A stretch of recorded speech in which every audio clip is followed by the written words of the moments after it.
and a brighter future. At the heart of regulating these developments for the last 10 years stands the Petroleum Authority of Uganda, with a mission of creating lasting value in Uganda's oil journey.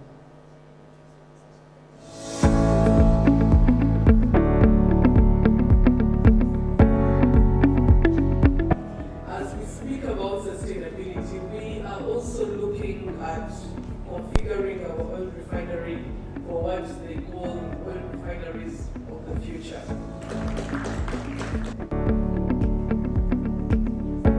During this session, we'll be talking about issues that are surrounding environmental sustainability and responsible resource management. We have programs where we go to schools within the communities in the Albert environment, where we are training all the way from primary schools. We are training children to be able to understand environmental issues and sustainability, and also in secondary schools.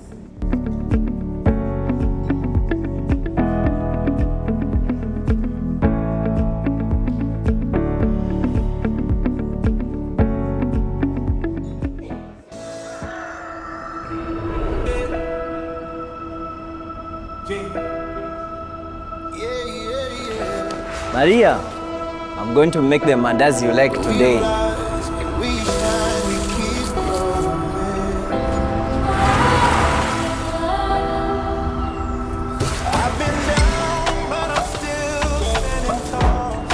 This is my wife Maria's recipe.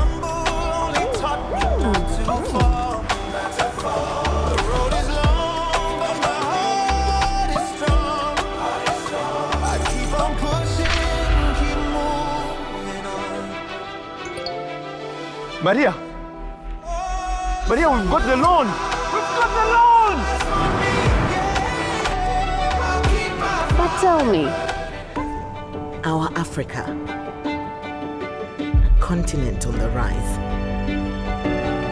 where boundless energy meets a yearning, a need, a hope for more.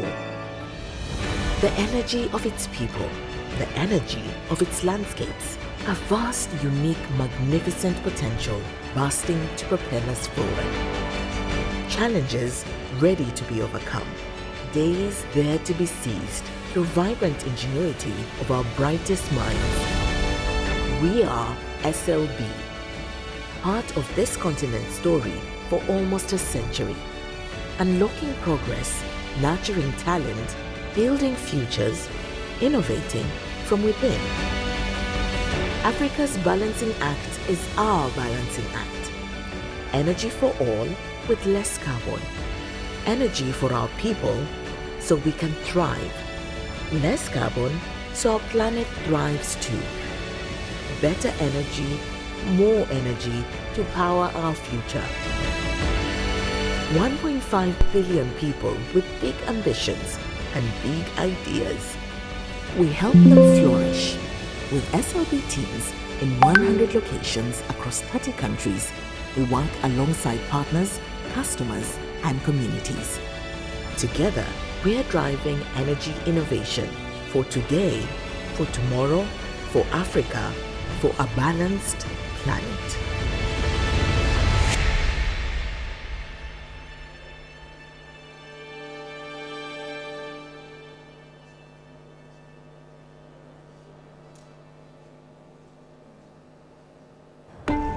Our Africa, a continent on the rise,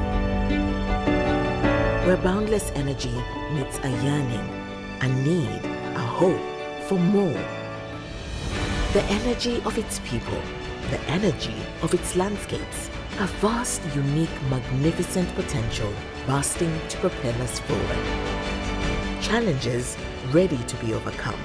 Days there to be seized through vibrant ingenuity of our brightest minds. We are SLB, part of this continent's story for almost a century.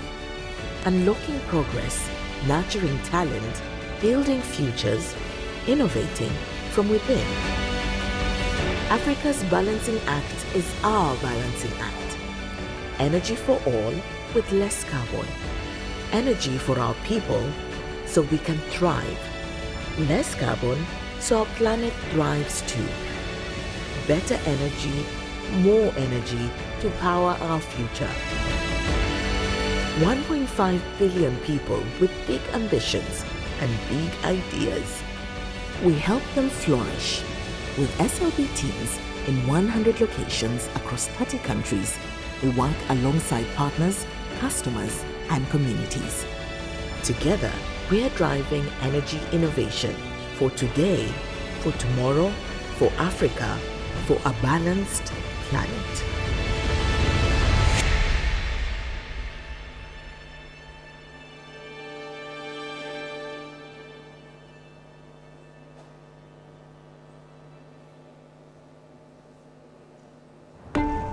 Our Africa, a continent on the rise,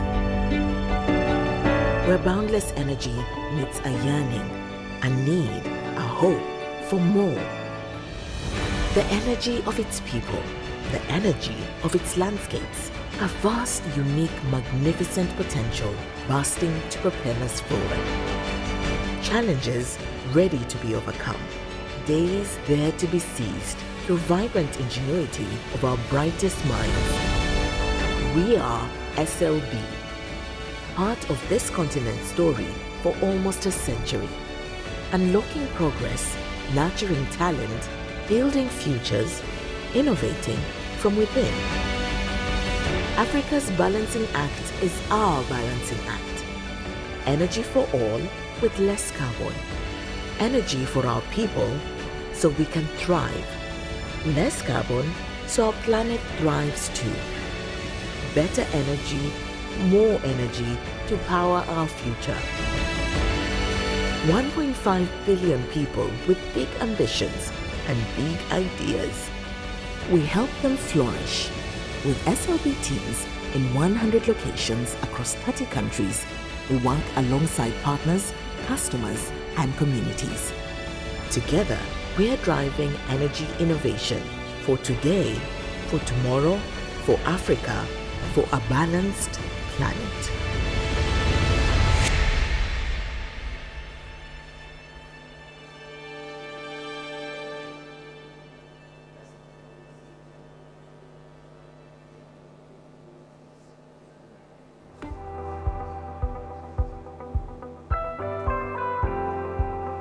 In 2006, commercial quantities of oil were confirmed to exist in the Lake Albert Basin in Uganda. Total Energies, operating the Tilenga project, and CNOOC, operating the Kingfisher project, completed exploration and have now advanced into the development phase. Once produced, part of the crude oil will be refined in Uganda to supply the local market, while the remainder will be exported to the international market through Uganda and Tanzania. In May 2017, the governments of Uganda and Tanzania signed the Intergovernmental Agreement, IGA, a significant milestone marking the decision of the two countries to embark on developing the pipeline, and provided the foundation for other project agreements, including the legal and commercial frameworks established in the host government agreements signed on 11th April 2021 and 20th May 2021 between ECOP and the two governments. Following the final investment decision, FID ceremony on the 1st of February 2022, East African Crude Oil Pipeline (ECOP) Limited formally concluded the formation of the company that will construct the East African Crude Oil Pipeline (ECOP), a 1,443-kilometer long, thermo-insulated 24-inch buried export pipeline that will facilitate the transportation of Uganda's crude oil from Kabale, Hoima district, to the port of Tanga in Tanzania. The pipeline route was selected by the government of Uganda as the least cost and most robust. Due to the waxy nature of Uganda's crude oil, the pipeline will be insulated to maintain the oil temperature at 50 degrees Celsius. The thermal insulation and fiber optic cable are some of the several technological features that make ECOP the most innovative and smart pipeline system in the world. In Uganda, ECOP originates at the industrial park in Hoima district, stretching 296 kilometers through 10 districts, with above-ground installations including 2 pumping stations, intermediate block valves, and electrically heat-stressed substations. The Tanzanian section of the pipeline spans 1,147 kilometers across 8 regions, 25 districts, and includes 4 pumping stations, 2 pressure reduction stations, intermediate block valves, and electric heat stress substations. Crude oil transported by the pipeline will be stored at Tanga Marine Storage Terminal before being shipped and exported. Tankers will be loaded from a dedicated facility located on a 2-kilometer-long jetty extending into the open sea. Additional facilities will be built to support the pipeline's construction, such as the thermal insulation coating plant in Sojo, Nzega region, main camps for construction teams, pipe storage yards, and access roads. The pipeline will be constructed and operated by a pipeline company, East African Crude Oil Pipeline, ECOP Limited, with shareholding from Total Energies, Uganda National Oil Company, Tanzania Petroleum Development Corporation, and CNOOC. The project is committed to upholding not just the laws in both Uganda and Tanzania, but also to fully comply with the IFC performance standards that set out international best practice. These also include the UN Guiding Principles on Business and Human Rights and the Voluntary Principles of Security and Human Rights, VPSHR. The pipeline route has been rigorously selected after extensive studies. Comprehensive environmental and social impact assessments, ESIAs, have been conducted and robust mitigation plans have been developed to minimize the project's social and ecological footprint. ECOP, through its zero-harm policy, fully recognizes that its responsibilities both to environmental protection and protection of the people and the communities that might be impacted by the project, especially during the construction phase. The project land has been permanently acquired on behalf of the governments of Uganda and Tanzania and leased to the project for construction and operation. The land acquisition process has been conducted in accordance with national regulatory requirements and international best practices. Compensation, both in kind and in cash, has been provided to affected households, including special safeguards for vulnerable groups. The project has also implemented programs to restore or improve the quality of life and economic security of affected people and communities. The ECOP project is committed to ensuring that all landowners and users living along the pipeline corridor are treated with respect and compensated fairly. ECOP also actively engages with local communities to ensure that their voices are heard and that they benefit directly from this development.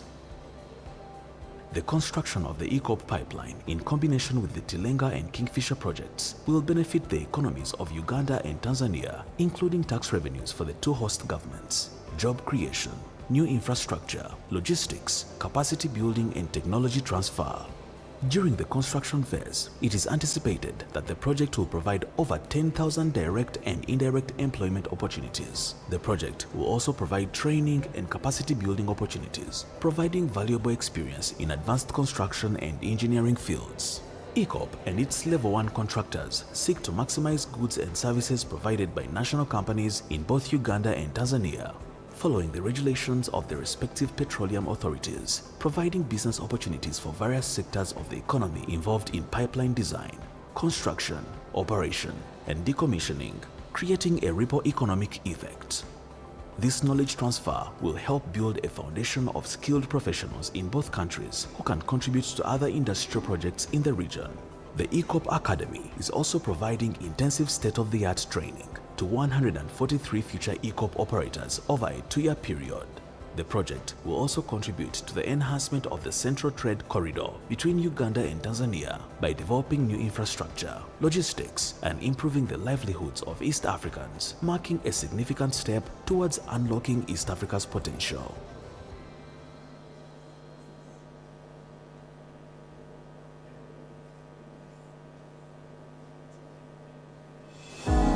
In the oil and gas business, growth is fast and does not like interruptions. Not in the steady flow of production, the delicate process of transportation, or the critical moment of purchase and selling of fuel. But sometimes, before you can purchase oil, the cost of tax compliance weighs heavily and brings your entire operation to a halt. One interruption brings disruption to your business and maybe to the whole nation and puts you on the wrong side of the law. Introducing the KCB Tax Bridge Loan, an unsecured short-term solution designed to keep your oil and gas business moving, no matter the tax demands ahead. Get up to 4 billion Uganda shillings at 16.5% annual interest. 30-day tenor. No collateral, no delays, just what you need to pay your taxes. With KCB Tax Bridge Loan, make sure tax never slows your pace down, especially in oil and gas where momentum is everything. In the heart of East Africa, Uganda is on a transformative journey to develop its oil and gas resources responsibly and sustainably.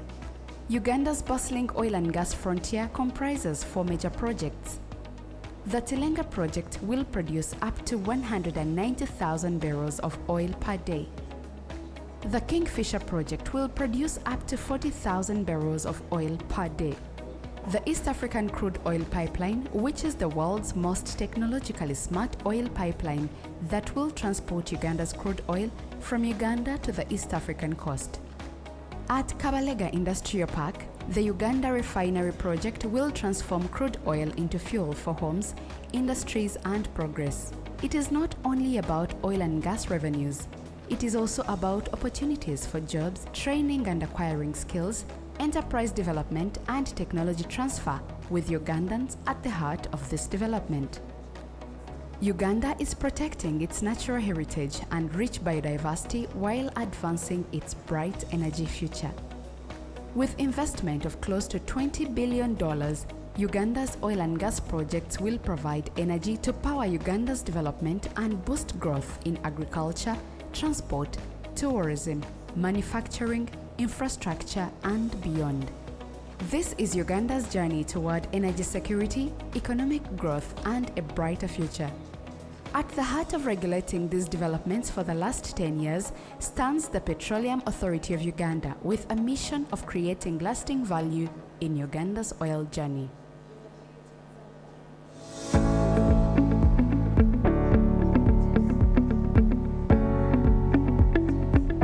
As we speak about sustainability, we are also looking at configuring our oil refinery for what they call oil refineries of the future.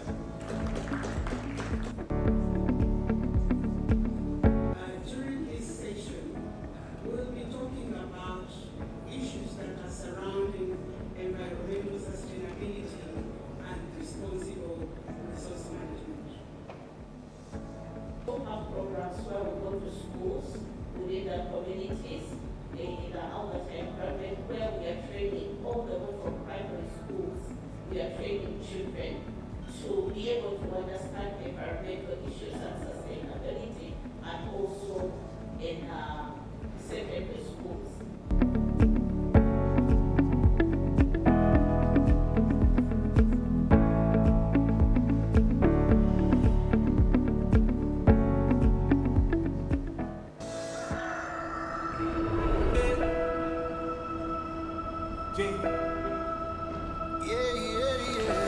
Maria, I'm going to make the mandazi you like today.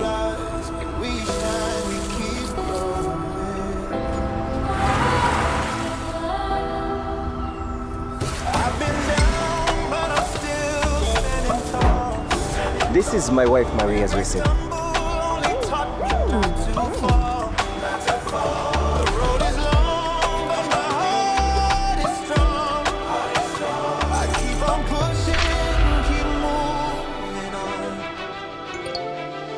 Maria! Maria, we've got the loan! We've got the loan! But tell me, what's the secret to your success? Maria is my inspiration. Everything that I do is to make Maria proud.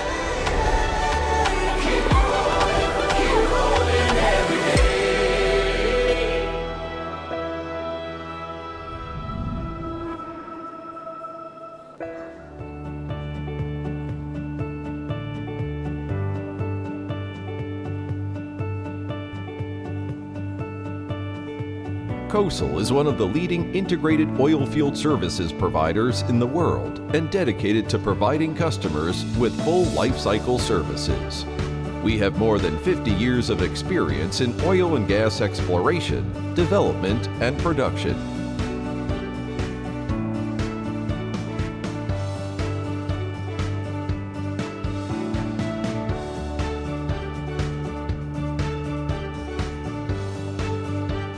Dedicating to promoting global energy development with oil companies worldwide, COSL has established several overseas support centers in Asia Pacific, Middle East, Africa, America. COSL operations cover more than 40 countries and regions around the world, establishing partnerships with more than 100 international clients.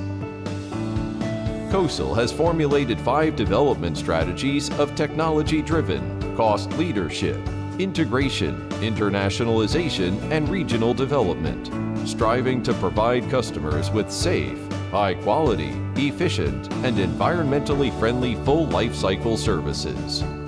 COSL has continuously strengthened its ESG governance and practices and has long been committed to technological innovation to promote the healthy development of the industry, receiving widespread praise from the industry. COSL has the integrated service capabilities of R&D, acquisition, processing, and interpretation for marine seismic equipment sets, as well as high-end seismic exploration technologies such as broadband and wide azimuth seismic explorations. COSL has the most extensive offshore oil service equipment.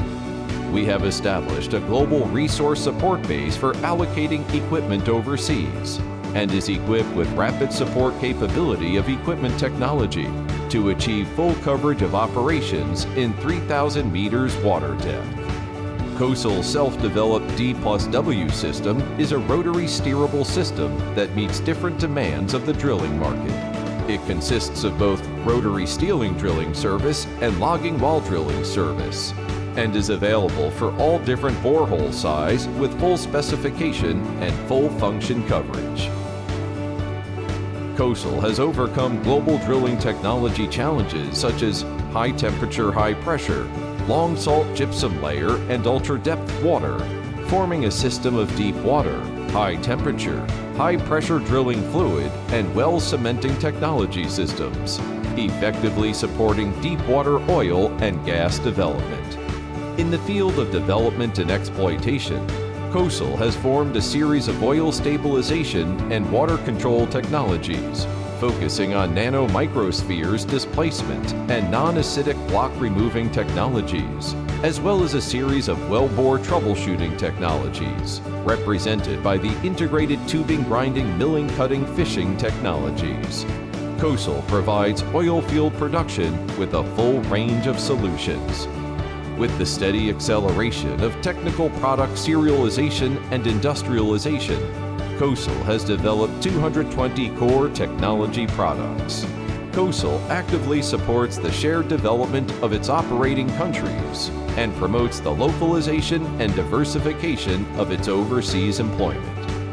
Adhering to the corporate philosophy of always do better and relying on first-class equipment, advanced technologies, scientific management, and experienced team, COSL is always committed to providing high standard of service and cost reduction in energy exploration and development to achieve mutually beneficial and sustainable development with our clients.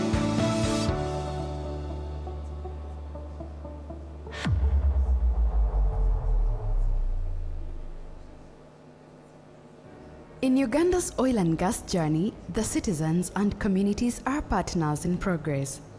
Across the country, lives are being transformed through improved infrastructure, access to services, and new opportunities for growth. The Petroleum Authority of Uganda ensures that the oil and gas developments are inclusive. The livelihoods of households directly affected by acquisition of land for project activities have been improved through targeted resettlement, compensation, and livelihood restoration programs. Farmers are receiving support to enhance productivity, food security, and commercialize agriculture. Youth are gaining skills that open doors to employment and entrepreneurship. Women are empowered through financial inclusion and community leadership initiatives that strengthen the social fabric of our nation. Education, health, clean water, and road upgrade projects are uplifting families and building resilience in areas hosting the oil and gas activities. Through collaboration with community leaders, civil society, and development partners, Uganda is building a future of shared prosperity. At the heart of regulating these developments for the last 10 years stands the Petroleum Authority of Uganda with a mission of creating lasting value in Uganda's oil journey. From Uganda, the Pearl of Africa, a powerful story is unfolding, one of opportunity and transformation. Uganda's oil and gas journey is driven by its people.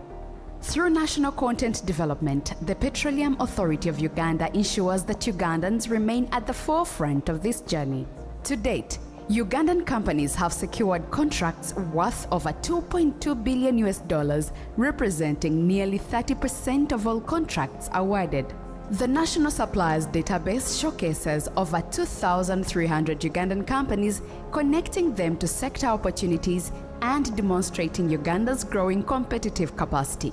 Employment in the sector has surpassed 150,000 jobs, with over 90% held by Ugandans. More than 14,000 Ugandans have acquired globally recognized technical skills backed by international certification. To build on this momentum, 15 training institutions across Uganda now offer internationally accredited programs.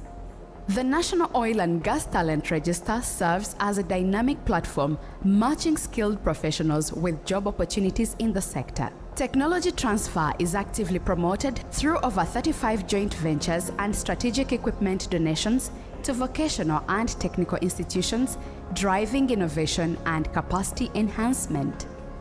Through conferences, skills expos, and supplier development programs, the private sector is being prepared to seize both current and future opportunities.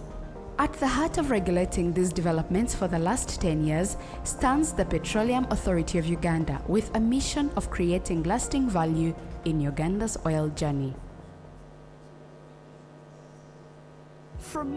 Business is a numbers game, so when growing your business is your number one objective, at KCB Uganda, we've got a number of trade finance solutions. Whether you're looking for local or cross-border trade finance solutions, looking to increase visibility or manage risk, there are a number of trade finance products available. From bid bonds, performance guarantees, advanced payment guarantees, retention money guarantees to payment or supplier guarantees and standby letters of credit. From local purchase order financing, certificate discounting to post-import loans and commodity financing. Enjoy unsecured facilities, competitive rates and multiple repayment options.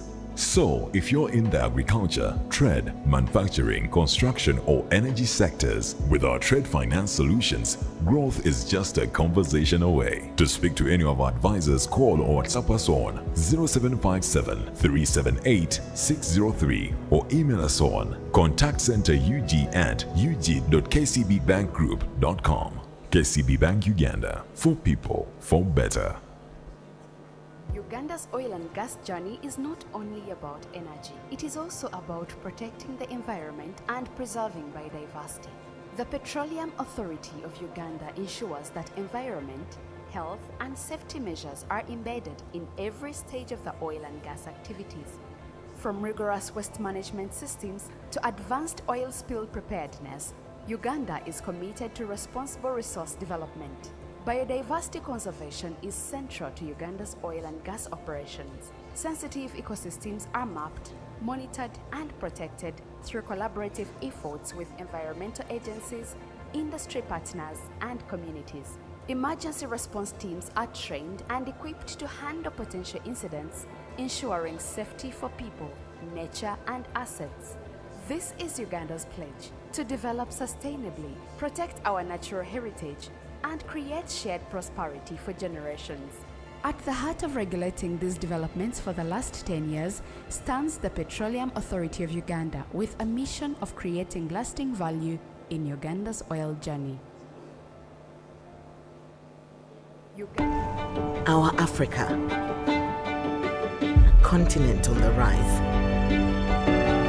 where boundless energy meets a yearning, a need, a hope for more. The energy of its people, the energy of its landscapes, a vast, unique, magnificent potential bursting to propel us forward. Challenges ready to be overcome, days there to be seized, through vibrant ingenuity of our brightest minds. We are SLB, part of this continent's story for almost a century, unlocking progress, nurturing talent, building futures, innovating from within. Africa's balancing act is our balancing act. Energy for all with less carbon. Energy for our people so we can thrive. Less carbon so our planet thrives too. Better energy, more energy to power our future. 1.5 billion people with big ambitions and big ideas. We help them flourish with SLB teams in 100 locations across 30 countries. We work alongside partners, customers, and communities.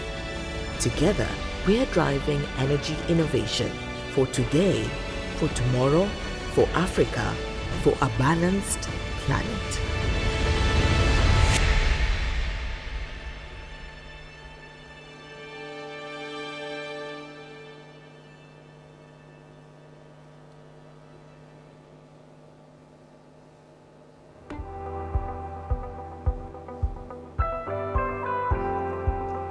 In 2006, commercial quantities of oil were confirmed to exist in the Lake Albert Basin in Uganda. Total Energies, operating the Tilinga project, and CNOOC, operating the Kingfisher project, completed exploration and have now advanced into the development phase. Once produced, part of the crude oil will be refined in Uganda to supply the local market, while the remainder will be exported to the international market through Uganda and Tanzania.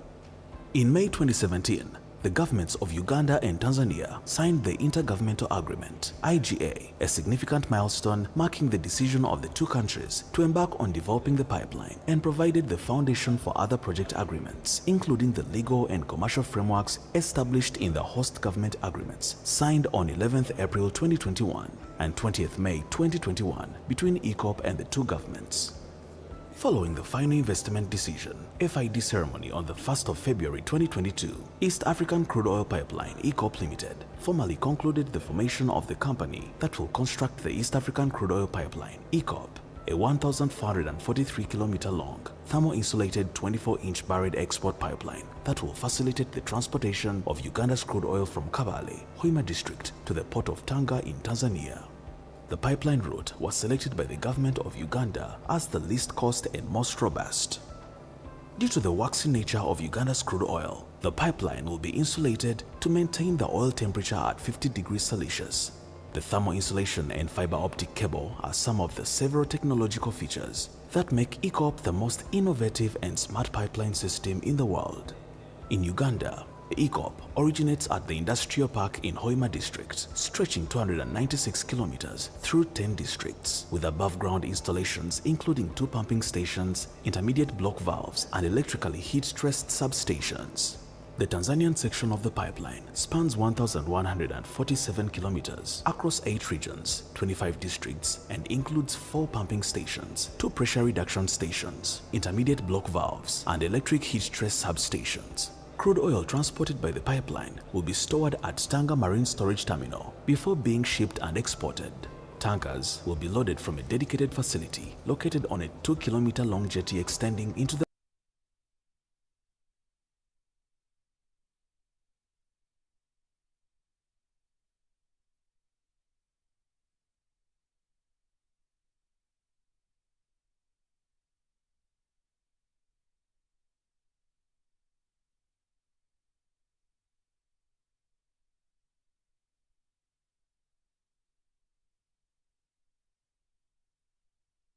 CNOOC.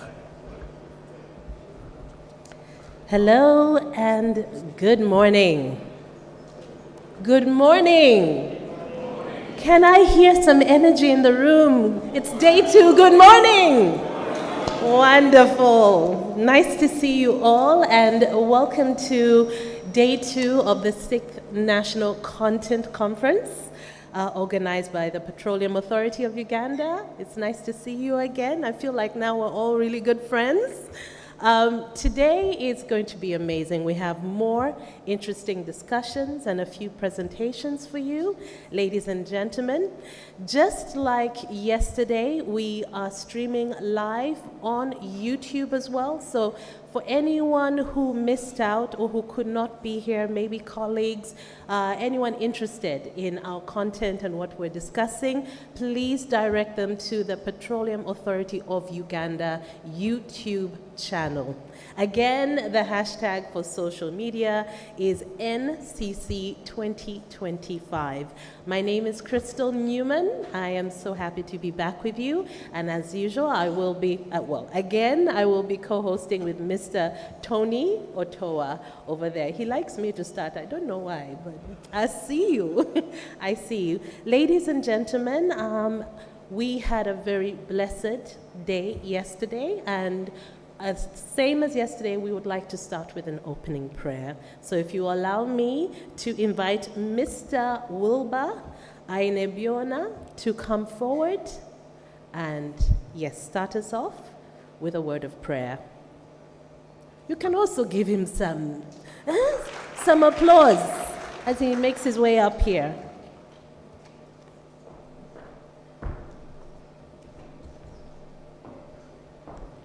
You're most welcome to Day 2. A very good morning, as earlier introduced. My name is Ainebiona Wilberforce, and I work with the Petroleum Authority of Uganda. Let's humble ourselves for a word of prayer. Heavenly Father, we want to thank you for today. We want to thank you for the gift of life, Lord God. We come before you today, and first and foremost, Lord Mighty, we want to thank you for day 1 yesterday, for we can be able to testify that it was a very, very fruitful day, packed, oh God, with very in-depth thinking in as far as national participation in Uganda's oil and gas sector is concerned. Lord God, you tell us in your word, Psalms 127, verses 1, that if you don't build the house, then the laborer's labor stands in vain, and that if you don't protect the city, then, O Lord God, the guards stand watch in vain. I want to call upon you today to come and be with us, O God. Take charge. For every speaker that is going to be able to deliberate today, that, oh God, you'll give them the clarity, direction to be able to deliberate with a meaningful impact to be able to achieve the authority's goal, which is to create lasting value in Uganda's oil and gas sector. All this we pray, believing and trusting in the mighty name of Jesus Christ our Lord. Amen. Thank you. Amen. Thank you so very much. Mr. Wilberforce. Yes? Wilberforce. I had shortened that. As he mentioned, we really had a wonderful day yesterday. A lot of discussions. We heard from our experts, and I know a lot of the things that were covered definitely had the wheels turning. Just a reminder, we do have the B2B meeting area that has been set up by the Industry Enhancement Center. So again, if you require any support, guidance on how to penetrate the sector, whether it is to support partnerships, opportunities available, training, and more, throughout the day today, you can actually, that's right outside the hall, and I'm told quite a few of you have actually been there, so we can always utilize that as well. So ladies and gentlemen, I would like to get into a point where we can look back at yesterday, and it's time for our reflections and strategic insights. So for that, allow me to invite Dr. Joseph Kabusheshe to please come on up. So Dr. Joseph, you are most welcome. Round of applause for him.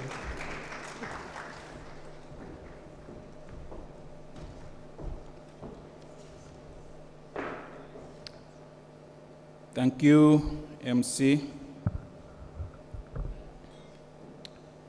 The keynote speaker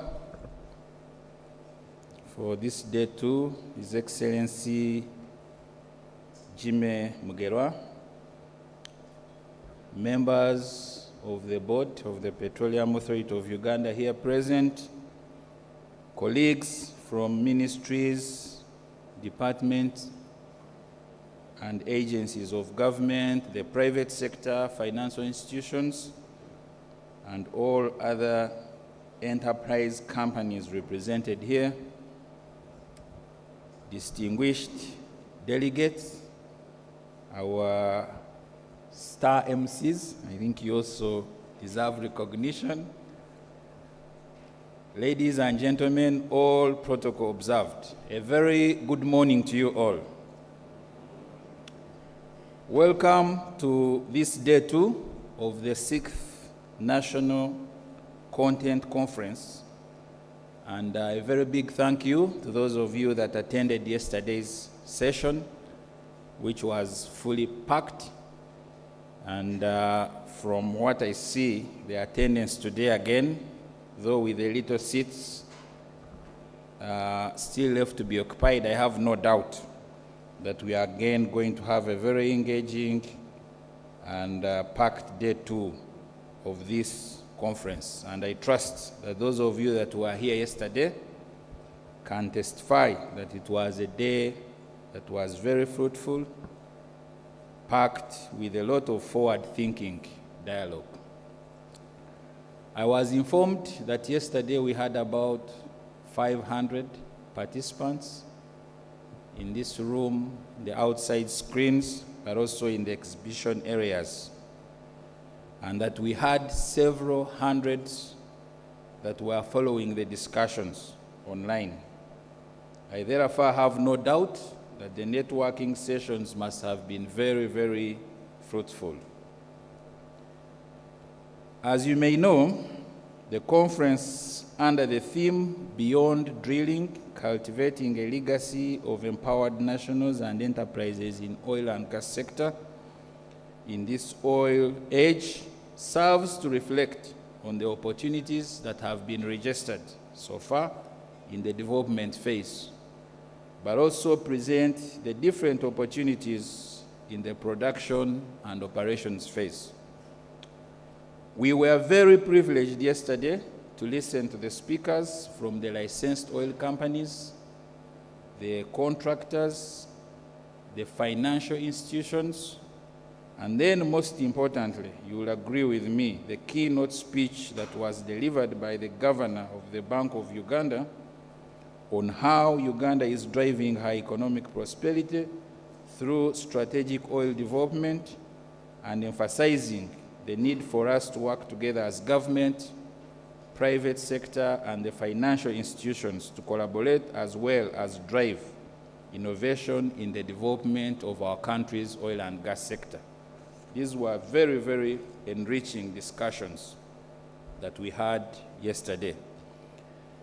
The panel discussions that followed were equally enriching. We were able to listen to the key oil and gas project updates, the forthcoming opportunities in the production and operations phase, as well as the mechanisms that can be explored in the preparation for first oil next year. Companies were urged to go beyond merely contracting and then focus more on building competencies that will enable them to compete not only at national level or regional level, but globally. I recall that was emphasized very much. I therefore would like to add my voice and to appreciate all companies and institutions that participated in these very interesting discussions that we had yesterday. Today, we again look forward to an equally exciting day where we shall explore and share insights on how Uganda's oil and gas investments are stimulating growth across the various sectors, harnessing regional synergies to enable Ugandan companies to go beyond borders, as well as how the sector can serve as a catalyst for the country's tenfold growth strategy. Today's discussions are therefore expected to deepen our understanding of national content as a driver of enterprise growth, regional collaboration, sustained investment, and national development. We shall also have the 3rd Annual National Content Awards to recognize industry players that have significantly contributed more than others, because I know that a lot of the industry players have really contributed so much to the achievements that have been registered to date. But you'll agree with me that it is also good etiquette to recognize those that have contributed more to the development of our national content during this year. Ladies and gentlemen, this therefore promises to be an equally exciting day, full of learning and celebration. And I recall that yesterday we did well in keeping time, and I'm sure that today we will even keep the time better and also be more efficient in our discussions. Let us approach this day too with the same enthusiasm and determination that made us see so much success at yesterday's opening day of this great conference. And before I leave the podium, allow me to extend my appreciation to all the teams that are working behind the scenes to make this conference a success. The teams at the Petroleum Authority of Uganda and the Uganda Chamber of Energy and Minerals, especially the organizing committee. I know that some of them may not be present in this room, but they are somewhere working behind the scenes to make sure that this conference is a success. The hotel that has up to date given us very excellent service, our star MCs that I recognized earlier, the security teams that are making sure that we are all safe, and every one of you for your great participation at this conference so far. And allow me, with that time, to state that I look forward to your active participation and wish you great deliberations during the course of today. For God and my country. On behalf of the Petroleum Authority of Uganda, I'm extremely delighted to welcome all of you to this 6th Annual National Content Conference.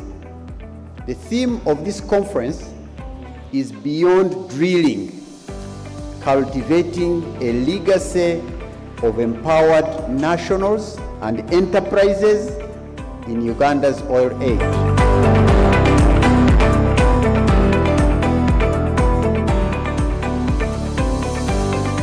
It's extremely important to assess how we have done in this period when the heaviest investments were being made and how we are preparing to undertake national content when production starts. That's the focus of this 6th conference of national content that the Petroleum Authority of Uganda is organizing. This is the point at which national content becomes not just relevant, but indispensable.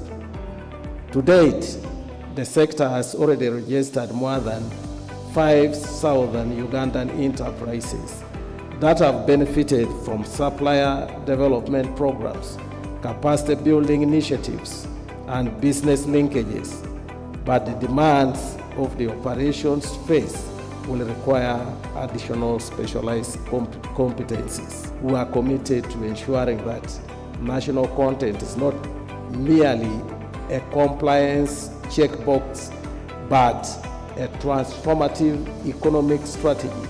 It is an investment in Uganda's competitiveness, in our industrial future, and in our ability to build wealth that will endure long after the last barrel of oil has been produced. To government and the parliament, we need to strengthen the fiscal framework, safeguard the petroleum fund, and invest in high-quality public infrastructure that unlocks private initiatives. To the Petroleum Authority and industry operators, deepen national content, publish clear opportunity pipelines, invest in supply development and skills transfer. To the financial sector, innovate, develop tailored financial products for local supplies, fully implement the ESG framework.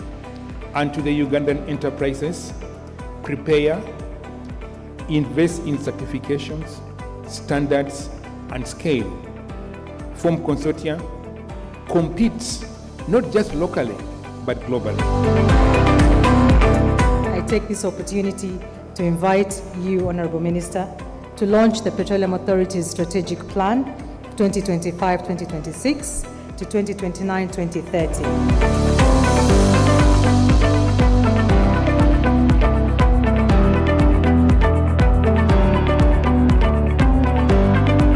Being able to build capacity for training, required training, demand-driven training in the different institutions. Supporting education institutions, as you can see, we've worked closely with UPIC, with Makerere University. We've also worked with SLB to support Chambogo and Nkumba with software and many more. We've been able to employ 1,480 Ugandans since the project commenced.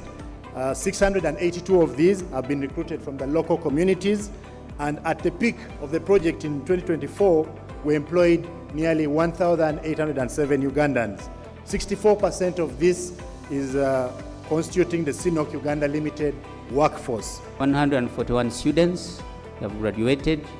We are now deploying them for training in Oman, Malaysia, and other places, and we bring them back to operate the pipeline system. We believe UNOC is your partner for local content. We strongly believe there are going to be business opportunities across the petroleum value chain. We are committed to partnering with strong local content, performing businesses.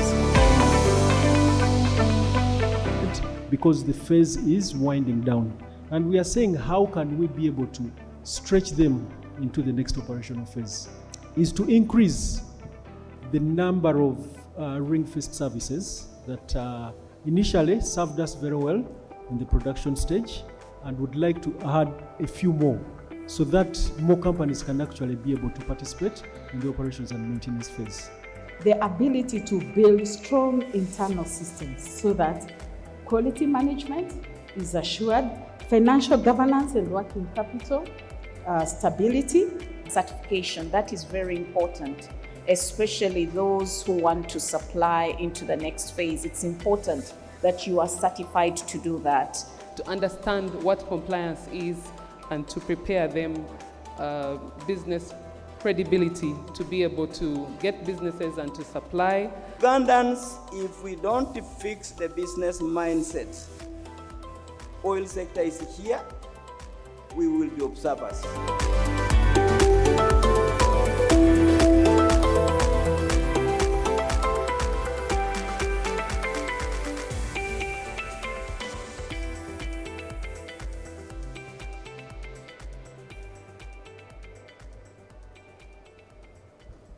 All right, and there you have it, a recap of day one. I think we did really well. Can we have a round of applause for that? And also, I feel that we did not give a proper round of applause to Dr. Joseph Kabusheshe for his official welcome remarks, the Director for Environment, Health and Safety at the Petroleum Authority of Uganda. And I think moving forward, you can actually stand on the wonderful protocol that was given to save time. Because one of the things that has been pointed out was the timekeeping, and we want to do even better for you today. Ladies and gentlemen, our keynote address this morning is going to be on beyond extraction, identifying, preparing for, and capitalizing on emerging opportunities. Allow me to invite the project director of the Industry Enhancement Center, Mr. Jimmy Mugerwa. You're most welcome.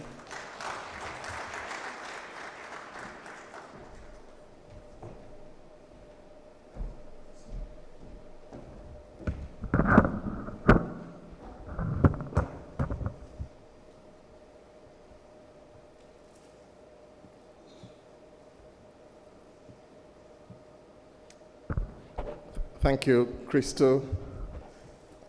Distinguished guests, the executive committee or the directors of PAU and everybody who is in the room, allow me to stand on the protocols as requested by our star mistress. What do they call them? Director of ceremonies. I'm never sure when Krista is going to introduce me what she's going to say, but today you did very well. First of all, let me apologize for not being in the room yesterday. I was across, and in the effort of trying to go local content, I used Uganda Airlines. I didn't arrive until 2:30 a.m. this morning, so nothing to do with local content, but but from the brief that Dr. Kobusheshe took us through, it appears like we had a fantastic day, and today looks like it's going to be a similar day. I also can't believe that it is the 6th annual conference. When we started it, it was a smaller conference, with a few people, and I can see now it is growing. So congratulations to PAU and probably led by Director Penny now from National Content for a job well done of bringing us together to focus on this important subject. It is an honor for me to stand here and talk about beyond extraction. What are those opportunities for us as Ugandans? This theme, when I looked at it, asks us to almost change focus. It means you're going at a certain speed and you need to increase speed. You are going in a certain direction and you need to change direction. And for me, it is one that is looking at from producing oil to producing prosperity. It is from extracting resources to extracting opportunities. It is from relying on foreign expertise to building Ugandan capacities and capabilities that will take us through the generations. Uganda stands at a historical milestone.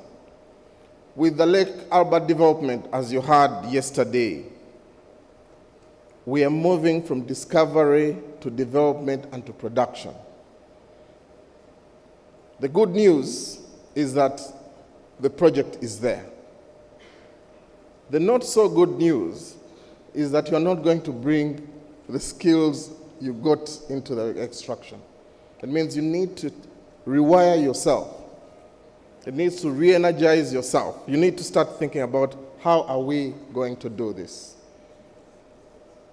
Our success as a country or as an industry will not only be measured by the barrels that we produce or the revenues that we collect, rather it will be measured by how much of that value remains in Uganda, which I believe is the key tenet for the national content policy in Uganda.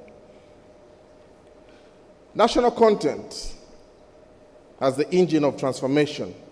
And if I look and hear what Governor Etingo said, the government of Uganda's 10 times growth strategy of getting to a $500 million GDP has defined 4 anchors to achieve this ambitious target: agro-industrial development, tourism development, mineral-based development, which includes us, oil and gas, and the STEM and building a knowledge economy. These anchors require that we focus the conversion on where critical emerging opportunities are going to be rooted. And when I heard the PAU, Mr. Lubondo, executive directors, talk about national content, we just need to remember that national content is not merely a regulatory box to tick. It is an economic strategy, it's a job strategy, it's a skill strategy, it's a Ugandan strategy, and it's a national transformation strategy. Every shilling spent locally, every young person we train in welding, HSC, drilling, geoscience, and every certified Ugandan company, every enabled Ugandan manufacturer will build this country to become a 10-fold economy and allow us to move beyond oil. We must use the resource we have given, because today our industry, oil and gas, is probably more developed, whether in regulations, whether in the regulator, and I'm not saying anything bad to the other regulators who are in the room. We have moved leaps and bounds as an oil and gas sector because we are now the basis of the industrial ecosystem. We support logistics. We didn't have trucks. We support fabrication. We didn't have 5G welding. We support engineering. We support environmental sciences. We support finance. Every banker wants to associate with us. In my other world as a banker, we are all dying to get on the table for oil and gas, which means we are now the anchor, the pillar for the economy. So, deliberate industry capacity building is not an option. And I repeat that. It is not an option for us to say we need to develop capacity building. It is a strategic. And I remember in the days of the exploration, we had very few Ugandan players. When we started in Bulisa and in Kingfisher today, where you have Tilenga, there are very few Ugandan operators. And when I look in the room, I see Jeff, Three Ways. I don't know whether Bemuga is here. The rest of the people were foreigners who were doing the industry for us. And we looked at them and wondered whether they knew what they were doing. Some risky takers or business people did it. And I can tell you, we very often had to run against the tide, both internally, even as a Ugandan MD, or the first Ugandan MD for major oil and gas, I had to run against tides of developing locals or giving locals the opportunity to do it.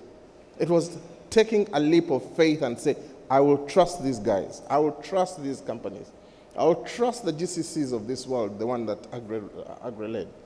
And today, we sit here and we can all comfortably praise ourselves. Thank you very much, PAU, for keeping to that.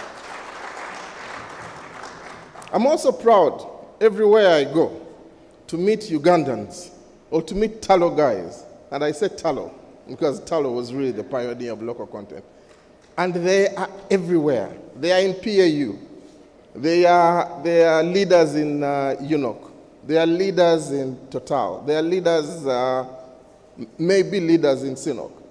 They are leaders in various industries. And you meet them in the field and they tell you, thank you for trusting us. Thank you for taking a leap of faith on us. So what I'm asking you, the tier ones and the licensees who are here, 10 years ago, we were here and we couldn't trust people. We trusted them and you can see what has happened.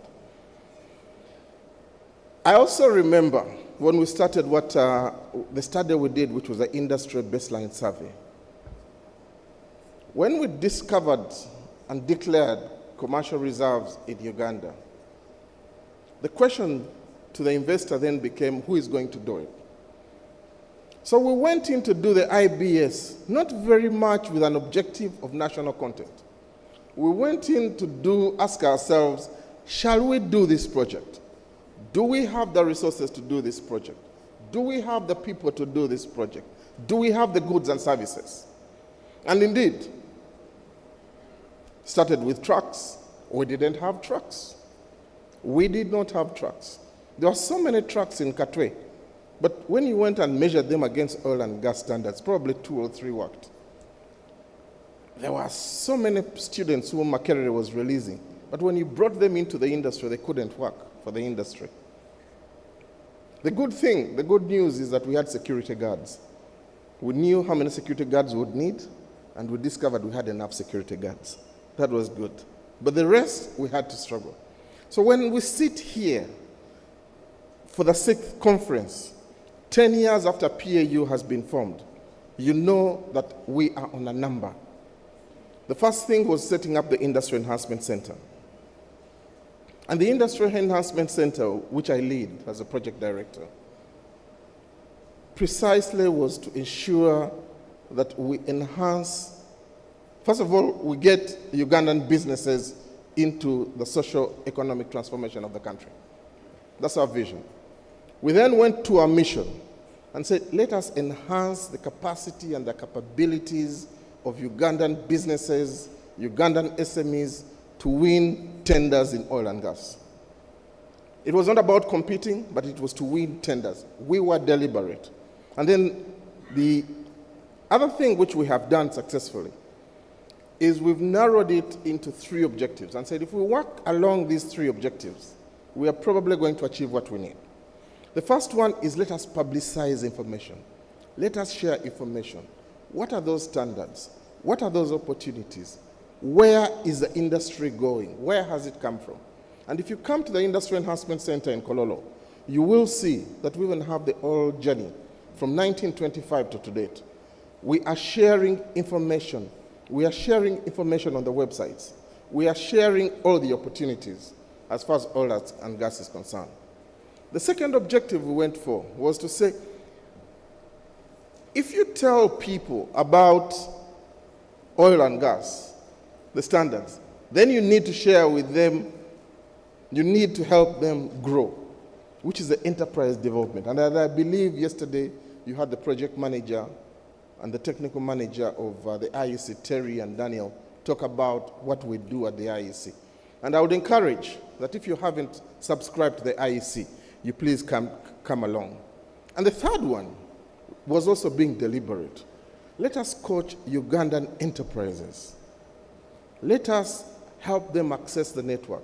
Let us help them access partnership. Let us help them access the MDAs. Let us help them access whatever is required so that they can understandably play. And I can tell you, numbers don't lie. Because let me throw you around some numbers for you to appreciate what it has done, what the IEC is doing, the Industry Enhancement Center.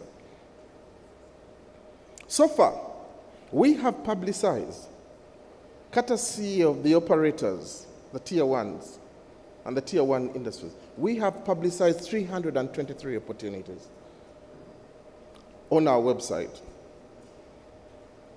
We have published almost 64 items, content, on our website. Cumulatively, we are counting, but as of last month, when we closed, we had almost 180,000 visitors on our website. And all of them, 86% of them, through the Tracer study, have told us that they find the information that we put on the IEC very relevant. So in other words, we are using this sector-led initiative to support the Ugandan SMEs and the Ugandan businesses and the Ugandan industries to connect. I would give a round of applause for that, because I think there are not so many other places where people can go. Today, if you're looking for information on oil and gas, before us, you would have to go on several websites. Now we are telling you we are bringing all this together. And the reason we're able to do that is because we are private. We are not government. We are not a licensee. We are able to bring things together. And that's the benefit of having somebody like Zoramu or the IEC run the IEC. We have also skilled 600 SMEs. In 2 weeks' time, in this same room, we are going to graduate the first 325. And for you to graduate, there are a certain number of hours which you go through. Another 200 or so of the SMEs are also being prepared. And they have gone through different courses, whether it is the IMS, the bid management, the contract management, the human resources and compliance. They have gone through different courses. And again, through the Tracer study we have done, each of them indicates that they are 80% and above satisfied about what we have given. So what I'm telling you, in a nutshell, that the IEC is a major resource hub for the oil and gas sector in Uganda. And when the story of national content is told, the IEC's name will be up there. And I thank everybody who has helped us. I also want to say we have had 4,000 visitors who have come to the IEC for different reasons. Is there anybody who hasn't been to the IEC in the room? Please put up your hand. Has everybody been to the IEC? Please put up your hands. I can only see a few hands. Ah, okay. So my team Everybody who didn't put up their hand, please give them business cards so that they can visit. But I was also saying that over the period, we have trained almost 4,650 man-hours, training hours, which we've conducted at the IEC. Let me put it in perspective for you. Every tier 1 contractor who are for a company like Total, about 18 of them, have all committed that they'll provide man-hours to the IEC. And collectively, they have only 4,000 man-hours that they're going to give. But we are telling you already we have done 4,600. So if these tier 1s give us the man-hours, you will have collectively more than 10,000 man-hours. And I hope and I appeal to the tier 1. I can only see somebody from Sinopec here. I haven't seen the other tier 1s. I hope that you will share with us the information.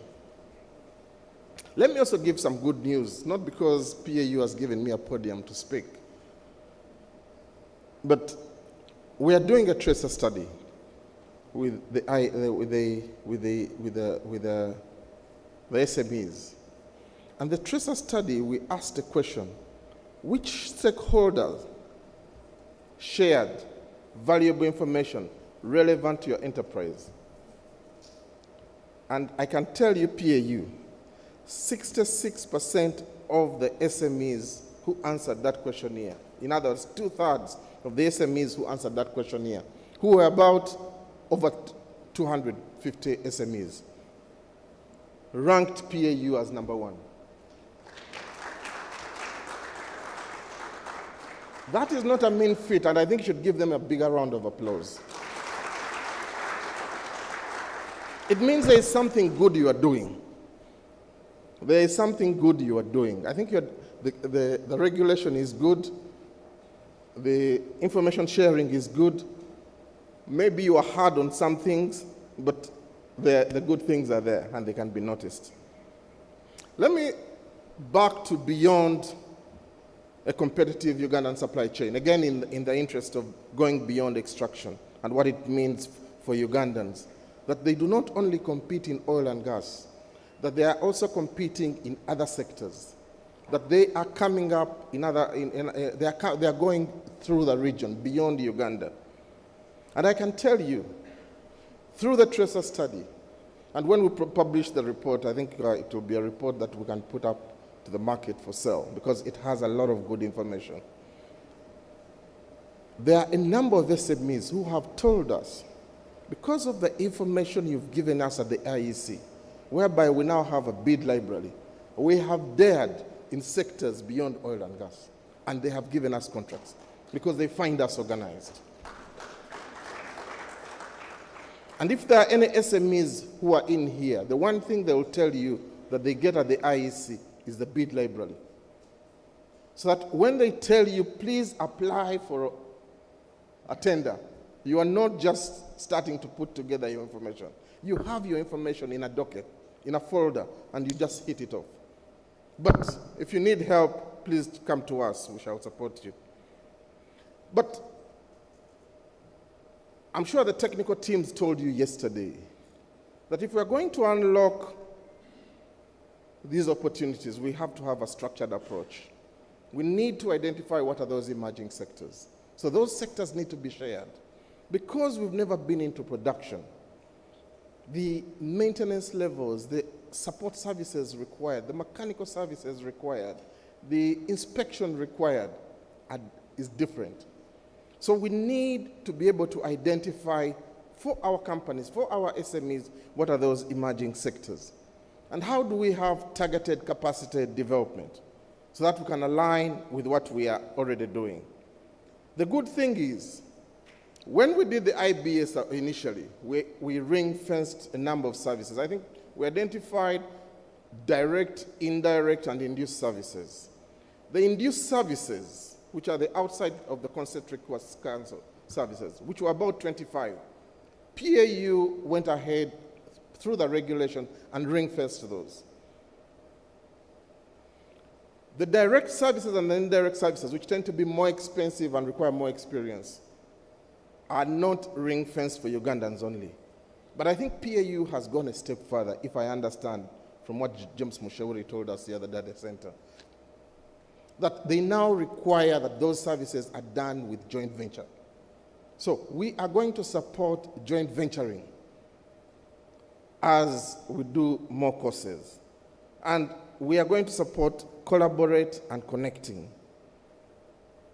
Ladies and gentlemen, again, beyond extraction requires skills. Because in any economy you go to, whether it is Singapore or Dubai or where, skills are the currency of the modern economy. And to capture the benefits of oil and gas, we must continue equipping our people to worldwide standards. The next opportunities, which is after the development, after exploration, will require that we have people who can do level 4 and level 5 maintenance. And if you don't know what level 4 and level 5 maintenance, please approach some of the players who are here. The contracts will be very, very specific. They will tell you we need proven experience. We need modern workshops. We need people who are linked to the original equipment manufacturers or suppliers. And you probably have seen some of the EOIs in the newspapers. So my suggestion is be active, be deliberate, and make sure that you understand what is going on. There are also other opportunities which are going to continue coming. The opportunities in the supply chain, in the construction, in the logistics, in the catering, in the security group, in the camp management will continue. But they may be at a lower level than they are today in the development phase. When it comes to manufacturing and fabrication, this is a big, big modern thing. And they will need specialized fabrication services. And then you have the engineering services, and you'll hear from the engineering services coming in. So as I said, it is important you understand at which level you are operating. If you are a maintenance company and you are operating at level 1, just understand, and level 1 is where you check the wellhead, you check the pressure, you do some visual pipeline integrity checks, and maybe you're a level 2 where you do some repair of some of the leaks, or a level 3 where you are doing the routine maintenance. But then at level 4 and level 5, you need to be an OEM rep. You need to have an experienced person. That you can't do as a Ugandan company. I can tell you that. I would wish to tell you that maybe you can, but you can't. Nobody is going to risk give you a job. So what do? Find joint ventures. Make sure you have trained people. Come to the IC and we'll discuss. And let's work with PAU to ensure that there is a way that we help the Ugandan companies. And I'm also thinking about the work we can do within the Chamber of Mines. I think we can bring some of these specialized companies together. And the time is now, because the EOIs are already in the papers. Let us not do what happened to us during the exploration phase. When people woke up in the newspapers, there was an advert, you had to put in the tender within a week, and of course you were not ready. Then the other one, which I want to talk about, is you've got opportunities in the downstream industry, especially for UNOC.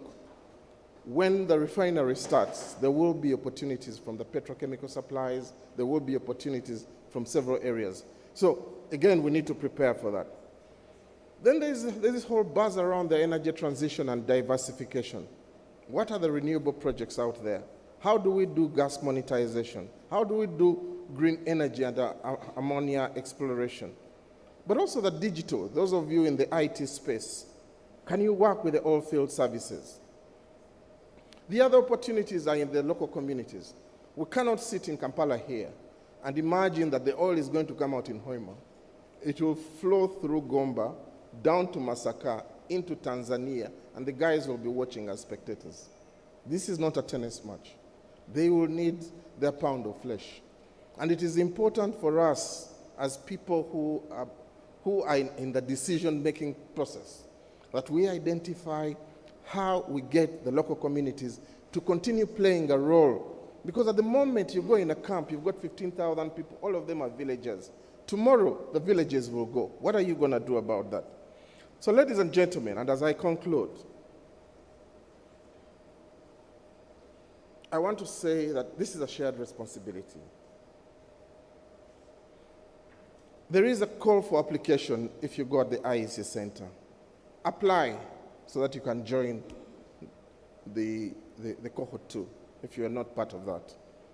We've got a Connect page. The whole idea of the Connect page is that you put in your profile. We ask our international partners like the Nigerians or the South Africans who want to play a role. And you can connect using our Connect page. And again, if you want to get more information, it is out there. We run a JV management course with some of the big law firms in this town. We encourage you to get in, because I can tell you 60% of the JVs that were started during exploration have failed. And then I'm happy to hear about the local fund.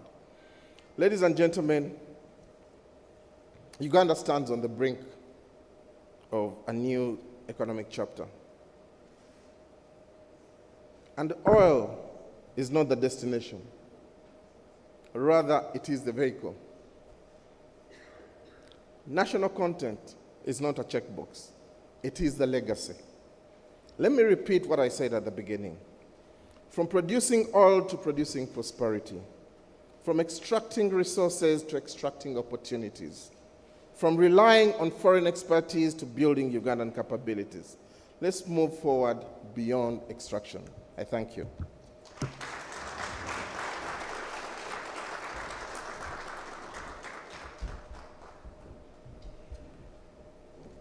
Thank you very much, Jimmy Mugerwa. He saw me standing. He probably has no clue while he was stuck in Nairobi that we are working a time machine here. So we are working on the time machine here, and thank you so much for your amazing words. For many of you who do not know Jimmy, Jimmy is what we would consider, if this was a mafia world, a godfather.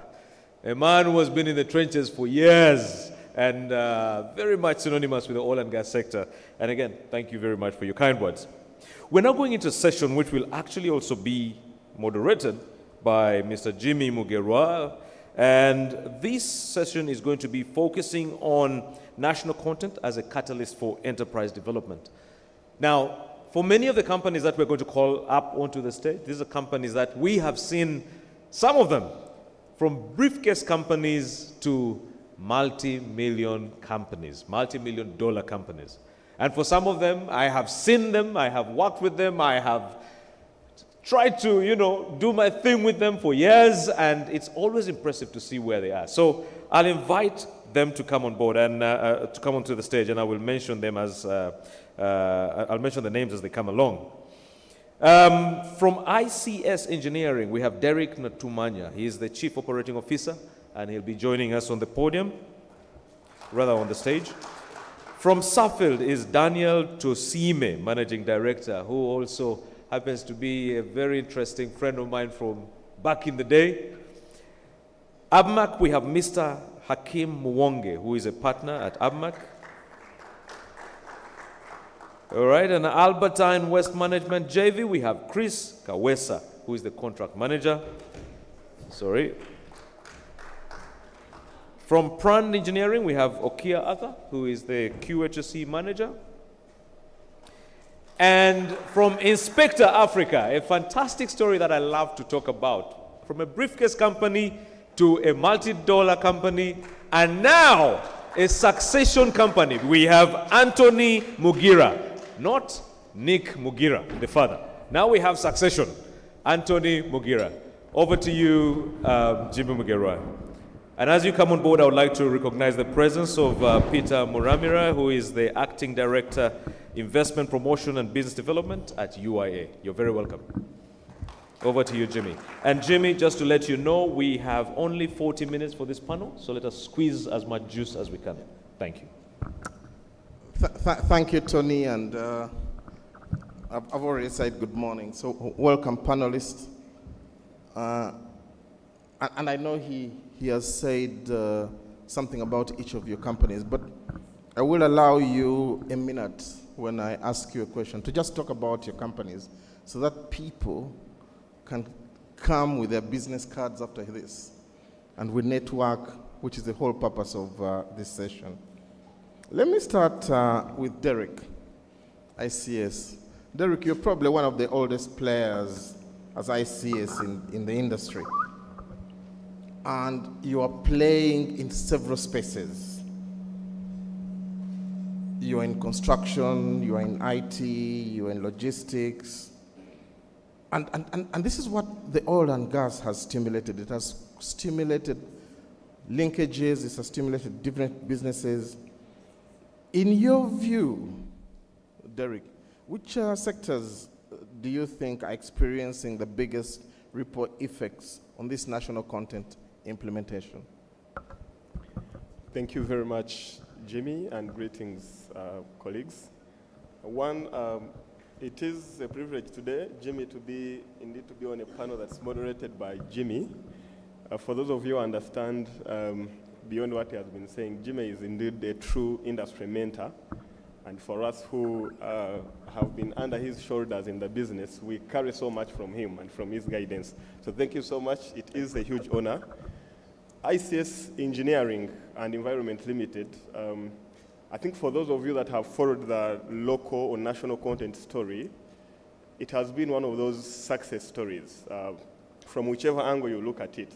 And we are a premium engineering consulting firm that has been here before oil and gas. ICS was here and known more for infrastructure projects. I can almost confirm that to get here, you went through the Kampala flyover, which is one of our signature projects within the city. So ICS Engineering has been known for big and premium projects within the country, and we've done this well. But we are a learning organization that along the way, when we heard about the oil and gas sector, we positioned ourselves well enough to participate in this. And as I'll be speaking after in the numbers, they can speak for themselves. That over time, we successfully integrated into the sector. We are privileged to have supported the sector in almost across all the chains in the Tilenga project with Total on the ECOP, where we've participated from all the way from the feasibility studies to the land acquisition to the EPCMC contracting, which we are still doing now as the supervision local partner team with ECOP. And we've also supported the Kingfisher area in all the engineering scope. So we've been here, we have been in the mud, we have walked the journey with most of you, and I can say they are very beautiful, interesting stories to share today, if time allows. So on that topic that I've been asked on the linkages, I think the English have a saying that a rising tide lifts all the boats. And I think this can be explained more at two levels, either at the macroeconomic level, which has been explained before, that when one sector grows, definitely it spurs demand in all other sectors. But I won't go so much into that because that has been largely explained. I'll explain it more on a microeconomic level, which is where we participate, at the company level, the ICS level. As ICS, as an entity, we run in about 6 sectors of the economy. But the oil and gas sector, and I'll use numbers here, before we entered into oil and gas in around 2018, 2017, since then, since oil and gas, our revenue has grown by over 200%. And in revenue growth, oil and gas, as I speak at the moment, represents about 60% of our revenue within ICS. And the 60% represented by oil and gas does not mean that we've had less growth in the other sectors. So we are having growth in other sectors that we've been, that we are in and we still participate in. But this just simply shows that the new sector that we are talking about now contributes 60%. And when you bring that down to the detail, it simply means that that 60% means more employees, more staff. The 60% means bigger capacity, more office space, and everything. So when you bring that down to the actual beneficiary, it simply means ultimately we have 60% more staff than we would have had if we were not in the sector. Or we are occupying space that is possibly 60% more. So if you're to bring it down to the actual impact, That goes to now who is getting the salary, what possibly URA is getting on the other side, and that trickles down to the last dollar. But also, when it comes now to our other sectors, like I've said, we were here before within the construction sector and within other engineering facets playing a good role. So this growth that we achieve in oil and gas is definitely seen in other sectors. And I will give possibly a few areas pointing to the exact description of how that happens. One will be in the technology transfer. ICS has participated in JVs. I think in most of our work we've participated in JVs and associations from the start. And an example has been the Wally. For those of you who know, ICS was the local partner or in a partnership with a company called Wally, which is a European company. And the model from the start, and for us I think this is where we appreciate the regulation from PAU and everything, that from the start we sat down with Wally and we worked out a strategy on how we would work together in this JV to make sure that at the end of this delivery we've maximized value transfer and technology transfer within the business. That when we were doing the actual engineering on the ECOP, on the East African crude oil pipeline, the teams, the Ugandans were engaged with Wally. We were working at the Wally standard in that JV. So when Wally now is moving on, our engineers, ICS engineers, your children, Ugandans, are able to come and perform at that same standard. So today, if you come to ICS, the engineers that worked at that standard used those global systems, international systems, reported at the international level. They are able to translate those same exact skills into the other projects that we work in, like now the Kampala flyovers, the Kampala city roads that we work on, and most recently the standard gauge railway, which is the biggest now new project in the country, where most of the engineers actually that did participate in the design of the ECOP are now giving the same knowledge in the standard gauge railway. So that is the transfer that we talk about, and that is the growth, that's the institutional capacity that we aim to build. So we are looking at these other joint ventures. Those of you may know again. So Derek, maybe you'll give the other examples later. Let's take a few more questions, then we can always come back if there's time. All right, so, yes. Okay, thank you. I will pause it at that then.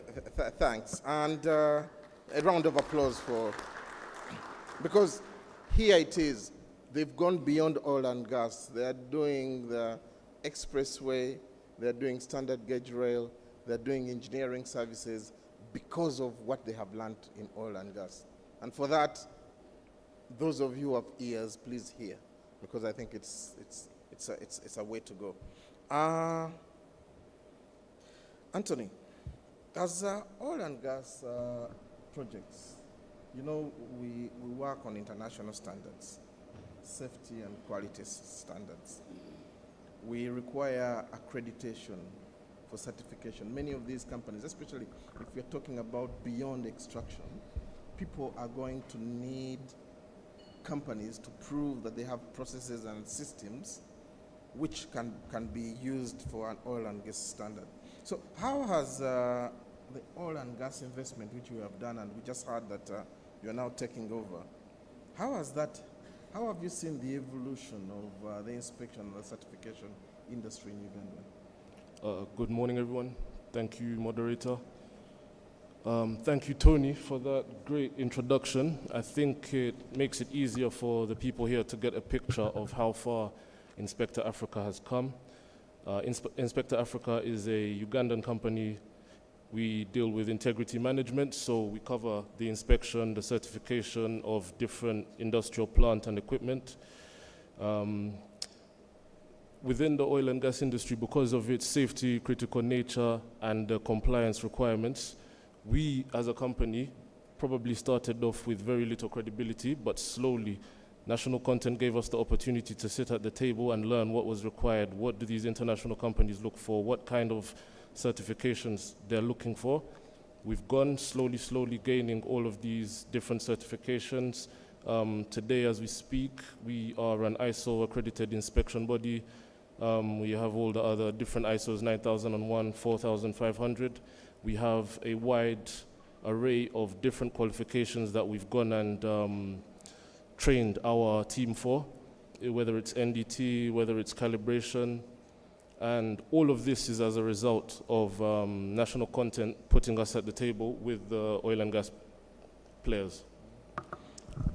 Thank you, and we'll probably come back to talk about some of the new services we see. But let's give him a round of applause for the good work they're doing. Daniel,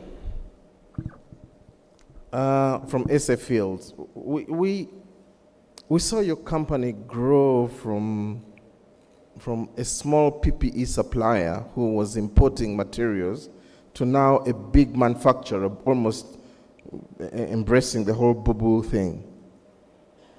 And maybe explain to us how the oil and gas industry has impacted you and what you see, how the oil and gas industry evolving as far as PPE is concerned in Uganda.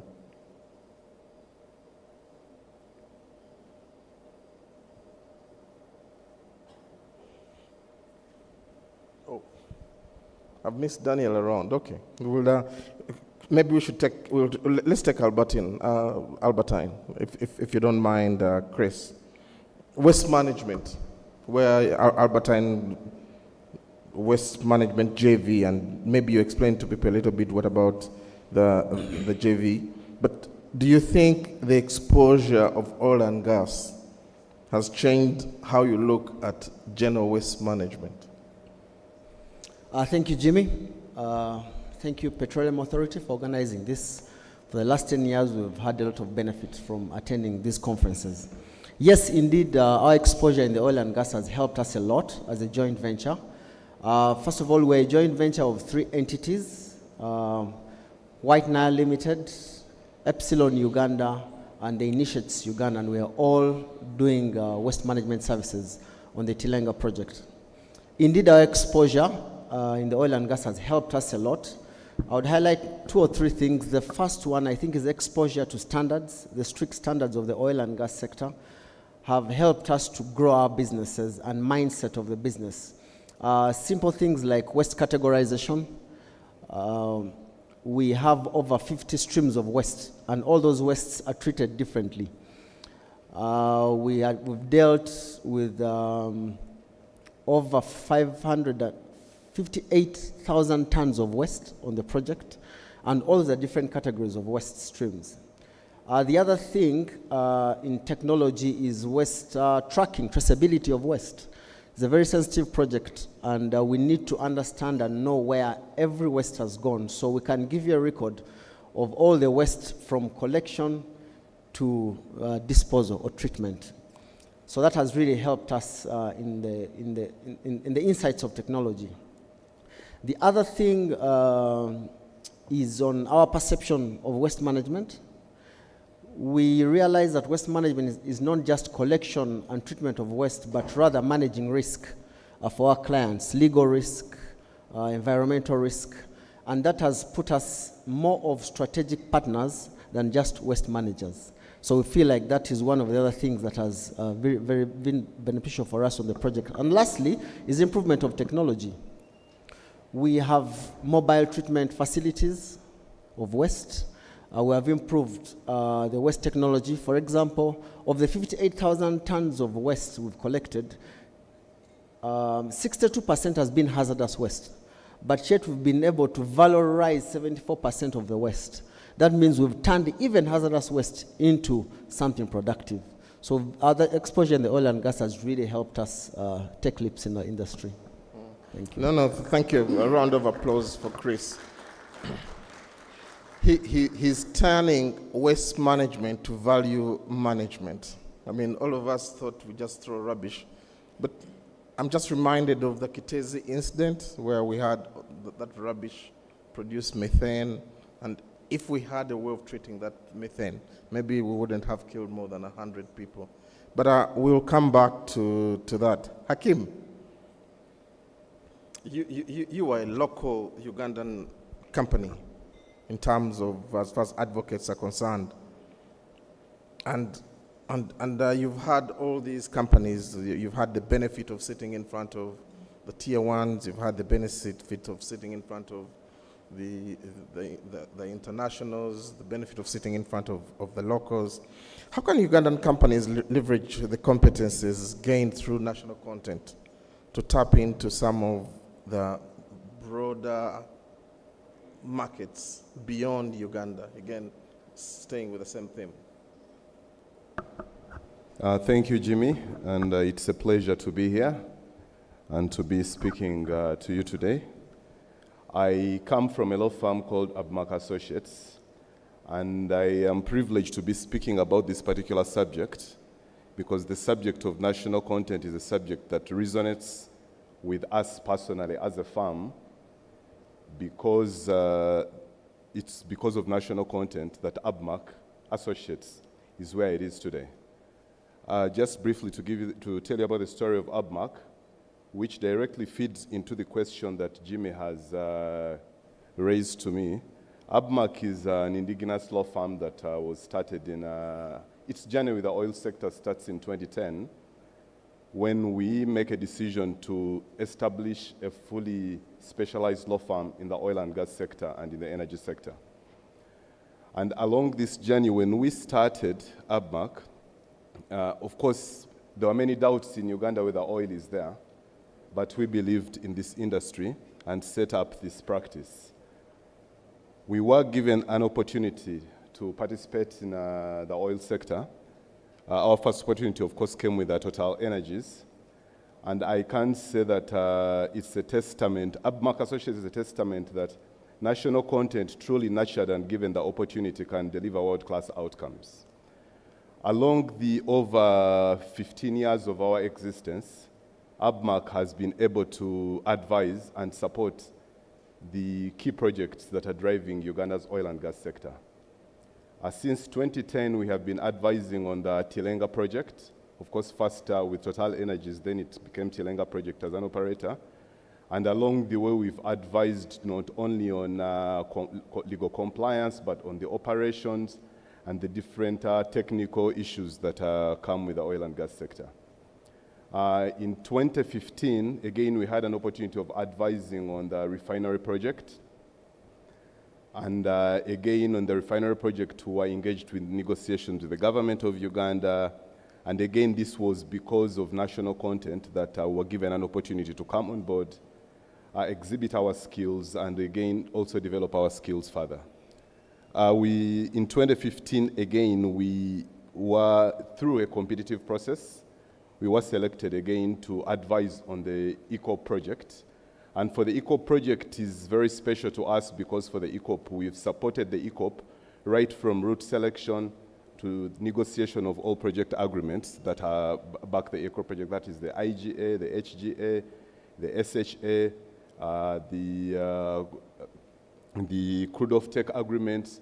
We've basically supported ECOP from beginning to date, and in financing, we are still supporting the ECOP project. And we must say it has been quite an experience for us as Abmak. And this experience, the lessons, we've learned a lot of lessons from this experience, which lessons we believe have prepared us, and at the same lessons we believe other service providers like Abmak should be taking from these projects to be able to spur them, to be able to advise on projects regionally and internationally beyond Uganda. Of course, we have not only supported the projects, but we've also been part of the disputes. We have also been part of the dispute between Heritage Oil and Gas and Uganda Revenue Authority, which still rages on to this date. So we've not only been on the side of the story where, it is just niceties, but also we've been part of the fight. So I can't say that we've been in there. Now, to relate this back to Jimmy's question, for us to be able to service this, and which I believe also cuts across other service providers, be it technical, be it in the service side like ourselves, there are certain values and enablers that we have held on and we are still holding on and still riding on that we believe have enabled us to be a team leader in legal service in the oil and gas sector, and that have also enabled us to be able to extend our services beyond the borders of Uganda. And these are the same values and competences that service providers similar to Abmak need to be able to extend beyond Uganda. Some of these enablers, and I'll run through them briefly, have been continuous improvement in terms of our technical expertise and sector familiarity. What I would encourage all service providers is to continuously work towards improvement, developing your skill set, if it's technical, be it engineering, construction, to continuously strive to improve and be a better service provider to your clients. And again, these are the same enablers that will be required by other industries beyond Uganda. International partnerships and relations, these are very important. I must say, these have come in handy for us. I will say that for all the projects we've worked on, we have worked and developed partnership with so many international law firms from which we have picked skills and developed competences. And these are the same international law firms with whom we are now seeking out opportunities beyond Uganda. For example, on the ECO project, we've worked with a number of law firms. We've worked with a law firm called Clifford Chance, from whom we have really learned a lot on how to do things, the standards that are expected in this industry, and the reliability that is expected from a service provider like ourselves. Again, these are the enablers and the values and competences that would be expected of a service provider beyond Uganda. Additional alignment with international standards. In the oil and gas industry, we will all appreciate in our various disciplines that the oil and gas industry is a very demanding industry. It holds us to high standards. There are no standards for national or local suppliers and international suppliers. We shall all be held to the same standards. So we have also appreciated that alignment with international standards is important and key to being able to service companies in the oil and gas sector. And it will be the same standards that are transferable across the borders to be able to service companies and industry beyond Uganda.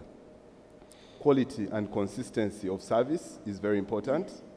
As we provide services, the clients that we service expect consistent and quality services. They do not anticipate that you will provide a service today, good service today, and a mediocre service tomorrow. The standard of service must be crisp and uniform across the board from the day you are brought on board. Hakim, maybe I come back to you for a second round on questions on that. But let's give Abmak. I don't know whether you heard it, but they have played a role in each of the major projects in oil and gas in Uganda. And I don't know how much of that information you can pass on, but I would like to probably extend an invite to you to the Industry Enhancement Center so that you can talk about JV management. And maybe, again, starting on JV management, we had some of the successes that Derek shared on this, why they have been successful in their own JVs. A lot of Ugandan JVs have failed. And maybe, Hakim, I don't know whether you can just extend a little bit on that. Why are our JVs failing? Because the next phase, because we don't have the expertise in country, will require that we go out for JVs. JVs with experienced companies, deep-pocketed companies, and probably foreigners. Thank you, Jimmy. Just to respond to that is that, of course, you mentioned the worrying statistic of how many JVs have failed over the years.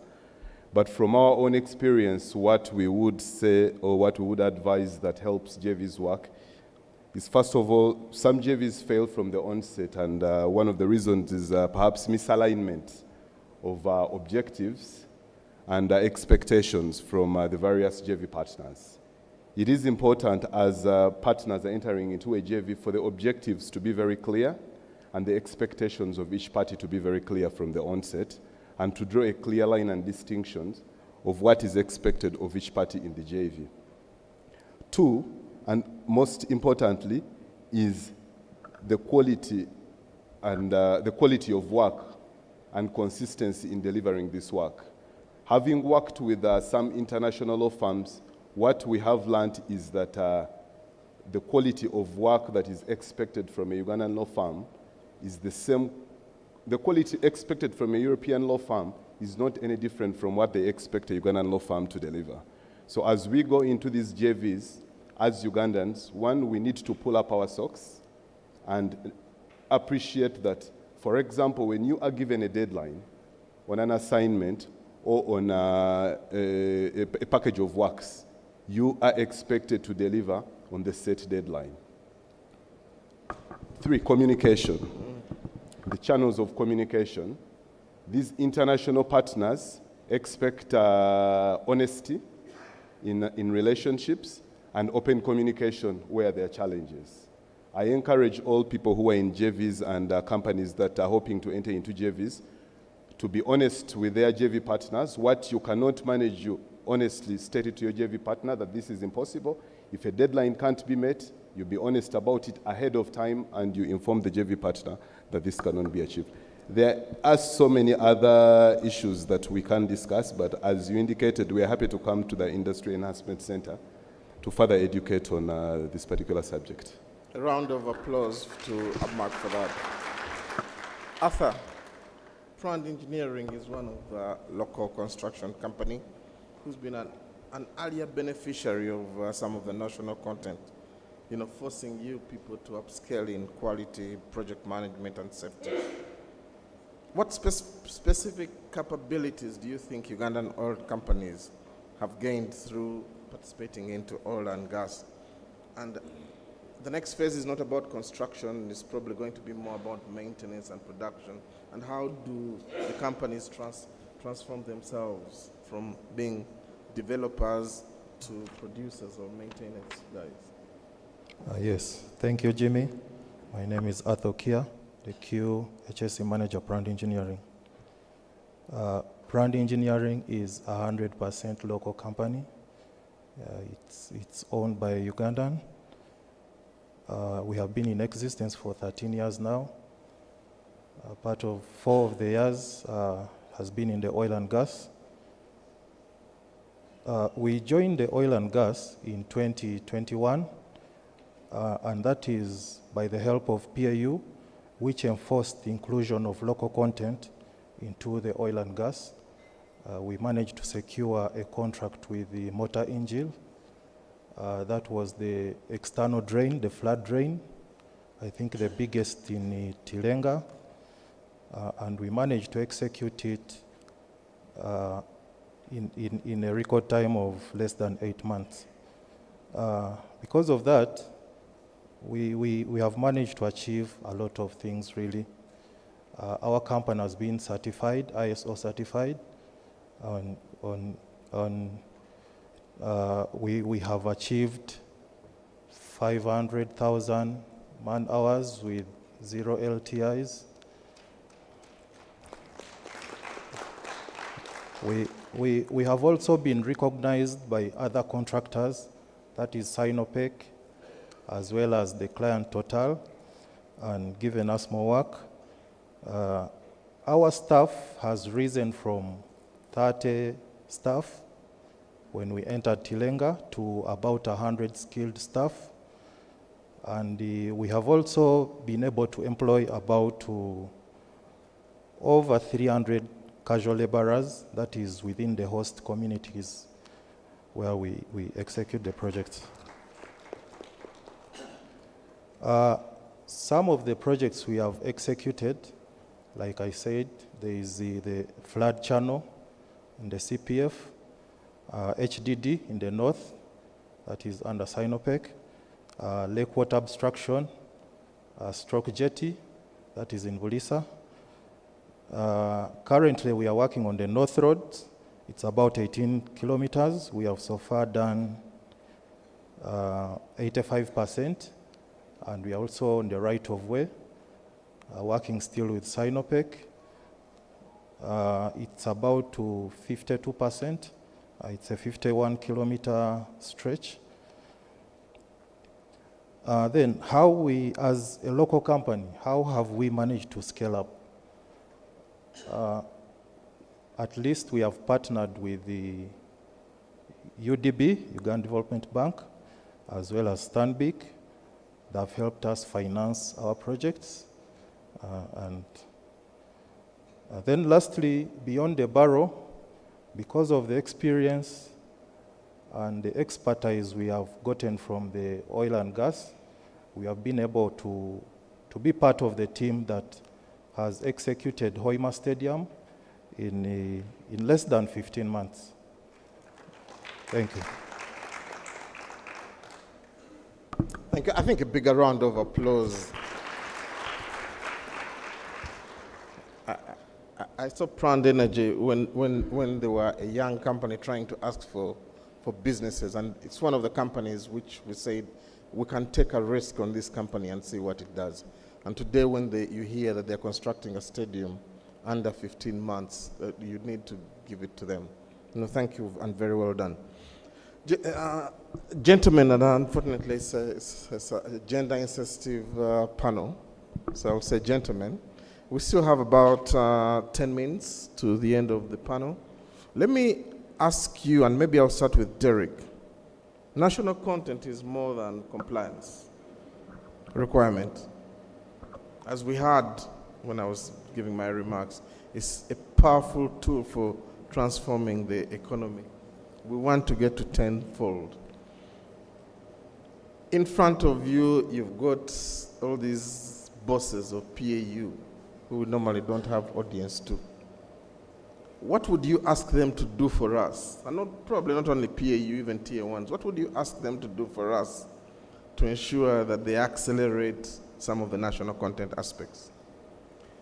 Thank you so much, Jimmy. And anybody can also take the question. Yes, so in a nutshell, I think I will begin by appreciating what has been done well. I think most of the times we get lost in demanding for more and we forget the strong value that we've had from this. And one is that transparent nature that we've enjoyed in the oil and gas sector. We want to thank PAU and all the players. And the key, yes, and especially the key clients, Tier 1. Of course, there are a few that where I think some work is needed, but on a general, the oil and gas sector has been transparent. And I've said this before, but compared to other sectors that we play in, it's fairly transparent. You'll be able to sit on a table, discuss, and understand the terms clearly. And coupled now with the predictable flow of work. You know when your invoice will come, when you agree on payment terms, you know when I've invoiced, I will get my money this time. That is very important for us in business. So I want to thank all the efforts that have gone into regulating and supporting that and the companies that do that. So if that can continue to be done, we thank you, team. Of course, to also applaud indeed the national content champions that pass on these contracts, and many have taken a bit, like Jimmy is saying. Sometimes you look at a company and possibly it needs some support because like they've said before, the oil and gas sector, the standards, you must match to the standard. They will never find you where you are. You must come up to the standards. So there are those indeed entities that have allowed to hold and make sure you come up to the standard and support you to grow. So that has been a good thing and we pray it continues. So in terms of what possibly we need more is to support indeed, to be realistic as this comes. Like I said before, we are learning, all of us in this sector. And I think we've proved to you before that we are learning organizations, that companies that had never participated in the oil and gas sector, but have been fairly successful in other sectors, when given a chance, they are able to scale up and come and perform. So if there are any specific services that are coming on board, where possibly the experience is not exactly what I've done, but it's related, and I've proved my capacity, you can see that it's just because it has not been in the market, but I'm showing the ambition, the excitement, and I have the capacity to do it. Let's, I think, be flexible to give companies a chance as long as they can demonstrate that given capacity. Thank you very much. Thank you. I think you are taking notes, Director Penny and Director Kobshesha. I also saw Ali here, and also Philip from UNOP. But would you want to add anything? Yes. Again, would like to thank... Maybe don't thank them because we thank them. Thank them already? No Tell worries. us what do we need from them And So, be blunt, because yeah, it's be the only blunt indeed. opportunity. And yeah, so I'm going to speak from the point of view of someone in the inspection and certification industry again. Of course, in the oil and gas, it's kind of something that's everyday requirement. We're all aware of what's needed, but then for those of you who have reach and influence outside of oil and gas, I'd like to see the same level of enforcement in Uganda's wider industries when it comes to certification as well. No, I think that's very good. And Chris, from your perspective? Thank you, Jimmy. I think for me, it's benchmarking from the exposure we've had is supporting the regulatory aspects around the country to be able to meet the standards in the oil and gas sector. I'm sure they can testify that the standards are worlds apart in the sector and out of the sector. So how do we translate that out of the sector? Now, the regulators have a role to play. We also have a role to play as the people who have had the experience to take leadership and expose the standards in the sector out there, but we need the regulatory support to do that as well. Thank you. No, thank you. I think that's very useful, especially around the cross linkages. How do we bring the NEMA people? How do we bring URA? How do we bring the other regulators to appreciate some of the things that we are working with? I think that's a very useful point. And Daniel Hakim, where you sit? For me to PAU, first of all, I must appreciate that PAU is doing a very good job. They have done a wonderful job in promoting national content. And I know, yes, they have done a wonderful job, but we shall not stop asking you to do more to promote local service providers, because with PAU promoting the local service providers more, then we are in a better position to be able to have Ugandan national enterprises transcend our borders to go regionally and also internationally with your support. So for me, is to ask for more support, and wherever we come to you, I request that you give us this support even when we are going out there internationally. Sometimes we are going to these places where you're required to have a recommendation from a regulator.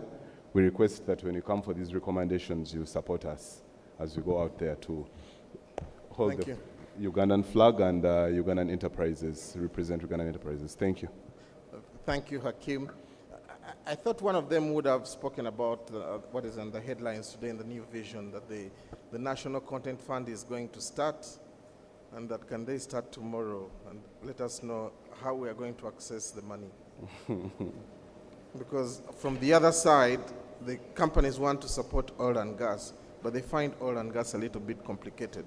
So if there's a National Content Fund that is going to come, PAU will request that you hasten the process. We have 5 minutes. Final word from each of you, starting with Arthur. Yes. Half a minute. Thank you, Jimmy. PAU,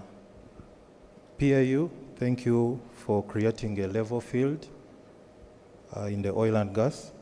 At least PAU has been following up. They are so visible on site, easily approachable, and we have always raised our concerns to them. Maybe what I would like PAU to help on is we are local contractors. We are sometimes limited by the finance, and also the tier 1 contractors sometimes, I won't say little money, but the demands in the oil and gas are so many, the regulations are so many, so the overheads are so many, so PAU should come out and help us on the financial bit of it in terms of recommendations and also talking to the tier 1 contractors. Thank you. Thank you. Half a minute each, and we close. Yes, I'll paraphrase the word that has been said before, that the measure of the value added to oil and gas in our business, especially as ISIS and my fellow colleagues here, the Ugandan entities, is not going to be in how much money we made in the oil and gas, from oil and gas contract, the revenue that we got. but rather how we are able to develop sustainable growth for our businesses and how that will be seen in the other projects and other sectors that we've been able to support because of the uplift that we've received from the oil and gas sector. We already have stories. If asked, we have many to share, and we believe that we'll have many more to come. Thank you very much. Yes, and for me, this is a message to fellow service providers like myself and contractors. It is upon us to broaden our skills and competences to be able to compete beyond the borders of Uganda.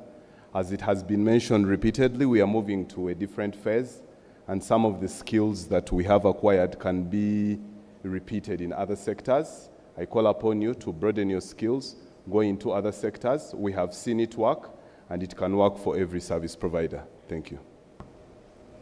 I think the similar spirit is to encourage us all to work together, yes, to retain as much value as possible in this country, value from the opportunity we have in the oil and gas sector.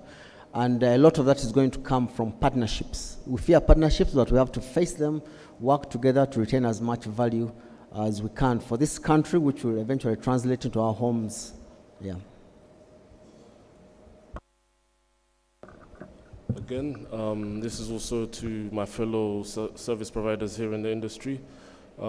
Let's just continue to improve our service provision, the quality, the reliability. So we're no longer depending on national content, and we're just competing as business people. Thank you. So, ladies and gentlemen, audience, thank you very much for listening to this panel. These are experienced guys, and I think there's an opportunity for B2B. A round of applause to the panel. Fantastic. Thank you very much, Jimmy Mugerwa, and your amazing panel. I am not happy it was a manned panel. In future, I think for sustainability purposes, let's try and blend it and make it worthwhile. But please, you can step up here, have a picture taken of you before you get off the stage. And the lovely lady here has some presents as well to hand over to you. And while you're doing that, let me just make this announcement. First of all, I want to recognize the presence of Mr. Ezra Rubanda, who is the Executive Director at Uganda Manufacturers Association. And of course, I know many of you have pressure right now, you know, or you're feeling some pressure issues because time is going so well, or you're anticipating a good day. But City Medicals has a free checkup, a free diagnosis for you. So while you're having your break or while you're here for the rest of the day, go over to the City Medical ambulance or the City Medical team and you'll have a free diagnosis. You don't have to worry about any consultation fees. It is free of charge. We've earned our break, so we're taking our break right now. The break will be in the same venue where it was yesterday, just down in the exhibition area. Our break is going to be for 25 minutes only. So we should be back here at exactly 11:30 for the next panel. 11:30 for the next panel. Thank you.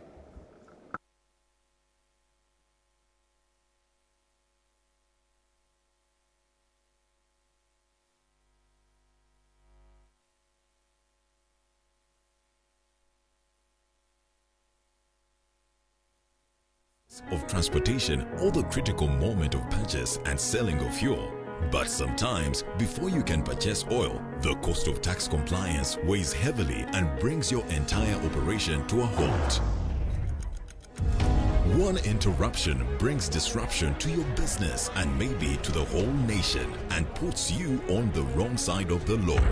Introducing the KCB Tax Bridge Loan, an unsecured short-term solution designed to keep your oil and gas business moving, no matter the tax demands ahead. Get up to 4 billion Uganda shillings at 16.5% annual interest, 30-day tenor.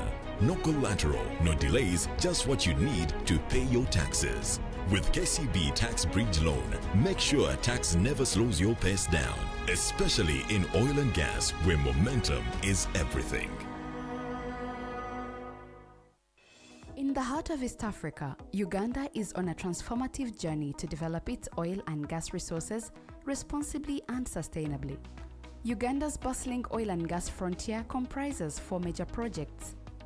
The Tilenga project will produce up to 190,000 barrels of oil per day. The Kingfisher project will produce up to 40,000 barrels of oil per day. The East African Crude Oil Pipeline, which is the world's most technologically smart oil pipeline that will transport Uganda's crude oil from Uganda to the East African coast. At Kabalega Industrial Park, the Uganda Refinery project will transform crude oil into fuel for homes, industries, and progress. It is not only about oil and gas revenues. It is also about opportunities for jobs, training and acquiring skills, enterprise development and technology transfer, with Ugandans at the heart of this development. Uganda is protecting its natural heritage and rich biodiversity while advancing its bright energy future. With investment of close to $20 billion, Uganda's oil and gas projects will provide energy to power Uganda's development and boost growth in agriculture, transport, tourism, manufacturing, infrastructure, and beyond. This is Uganda's journey toward energy security, economic growth, and a brighter future. At the heart of regulating these developments for the last 10 years stands the Petroleum Authority of Uganda, with a mission of creating lasting value in Uganda's oil journey.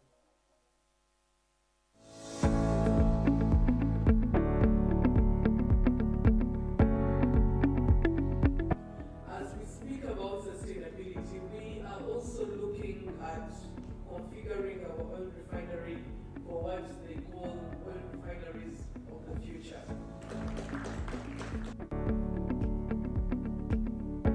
During this session, we'll be talking about issues that are surrounding environmental sustainability and responsible resource management.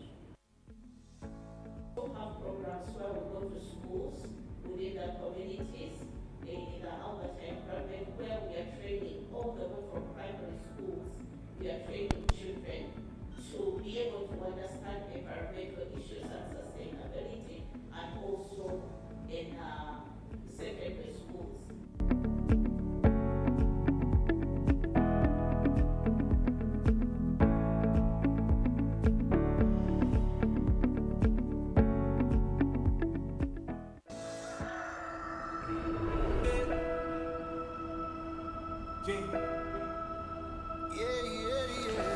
Maria, I'm going to make the mandazi you like today.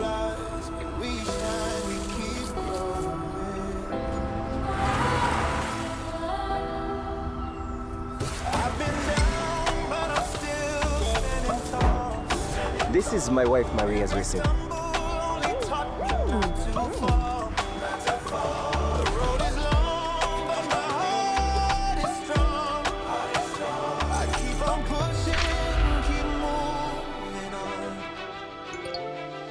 Maria! Maria, we've got the loan! We've got the loan!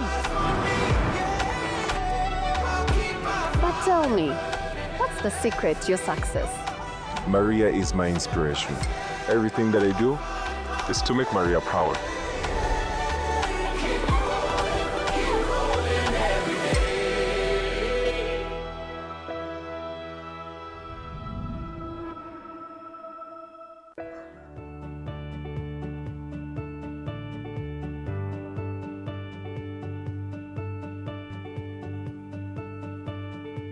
COSL is one of the leading integrated oil field services providers in the world and dedicated to providing customers with full life cycle services. We have more than 50 years of experience in oil and gas exploration, development, and production.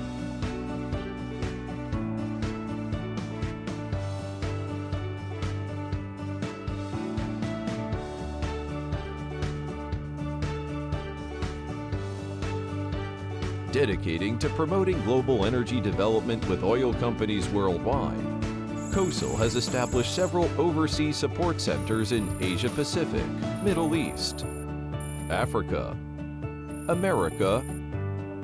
COSL operations cover more than 40 countries and regions around the world, establishing partnerships with more than 100 international clients.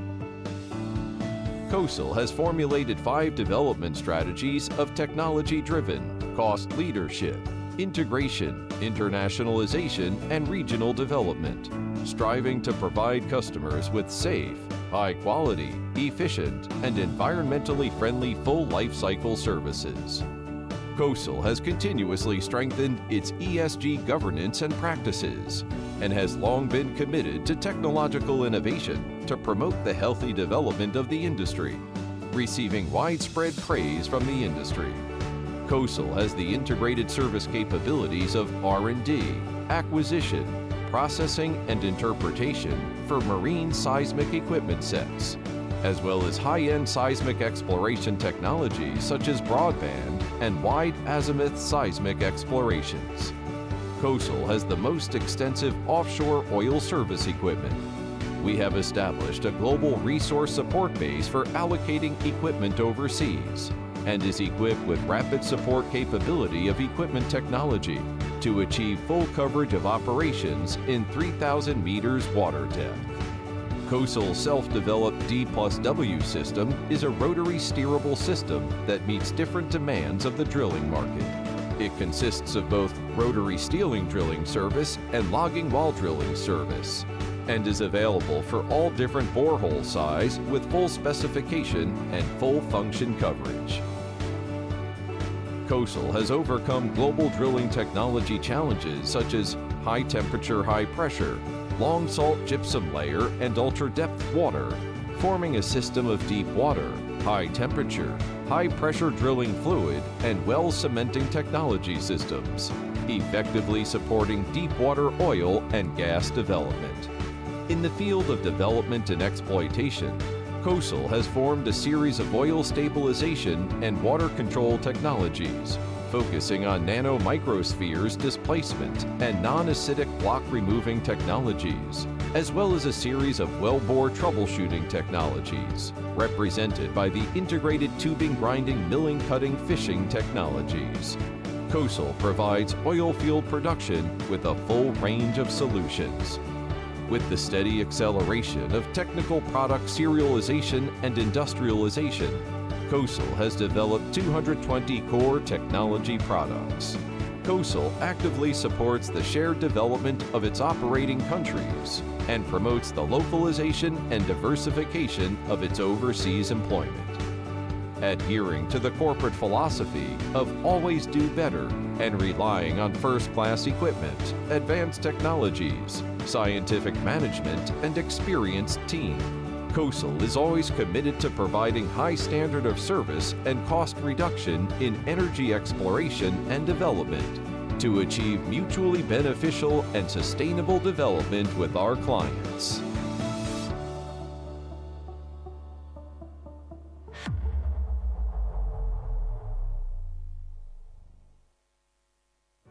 In Uganda's oil and gas journey, the citizens and communities are partners in progress.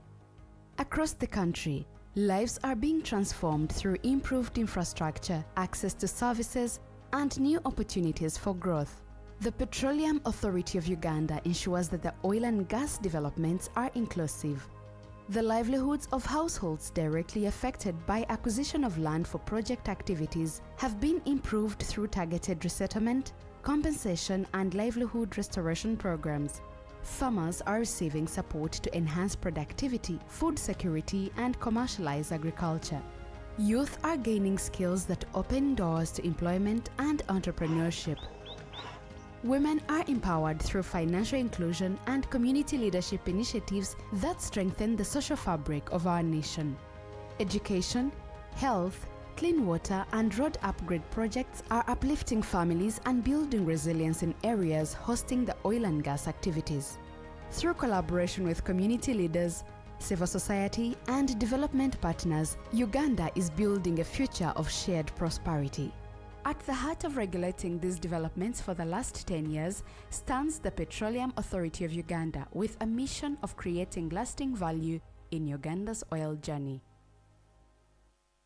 From Uganda, the Pearl of Africa, a powerful story is unfolding, one of opportunity and transformation.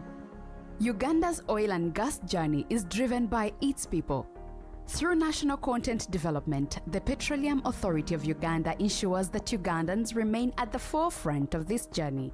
To date, Ugandan companies have secured contracts worth over $2.2 billion, representing nearly 30% of all contracts awarded. The National Suppliers Database showcases over 2,300 Ugandan companies, connecting them to sector opportunities and demonstrating Uganda's growing competitive capacity. Employment in the sector has surpassed 150,000 jobs, with over 90% held by Ugandans.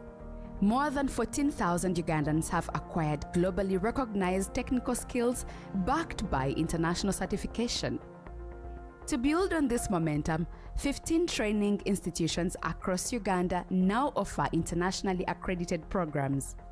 The National Oil and Gas Talent Register serves as a dynamic platform matching skilled professionals with job opportunities in the sector. Technology transfer is actively promoted through over 35 joint ventures and strategic equipment donations to vocational and technical institutions, driving innovation and capacity enhancement. Through conferences, skills expos, and supplier development programs, the private sector is being prepared to seize both current and future opportunities. At the heart of regulating these developments for the last 10 years stands the Petroleum Authority of Uganda, with a mission of creating lasting value in Uganda's oil journey. Business is a numbers game, so when growing your business is your number one objective, at KCB Uganda, we've got a number of trade finance solutions. Whether you're looking for local or cross-border trade finance solutions, looking to increase visibility or manage risk, there are a number of trade finance products available, from bid bonds,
Can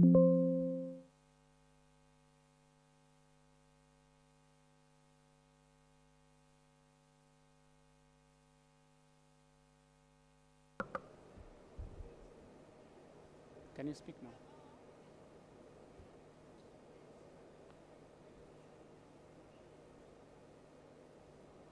Yes, Olivia. We still can't hear you.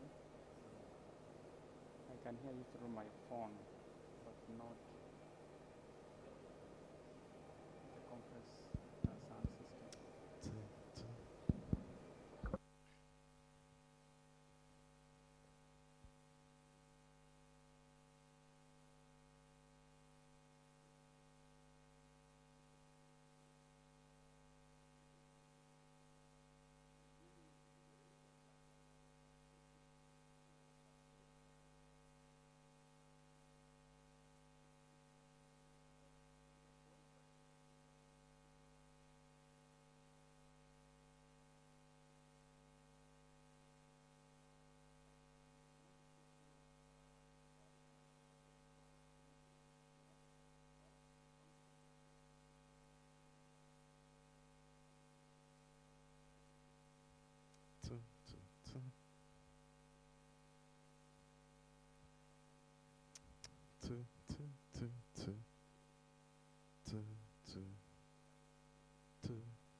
Where I start the good mic. Two.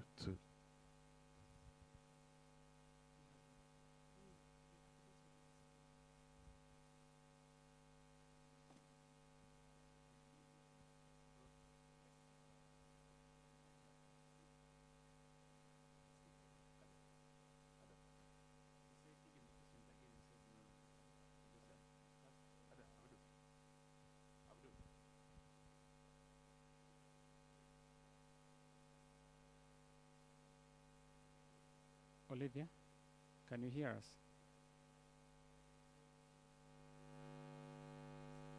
Olivia, can you hear us? Hello, Olivia? Olivia, hello? Olivia, you're muted.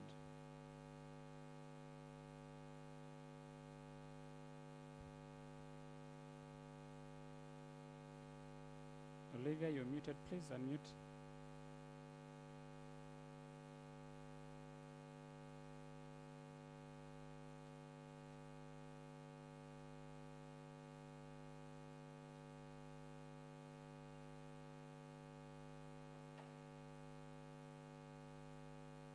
You are the host. You can't unmute.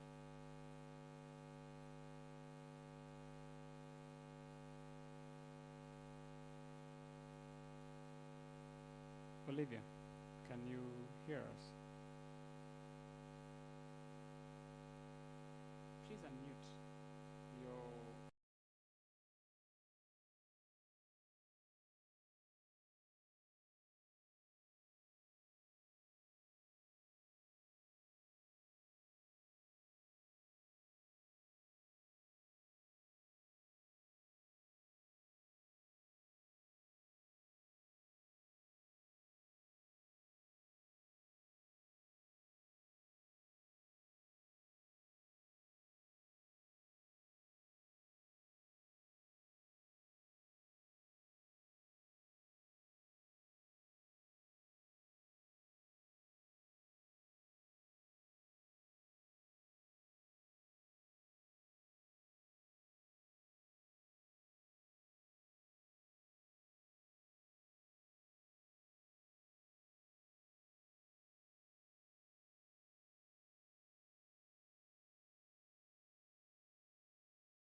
moderated by none other than the Director of Legal and Corporate Affairs, Mr. Ali Sekatawa. On this panel, we're going to have from ICOP, Ms. Marian Ahabwe. She is the National Content Manager. Marian, to the stage. From IPRA, that's the Energy, Petroleum and Regulatory Agency of Kenya, we have Michael Karanja, who is the Manager, Upstream Petroleum Development and Production. Michael Karanja. From the Ministry of Mines and Energy Namibia, we have Ms. Maggie Shino, who is the Petroleum Commissioner. Ms. Maggie Shino. Okay, while we wait for Ms. Maggie Shino to come on board, I would also like to ask Mr. Ezra Rubanda from the Uganda Manufacturers Association to join the panel.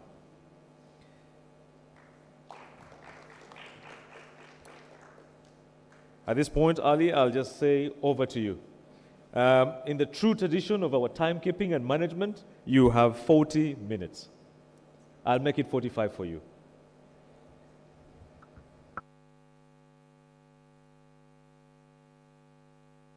Thank you, Tony. Good morning, everyone. Morning.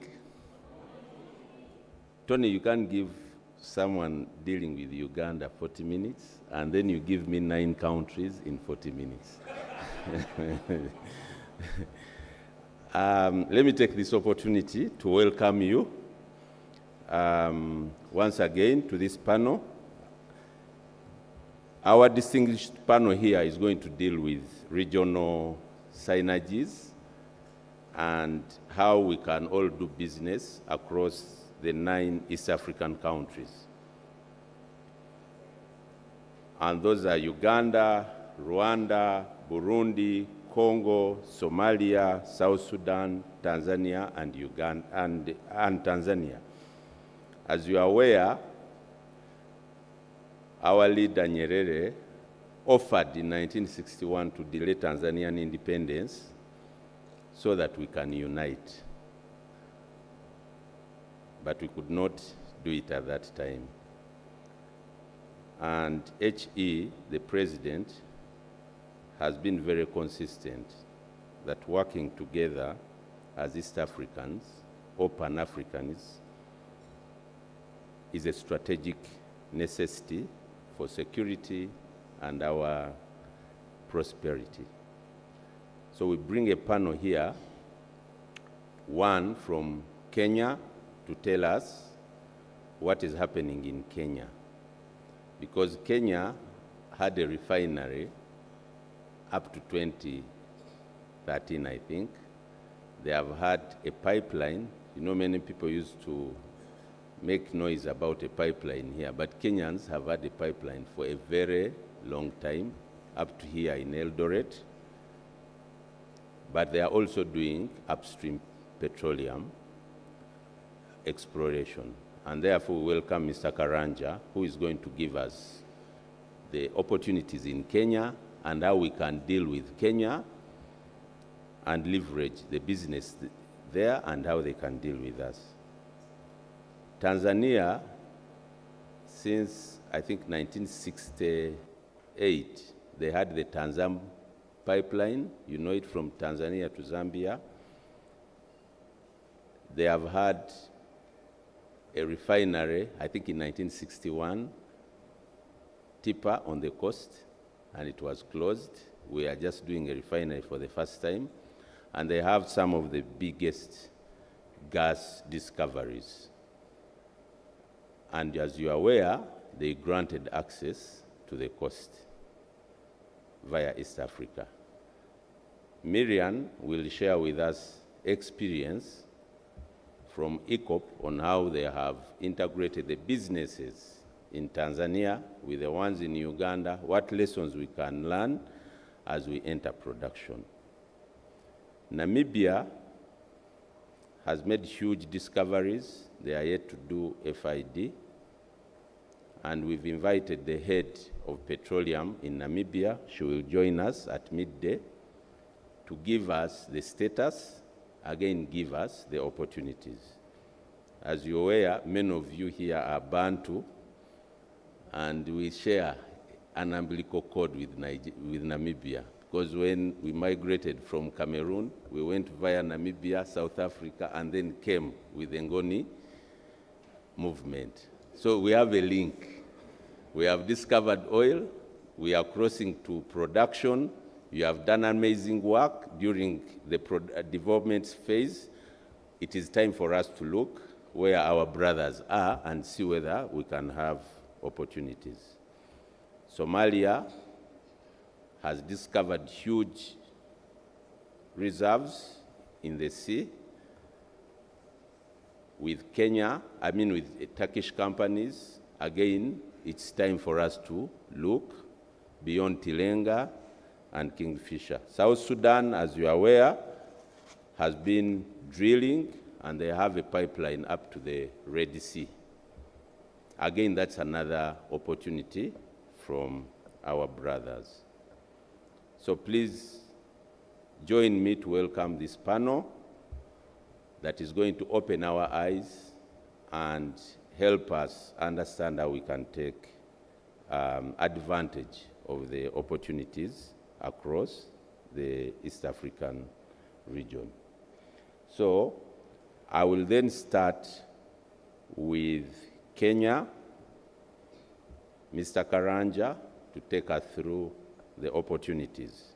And lastly, I will invite Dr. Ezra Muhumuza, who is our CEO for Uganda Manufacturers Association, but has worked across the East African region with huge experience dealing with all the companies around the region, to share with us some few nuggets on how to jump the pitfalls on dealing in the region.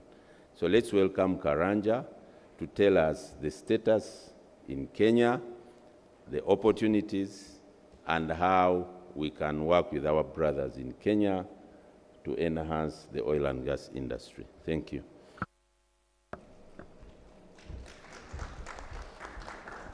Yeah, thank you, moderator.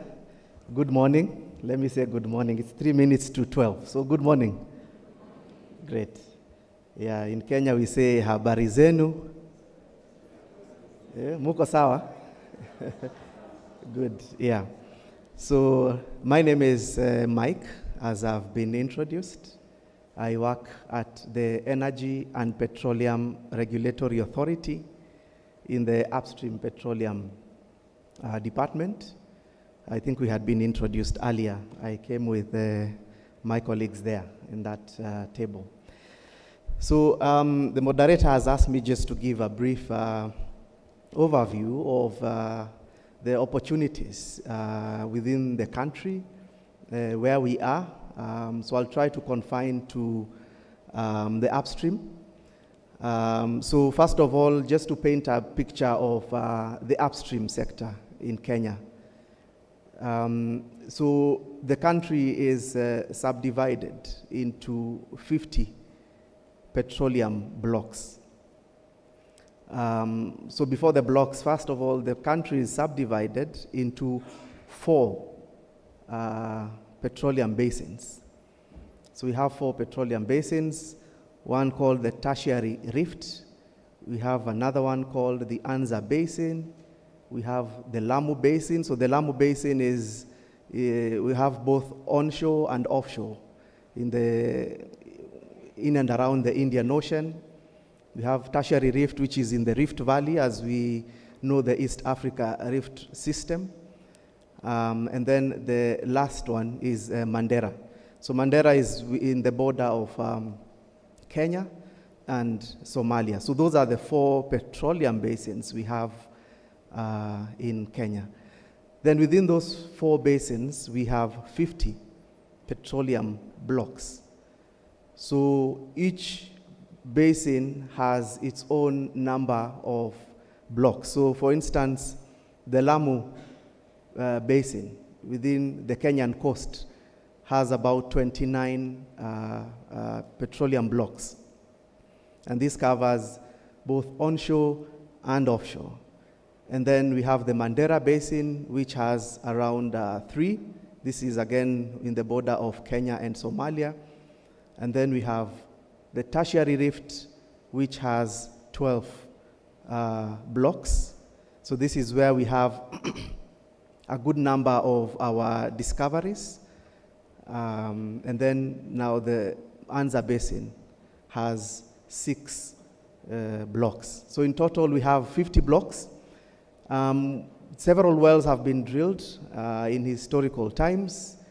And where we are now with these blocks and the upstream petroleum projects is we've had several petroleum and gas discoveries that have been made in the tertiary rift block, in the tertiary rift basin, in the Lamu basin, and also in the Anza basin. So some of the companies that have operated in Kenya before are here in Uganda. For instance, Total, I think Total is around. And we've had other companies, both Kenyan and the IOCs.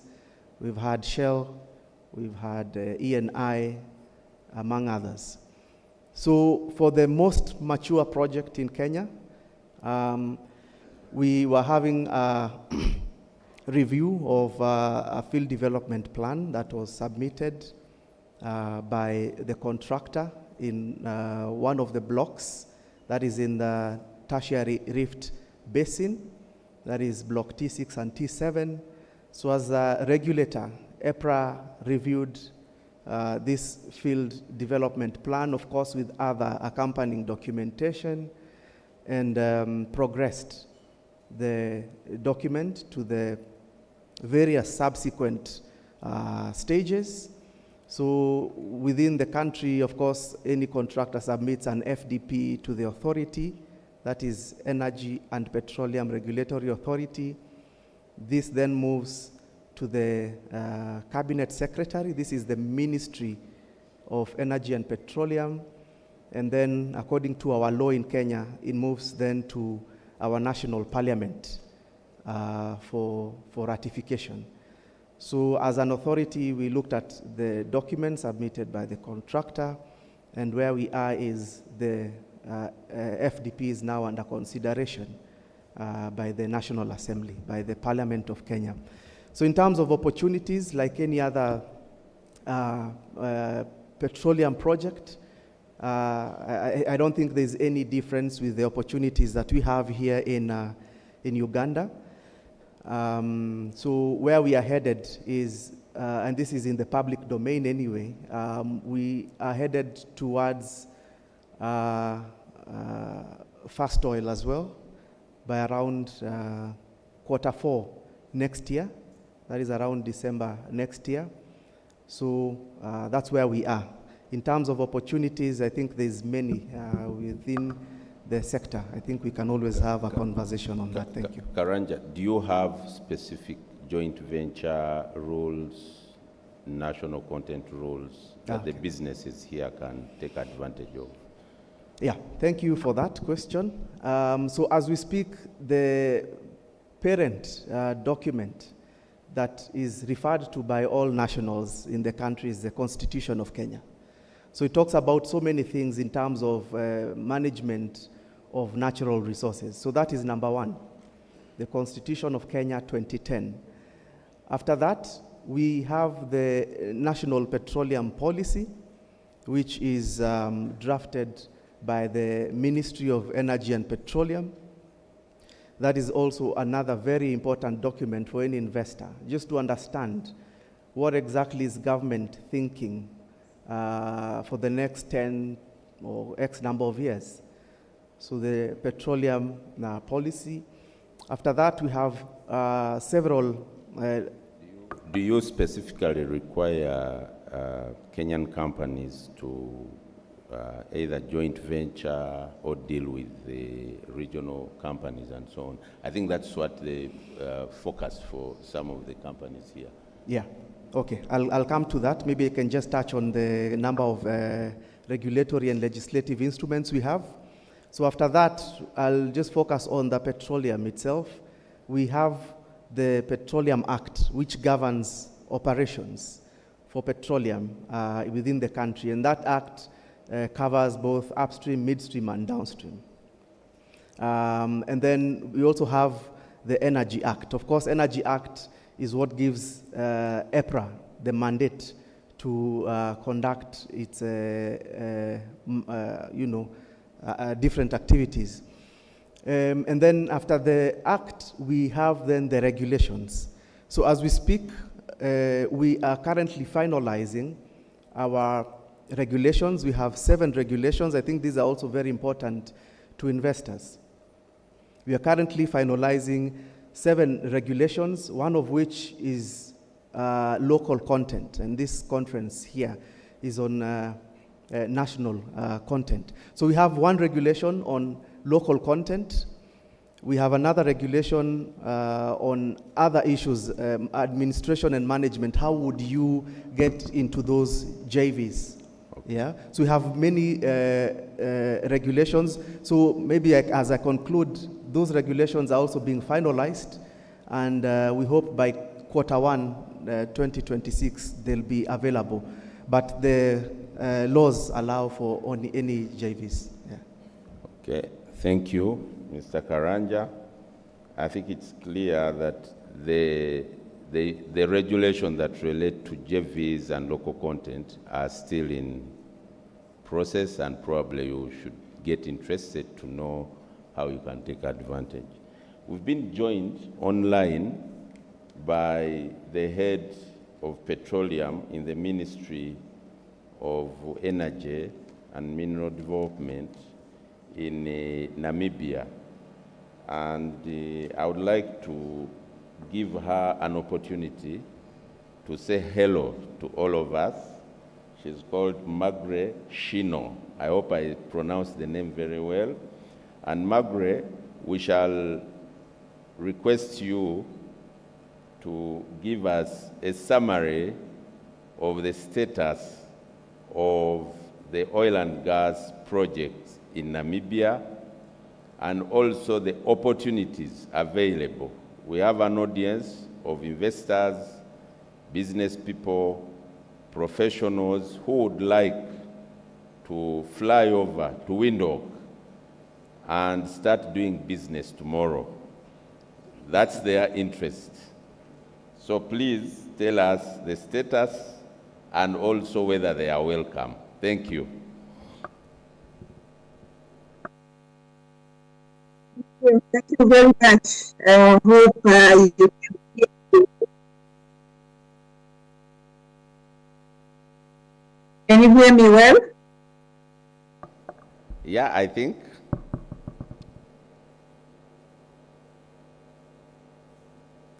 Okay, thank you very much. You are all welcome to Namibia, and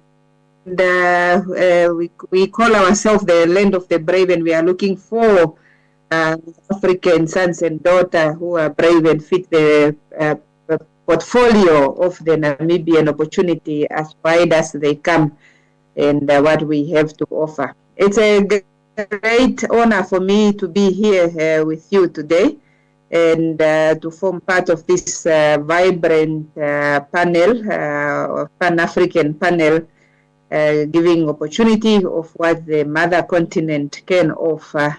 Hearing from my brother just previously, you can see that the rise of opportunities that the mother continent is delivering on a daily basis keep increasing, and the honor is on us as the African sons and daughters to ensure that this abundance of blessings that we have received in terms of natural resource is being produced efficiently, effectively, and to the benefit of economic development of the African people themselves.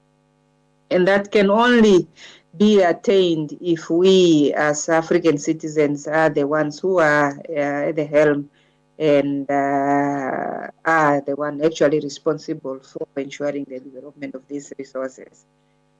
With that being said, in Namibia, things are going very well. The Namibian oil industry and the Namibian petroleum landscape keep changing on a daily basis. And by change, this means we are changing positively. We are in a phase of fast accelerated developments and occurrence and operations on the ground.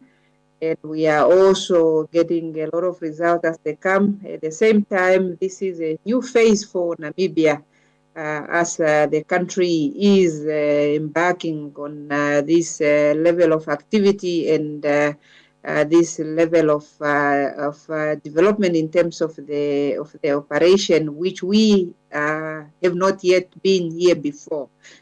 Most of them are the first time we are doing them, and because of that, it's a very interesting time, learning curve for us all as citizens, and that's you can see the enthusiasm when you come yourself into Namibia. Starting just in terms of the opportunities that the country have, let me just maybe paint a picture in terms of the production and exploration landscape as we have it. Namibia is also already defined in what we call blocks, blocks that are divided by geographical degrees and of equal size. However, we have sedimentary basins, both onshore and offshore. If we start onshore, we have let me start with the good news that we just delivered yesterday.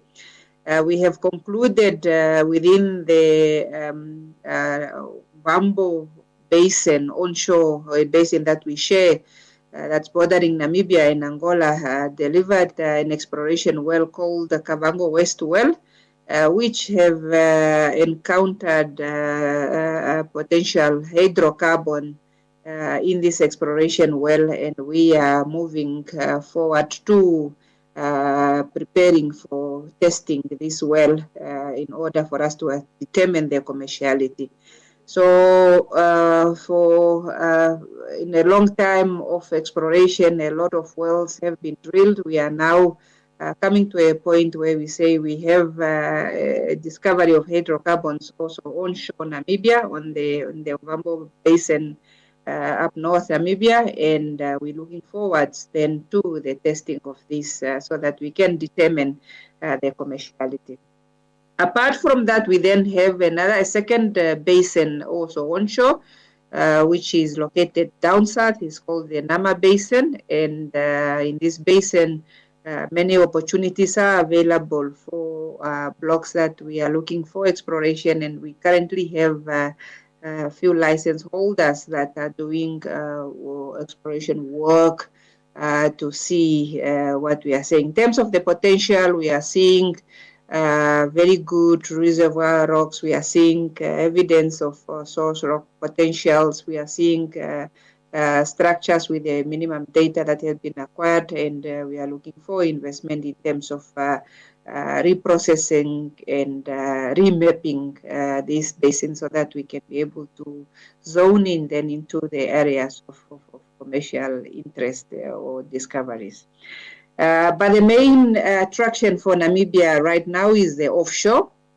The offshore has 4 basins. We have the Orange Basin that we share with South Africa.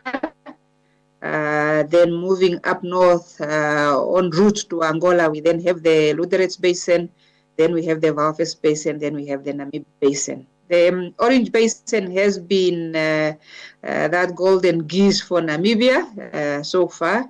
It's the one that have really opened up the Namibian potential into it becoming a reality. And this started with the discoveries that we made in 2022 by Shell, followed by another discovery by Total. And in between there also 2 or 3 more discoveries have been coming within the same block.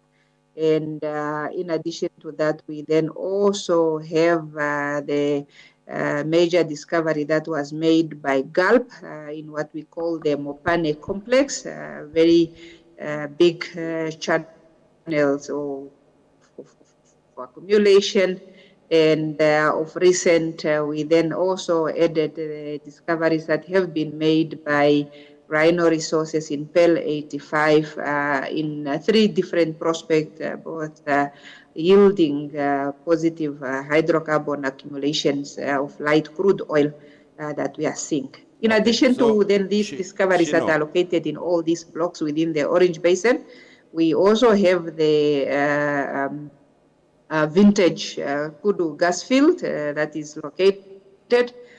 We have seen with the interpretation of the data and incorporating the data as being observed from the wells surrounding within the basin that there's a potential within the Kudu gas field for a deeper reservoir that could yield oil accumulation, and we drilled that well.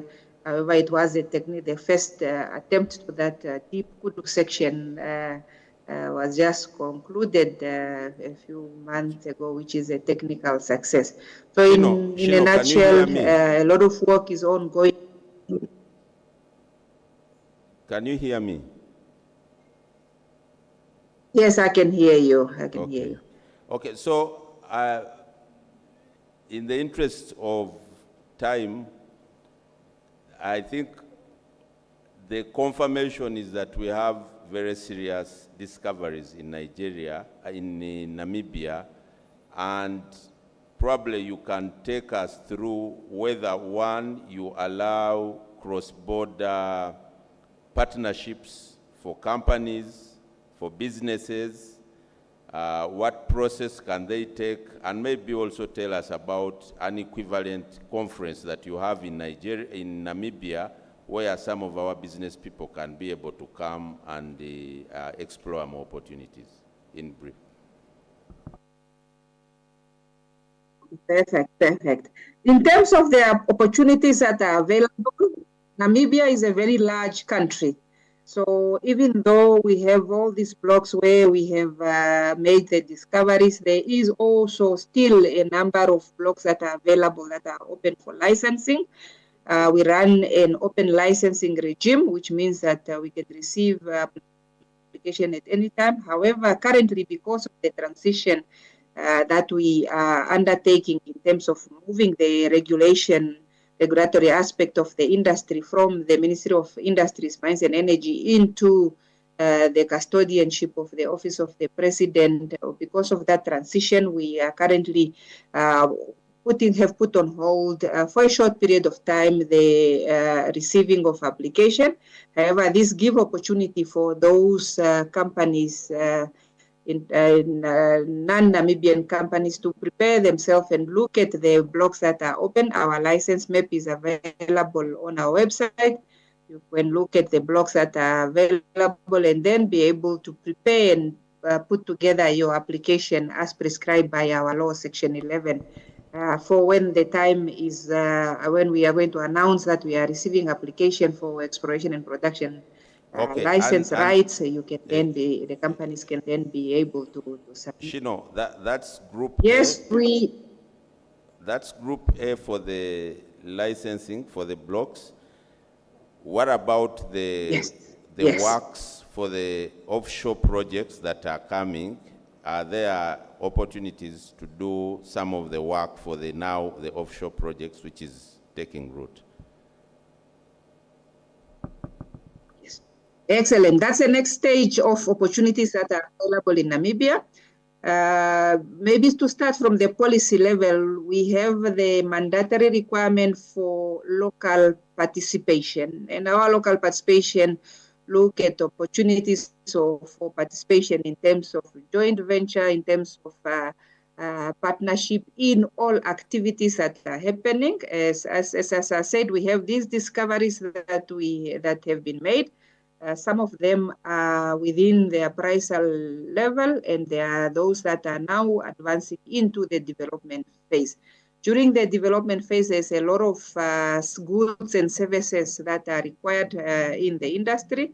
And with these goods and services, we expect that the Namibian companies should be able to participate in joint venture with other companies within the region and within the diaspora to be able then to serve this local content requirement as we have it. Okay, What thank we you, Shino. are also looking for is that, as I mentioned, that the industry is new for media. And because of that, we need to grow that capability and capacity by holding hands with Ugandan companies that have the experience, that have been doing this, issues of pipeline laying, issues of development of refineries, issues of local fabrication and local industrialization. That this is where really Namibia needs to partner up with companies that have the experience and that have the capability to come and hold hands, so that then we can be able to have this capacity being built in country in joint venture with the Namibian companies. There's a lot. Thank you, Shino.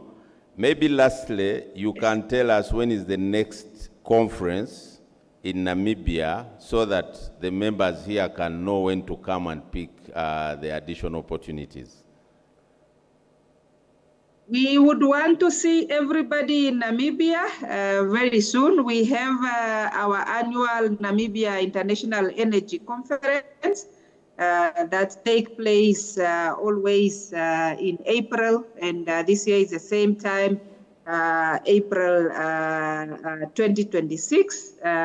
We are looking forward to have all of you in Windhoek, and this year or next year we promise it to be even bigger, better and vibrant, and because of that we are looking forward also to have a voice of the African market in terms of what opportunities are there. The dates for the conference for 2026 is on the 14th to the 16th of April 2026. And I'm looking forward to welcoming all of you in Windhoek. Thank you very much, Shino. Thank you. And maybe to say we don't need visas to go to Namibia, just to confirm that. And therefore, I think thank you for sharing that. You can still listen in if there's one or two questions later, but now I think we can move to the next speaker here. Thank you. So I think let's give Shino a round of applause. It's important to hear what's happening. As you can see, where Namibia is where we were probably in 2020. So for some of you that have participated between 2020 and now, there's a huge opportunity in Namibia, and I should say it's the same position in Mozambique, because the oil and gas, the gas project is also at the same level. As you are aware, there was force majeure, but they are going to start construction. And that's one of the reasons we are giving her enough time so that we can all know. Now, allow me to go to Miriam. Miriam is ECOP. You already got the status of ECOP. She's just here to share with us experience and nuggets on how you guys can cross over to Tanzania, because there are two things. Tanzania is starting their gas project. Two, we are also planning a reverse gas pipeline. Maybe there are lessons learned on how to take advantage of that, and that's why we've called Miriam, who is a national content expert, to take us through. Miriam, please. Thank you very much, and good afternoon, all of you. Been introduced, and I'll not go into the details of what ECOP is, but for the last 4 years I've worked with ECOP. It's been an interesting experience to see how Ugandan companies have actually grown to cross-border and take opportunities. ECOP is unique, like you all know. It's one project, one team, one vision, but operating in different regulatory framework and different socio-economic temperaments, different business environments. That alone is platform for collaboration is inevitable. Starting from the contracting strategy, how we've brought in the tier 1 contractors, they do bid as one ECOP. For example, all our tier 1 contractors, they have contracts for both countries. And however, when it comes to tier 2, the strategy changes. We now look at different countries, Uganda running their bidding, their tendering processes, and Tanzania doing the same. However, there are some contracts that are required to be run as ECOP, like one project. For example, if you look at certification of a pipeline, operationally, it would be very comforting to ECOP to have one person across both countries who is doing this kind of a service. There are many of them. And we have seen some success stories. Even in Namidi Stars, there are some companies that have opened branches in Tanzania. I know 5 of them that have approached us, and we've supported them to fully establish in Tanzania. Can they wave? Can they wave, or they are hiding? Can the 5 wave? I also know some here. There you go, there you go. And I think we'll give them time at one point, maybe in the future, to share their experiences. In Tanzania, you are required to have a local partner there for you to establish a local office. And that person is expected to hold up to 15% shareholding for you to settle in as a Tanzanian company. But people who have been seeing ahead, who have been able to take the risks, I'm sure have benefited from this kind of strategy. Go ahead and make sure that you're able to bid for the contracts that cut across both countries. Other than that, we've also set a stage as Uganda, ECOP, and had some industry enhancement center initiatives that cut across both countries. Just last year, we had a team of Ugandans that went to train together with Tanzanians under Mantrack. They went to their workshops and had a very good collaboration. And that is a good initiative that will open doors in the future. If they're interested in building on that partnership, then that would bring them results. There are also initiatives such as internships. Now we are talking about building the capacity, where we have cross-border interactions in terms of internships. You've heard about the field operators who are trading in both countries, in Uganda, in Tanzania, at UPIC. That, we may look at it as just field operators, but it has ripple effect that transcends, that grows into businesses if well nurtured. And this is where stakeholders like the Stanbic Incubator, they were telling us yesterday how they have such programs that can ride on that, the tide that is already set to make sure that they can grow. They can ride on that and grow. Joint forums, I think PAU, you need to think about how can we have joint forums and ride on the fact that we have ECOP that runs in both countries. I think that's what I can talk about. Thank you. When you say PAU, you are back to Twagala government at Tuyambe.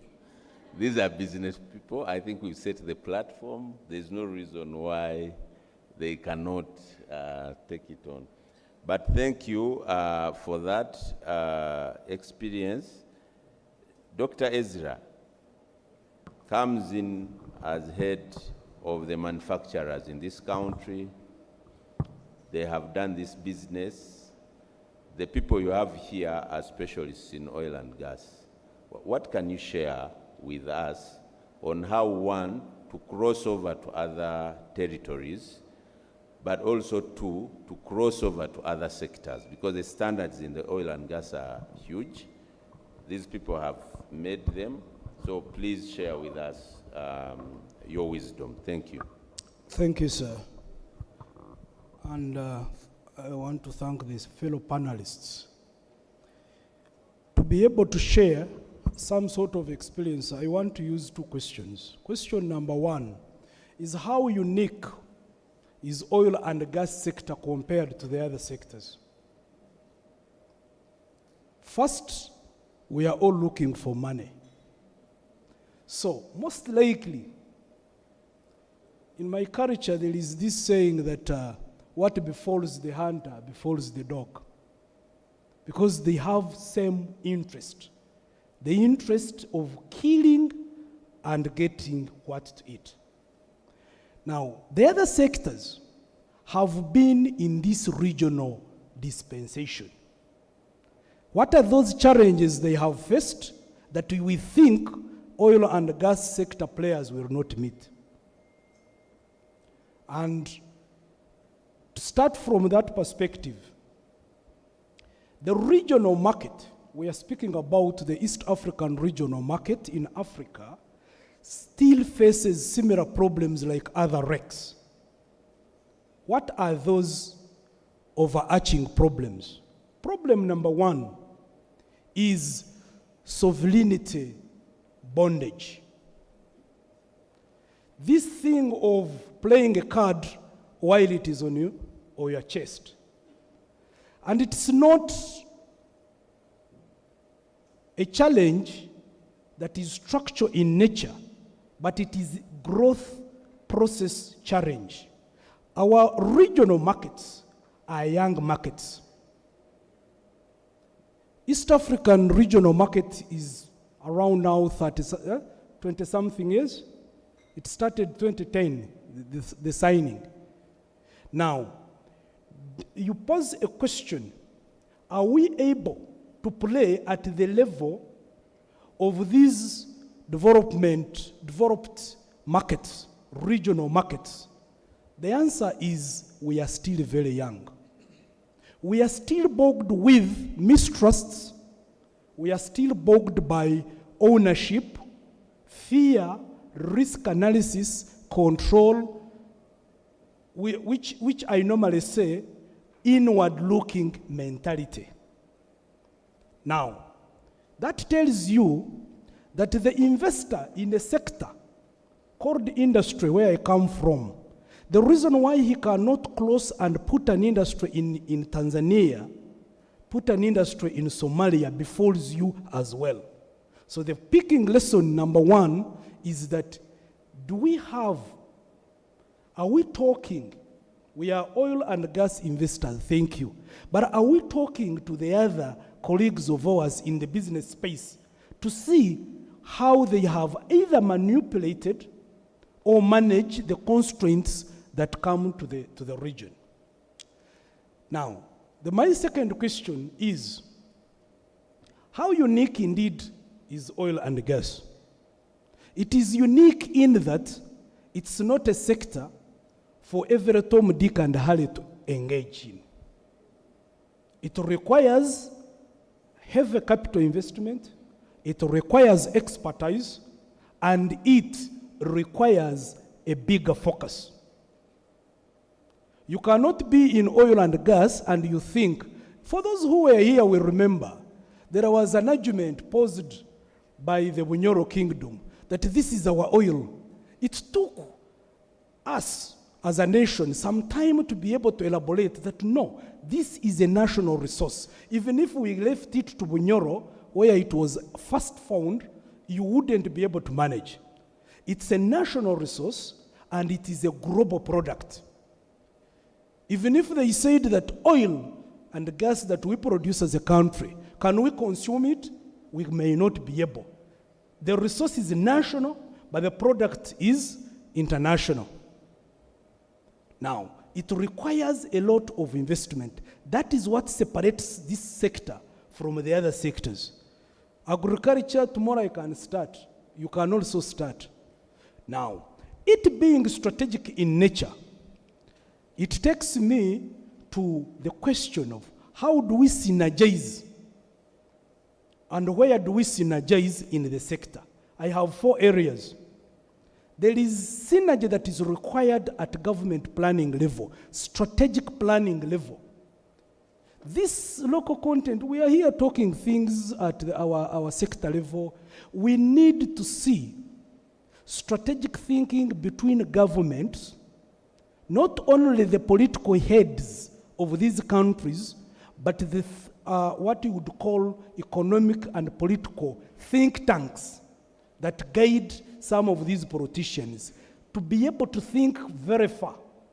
Because there is a question, for instance, we say South Sudan has oil, Tanzania has gas, you said Mozambique, Uganda, there are some discoveries in Rwanda, he didn't want to speak about it. Now, when do we pump from which wells? Because I said it is not a small domestic resource. If all these pumped their oils out, we are going to get flooding, we are going to get an unnecessary competition. Because none of us can consume this oil and gas alone as a country. So by now we should be having a strategic direction for the region and saying, we are not touching this field, we are starting with this field. A sequence of how we are going to tap into this resource. I don't personally subscribe to this world of that oil and gas in the near future will not have value. I do not. If it is that it is going to have value, then we must have to look at how we strategically position that. Second level, as I'm moving to conclude, it is about the investment synergies. Where do we have so far where we can say the companies in Tanzania are speaking to the companies in Uganda and they're speaking to companies in Kenya on joint investments? That regional framework, we need to up on that one. That is synergy level 2. Synergy level number 3 is synergizing operations. I have heard most of our people who were here, they are in operations. But are we sharing lessons which are operational in nature? The last one is how to synergize the impact. Unfortunately, oil and gas is not a direct consumable. There are 4 levels so far how we can benefit from this. One is the supply industry. For those who are supplying the oil and gas sector, that is direct and it is always the common one. The second one, which was the anticipation of so many, that the pump prices will come down, that the gas cylinder will come down in terms of prices. That is level 2 of benefit. And now I think we have done a very good job to ensure that we now know that it does not necessarily mean prices coming down. The third one, in my view, is what this sector can supply. The oil in itself, but majorly, it is petrochemical raw materials. And it is the reason why I have been pushing Petroleum Authority and NOC, that us, the industrialists, currently we are importing close to 72% of the raw materials we use in our industries to produce the products you see in your homes. We import these petrochemicals from very far. Now, we are pushing, and we wish this is indeed put on the agenda, to produce petrochemical raw materials for us so that we produce from here and we don't import them. Then the last one is the image, the country image. When we are calculating country image index, there are certain things we look at. For instance, the bigger benefit we have gotten from POW, the petroleum sector, is that when you go out there, people say the investors who are into oil and gas sector are doing very well, they are protected, their monies are okay, and it helps us to attract other investors. I thank you. Thank you, Dr. Ezra. Crystal, you know when I was in Makerere in 1998, yes. You came and did exactly what you have done today. So give me 2 minutes, please. I'll stand right here. Thank you. Thank you, Dr. Ezra. Colleagues, as you can see, I had a very passionate panel. Dr. Ezra is almost a professor. So by the time he starts from philosophy to operations, you can imagine. But I would like to thank you very much for the discussion. I thought we would save 2 minutes for just 2 questions. 2 questions. But Crystal has harassed us, so we are going to concede another 20 years. Next time, please, you give me the 2 minutes. Thank you very much, colleagues, and thank you, our panelists, Karanja from Kenya, Shino from Namibia, Miriam, formerly Ugandan, now Ugandan Tanzanian, and Dr. Ezra Muhumuza. Thank you, and the audience. Thank you so much. A round of applause for our amazing moderator as well, Mr. Ali Sekatawa. Thank you for conceding gracefully, putting me on the spot too. We're now just going to have a photograph, a little picture moment, so we can capture that. And then, of course, a thank you with a little gift bag to all of you. Please, if you can just face the cameras, and we take a group photo right there. Round of applause for them. Ladies and gentlemen, absolutely fantastic discussion on harnessing regional synergies for national content creation. Now, we are racing against the clock. We do want to do even better than yesterday, and for that, for us to end right on time, I'm going to get straight to our next panel discussion, ladies and gentlemen. And this is going to be on From Exploration to Expansion, Sustaining In-Country Value Through Continued Investment. On this panel, I'd like to invite Mr. Tony Serubiri, the Principal Geologist Exploration from the Ministry of Energy and Mineral Development, to join us on stage. Please give them some encouragement as they come up. Wonderful. Thank you, Tony. We'll also have Mr. Phillips Obita, the General Manager Upstream from Uganda National Oil Company, from UNOC. You're most welcome. And from the Petroleum Authority of Uganda, we have Miss Gloria Sebikari, the Manager for Corporate Affairs. Gloria, please come on up as well. And to moderate this discussion from the Uganda Chamber of Energy and Minerals, please welcome Mr. Humphrey Asimwe. Over to you. Oh, I need to tell you that we have 35 minutes for this discussion. So 35 minutes. Thank you. Okay, thank you very much, Crystal. And for the 35 minutes, I will invoke Mr. Ali Sekatawa's statements in 1998. Let's get through to this. Ladies and gentlemen, welcome to this session. There has been a lot of need for information on what is Uganda doing when it comes to further exploration. I know there are projects like Tilenga, Kingfisher that are at the point of, that are going into production, the operations phase. But is there more exploration taking place? For companies that have invested in certification, in technology, in skills, have good experience from the previous exploration phase, but then also the current development phase. Is there anything else coming? And so this panel is meant to answer those questions. What opportunities are they that exist?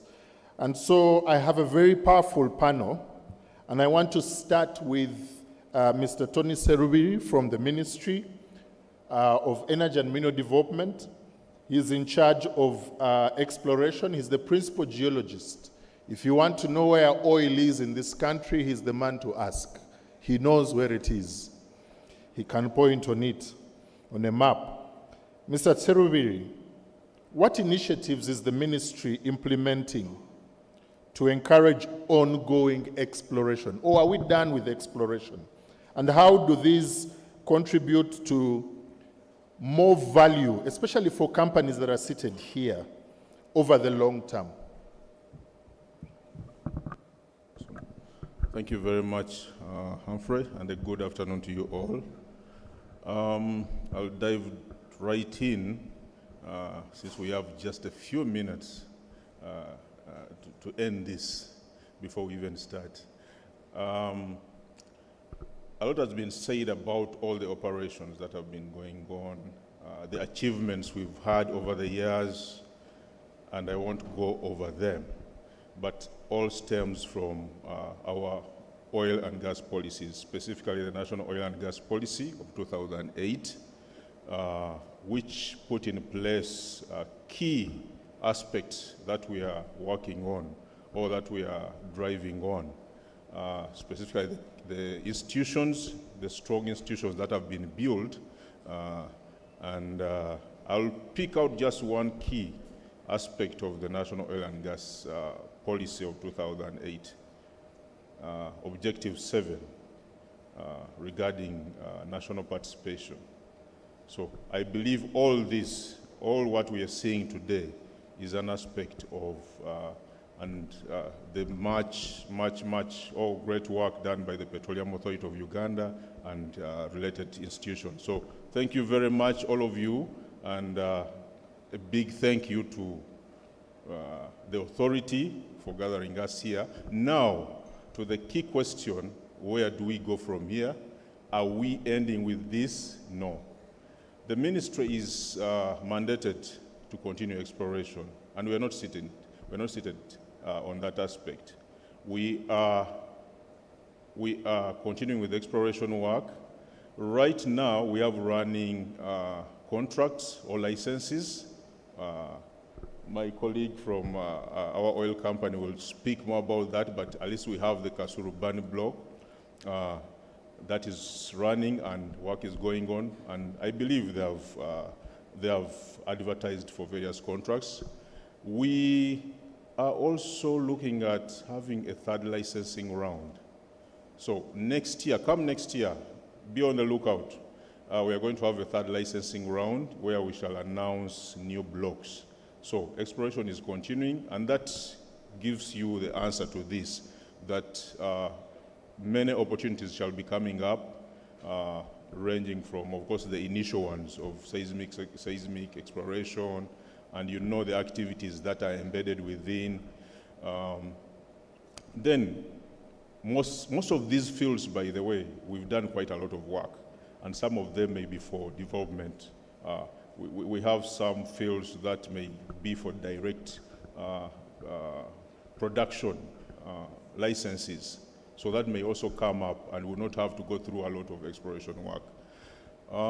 Then the other aspect is that we are looking at frontier basins too, in the Karamoja area and Choga Basin and Hoima Basin. So we are hoping that we get good finds there too, and of course the country shall be informed on the key opportunities that will come in there.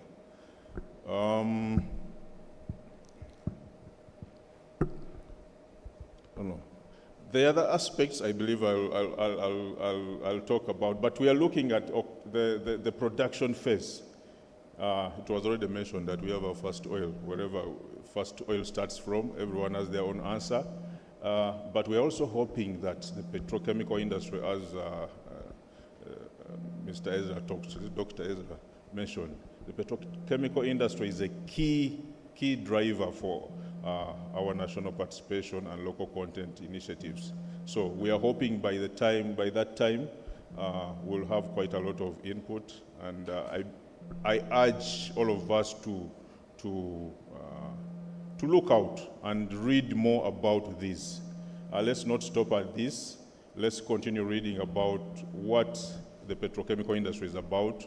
Then also the skills issues have been mentioned. Skills, I was happy when they mentioned earlier on that all these skills that are being achieved by our people are not ending in the oil sector. So even when our oil starts or the operations start coming down, we are very hopeful that the skills, because these are high-level skills, they will be used further in other sectors. Thank you very much. Thank you very much. Ladies and gentlemen, a big hand clap for Mr. Tony Serubi. I think it's very good news to hear that government is planning a third licensing round in 2026. So we can expect to get more information on that, to know what other blocks are coming.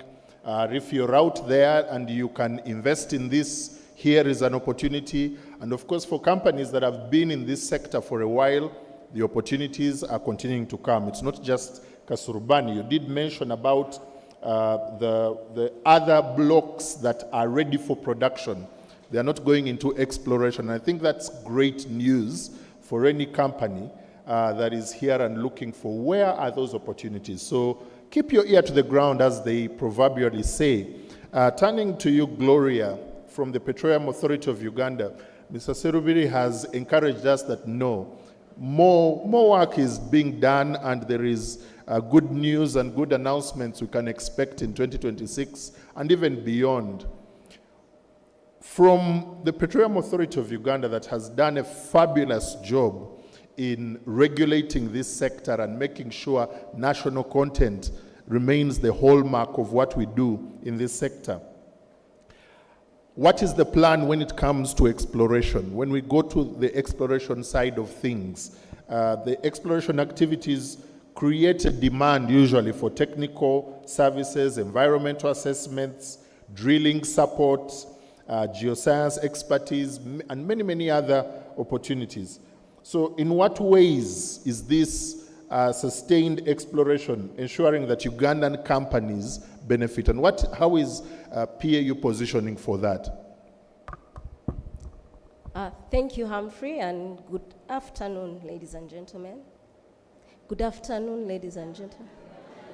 Thank you. I just wanted to make sure that we are all still together. So as the Petroleum Authority of Uganda, our mandate comes from the law, but also we aspire to regulate in line with international best practice.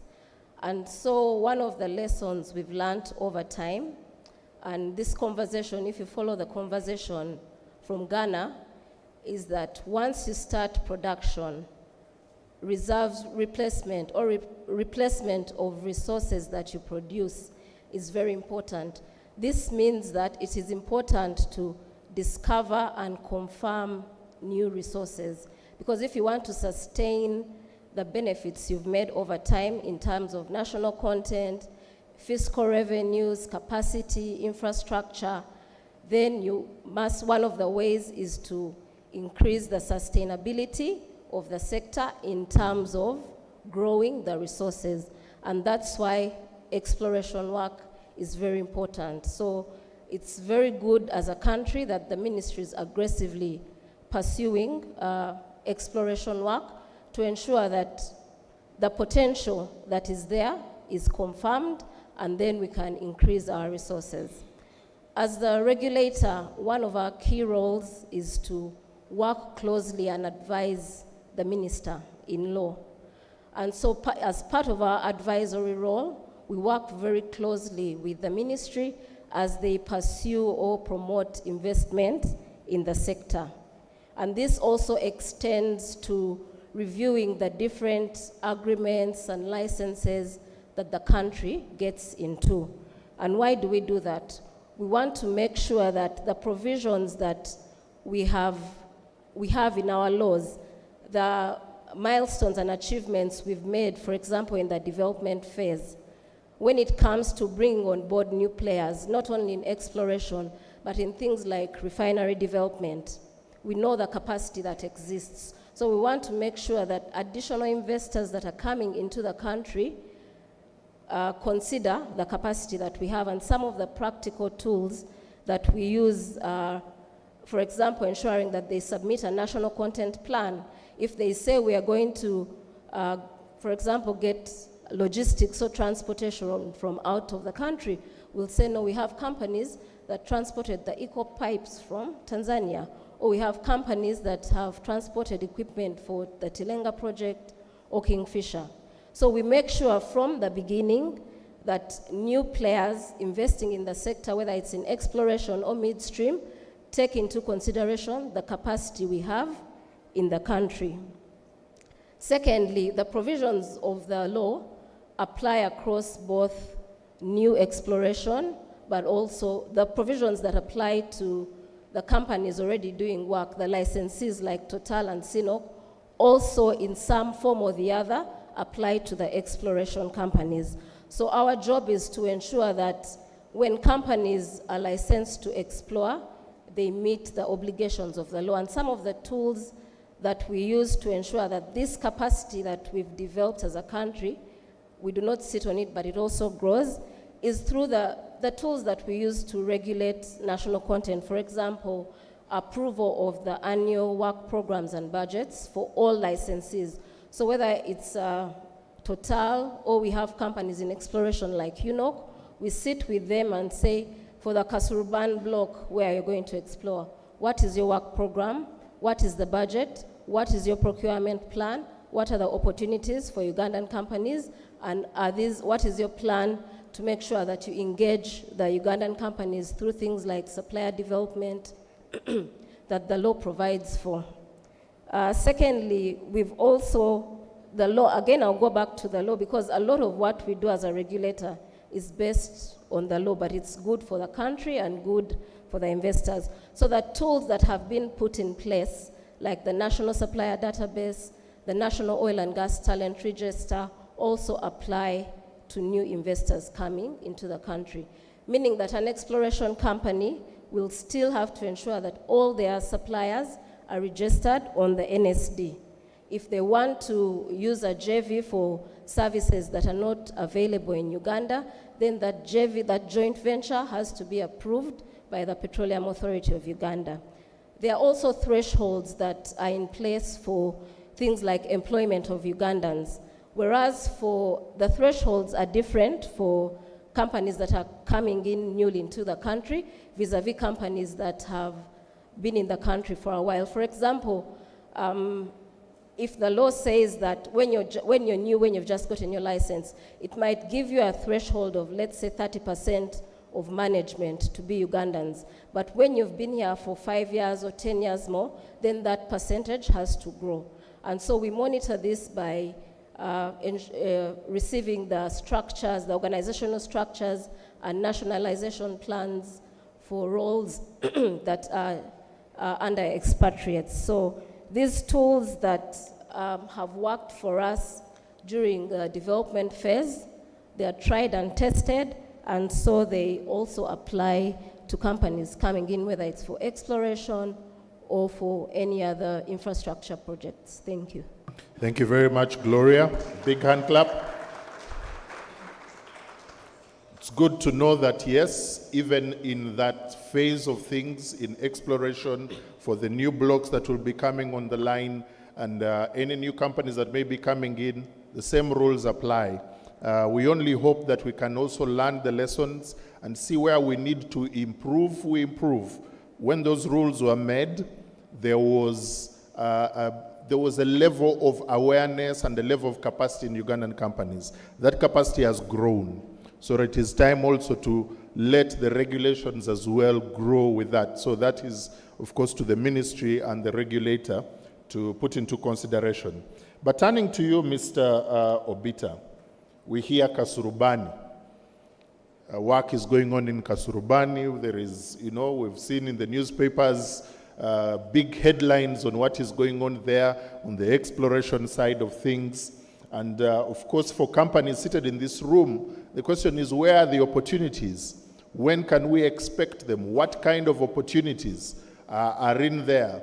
And how can companies, how can Ugandan enterprises that are specialized, whether in geology, geophysics, drilling, HSC, or project management, or any other area of specialty, how can they plug in? And what is UNOC doing to leverage this opportunity that Kasurubani brings to support local companies, whether through training or capacity building, for them to be part and parcel of the exploration there. No, of course, I know it's a bit of a loaded question, but an update on where we are, okay, on that front as well. Mr. Obita. Thank you very much, Mr. Moderator, and good afternoon, ladies and gentlemen. So, I think I'll just go straight to try to give some insights. And first to say that, yes, UNOC is one of the oil and gas companies that currently undertaking exploration for oil and gas. But at the same time, we are also participating in the field development that are ongoing, the Tilenga and Kingfisher, with our partners Total and CNOOC. So speaking about our activities in the exploration front, I just first want to underscore the point that each oil and gas project goes through a life cycle. Yeah, so you start from exploration and appraisal phase, and once you've gone through the exploration and appraisal phase, you move into the field development phase, which we are currently in for the case of Tilenga and Kingfisher, and then of course now you proceed into the production of the operations phase. Now, these very unique phases offer different opportunities, but importantly, different levels of opportunities to the industry. Across board, employment opportunities, service provision opportunities, et cetera, et cetera. So, for the case of, just to give you some context, for the case of Tilenga and Kingfisher, for some of you that will remember, we went through a period of about 12 years of exploration and appraisal, starting from the year 2000. Then we proceeded to the field development planning phase, which took about 4 years to get the FDPs, what we call the FDPs approved. And then now we are in the 5 years of field development. And after that, we shall go into the 25 years of production or operations phase. So that is the kind of life cycle that I'm talking about. And so for the case of our Kasurubani exploration project or license, we were awarded the production sharing agreement or the exploration license in February 2025. We have a two-year each exploration period. So the first 2 years of the first exploration period of 2 years ran from 2023 to 2025 February, and now we are in the second exploration period of 2 years, which ran up to February 27, and we will go into the third exploration period of 2 years that run from February 27 to February 29. Now, I'm highlighting that so that you can understand the phase where we are in, the phase that you should anticipate will come still in terms of in respect to the project, and the opportunities that we currently see in the phase that we are in. So once we have finished the 6 years of exploration period, the 222, then we go into the field development planning, where we propose a field development plan in the success case of making a discovery. We propose, and the discovery is commercially viable, we propose a field development plan to the government for approval. And after that, we go into the field development phase, and then the production and operations phase.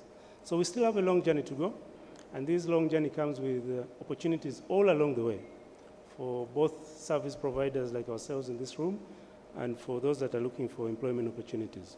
So in this current phase that we're in, the exploration phase, which ran for 6 years, in terms of categorization, we are currently, we undertake activities like G&G studies, geological and geophysical studies. We undertake drilling studies. We are currently acquiring 2D seismic data as we speak, and the 2D seismic data acquisition is expected to end next weekend. And we also expect to acquire more 2D seismic data in 2026 and propose an exploratory well And once in the event of a success, we will certainly propose appraisal wells to appraise the discovery that we would have made, but also acquire 3D seismic data to further appraise the subsurface structures that would be holding those discoveries. So that is just to give you a scope of the key activities that we anticipate will be undertaking during this exploration phase of the Kasurbani contract area. So for our delegates in the room, yeah, for sure, plan for those that offer services that relates to rig services and drilling, prepare for that. We shall, in the course of 2026, be advertising the relevant services that we need to support our first exploration campaign. And then, like I said, next year we shall also be advertising, or we shall be rolling out our second phase of 2D seismic data acquisition, and that also come with the support services and the direct services around it. So we are not sitting as a national oil company, and for us as a national oil company and as an operator of the Kasurbani contract area, we certainly appreciate the task that we have at hand, but also we recognize that this comes with a lot of commitment to develop in-depth capacity across the different phases of the project that we are handling, yeah? And so we have embarked on that journey, and we have done a lot of work in that front. But I just want to focus on a few. Of course, as a company, we have grown, and now our headcount is slightly over 230. But to build that national capacity required to deliver projects of this nature by an oil company, by a national oil company, we certainly have to grow our human resource and develop their capacity beyond the formal training that we do at bachelor's levels, and other things. So we send our staff on placement and secondment on active operational fields, and we are glad to inform you that with the support of our partners, Total and CNOOC, we have sent a number of our staff to CNOOC and to Total, seconded on the Tilenga and Kingfisher project, to learn hands-on on the field development processes, so that when we now get to that point where we have to develop our fields ourselves, we have staff that have learned on the job and are able to do the work. We also have memorandum of understanding with various service providers, and we are glad to have our colleagues COSIL here.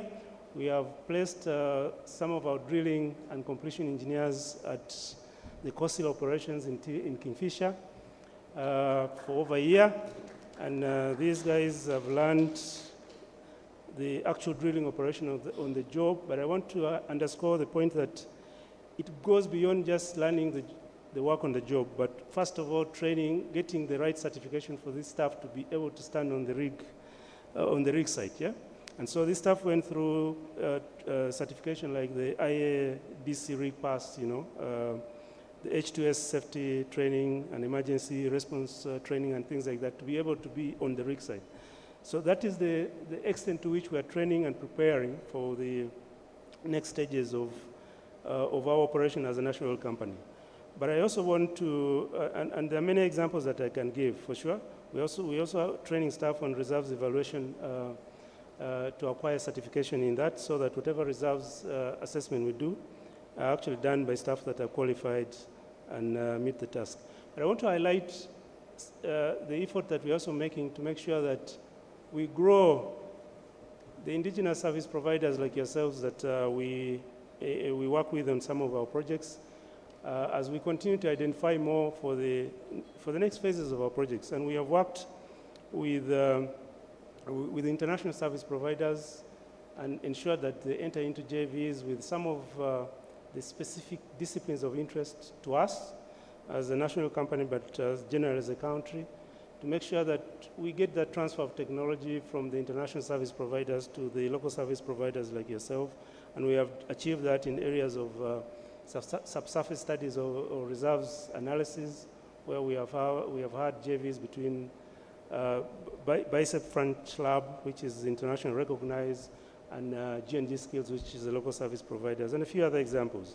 And we are very proud that we have pioneered those opportunities. And of course, in the phases that we are going to, we see a lot of opportunities that will come in your direction as service providers, especially for the more technologically advanced areas that His Excellency Jimmy highlighted a little earlier. You know, things like drilling, rig and drilling services, EPC services, and stuff like that. Because we realize that the low-hanging fruits, the support services, are areas that you have managed to tap in very well. And now we want to grow the more technological advanced and more capital-intensive sectors so that you're able to have that long-term capacity in-house in the country as service providers. So in a nutshell, yes, those are that's the picture that we currently have in respect to the Kasurubani, and some of those, and what I highlighted as some of the initiatives that we've had in respect to developing capacity, both to us as a national company, but also to the service providers. Thank you. And very good. Thank you very much, Mr. Obita. Big hand clap. Ladies and gentlemen, we are very aware that we are the ones standing between you and your lunch. So we are going to try and wrap this up. And I'm going to ask my panelists just one final question as we wrap up. And you give your parting shots. And your parting shots should be looking at the entrepreneurs, the companies in this room. What would you say to them about getting ready, participating, accessing opportunities in the exploration phase that we are embarking on in other parts?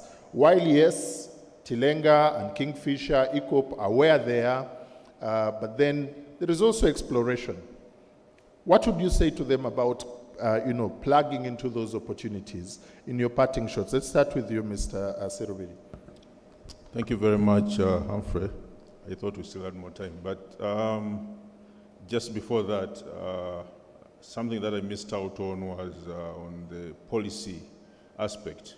You realize the policy has taken quite many years, over 17 years, I believe. So that's quite a long time. But a good thing, we've got some good lessons. We've understood the industry much better. I believe the time we set those goals and objectives and follow the laws that were enacted following the policy, there's quite a lot that has changed. And now we're having a new policy very soon that will help us improve, especially on aspects of national content, because we've learned quite a lot, and it is our belief as the government, as Minister of Energy and Mineral Development, that the Ugandan benefits from these ventures. We want to retain as much as possible in country. The other aspect was on, very soon, the authority will also be given some more duties, and I think we'll be talking more about the downstream more with the authority. So we are giving it more duties related to the downstream aspects of the petroleum value chain. Now, we've already mentioned that exploration work is continuing. And the good thing, I want to really thank the Petroleum Authority for holding these engagements. And I believe this is not all. It's not only the conferences. There's been quite a number of engagements throughout the country, even by other organizations, UNOC and the ministry. So we believe there's a lot of information around the country, online. Look out for it.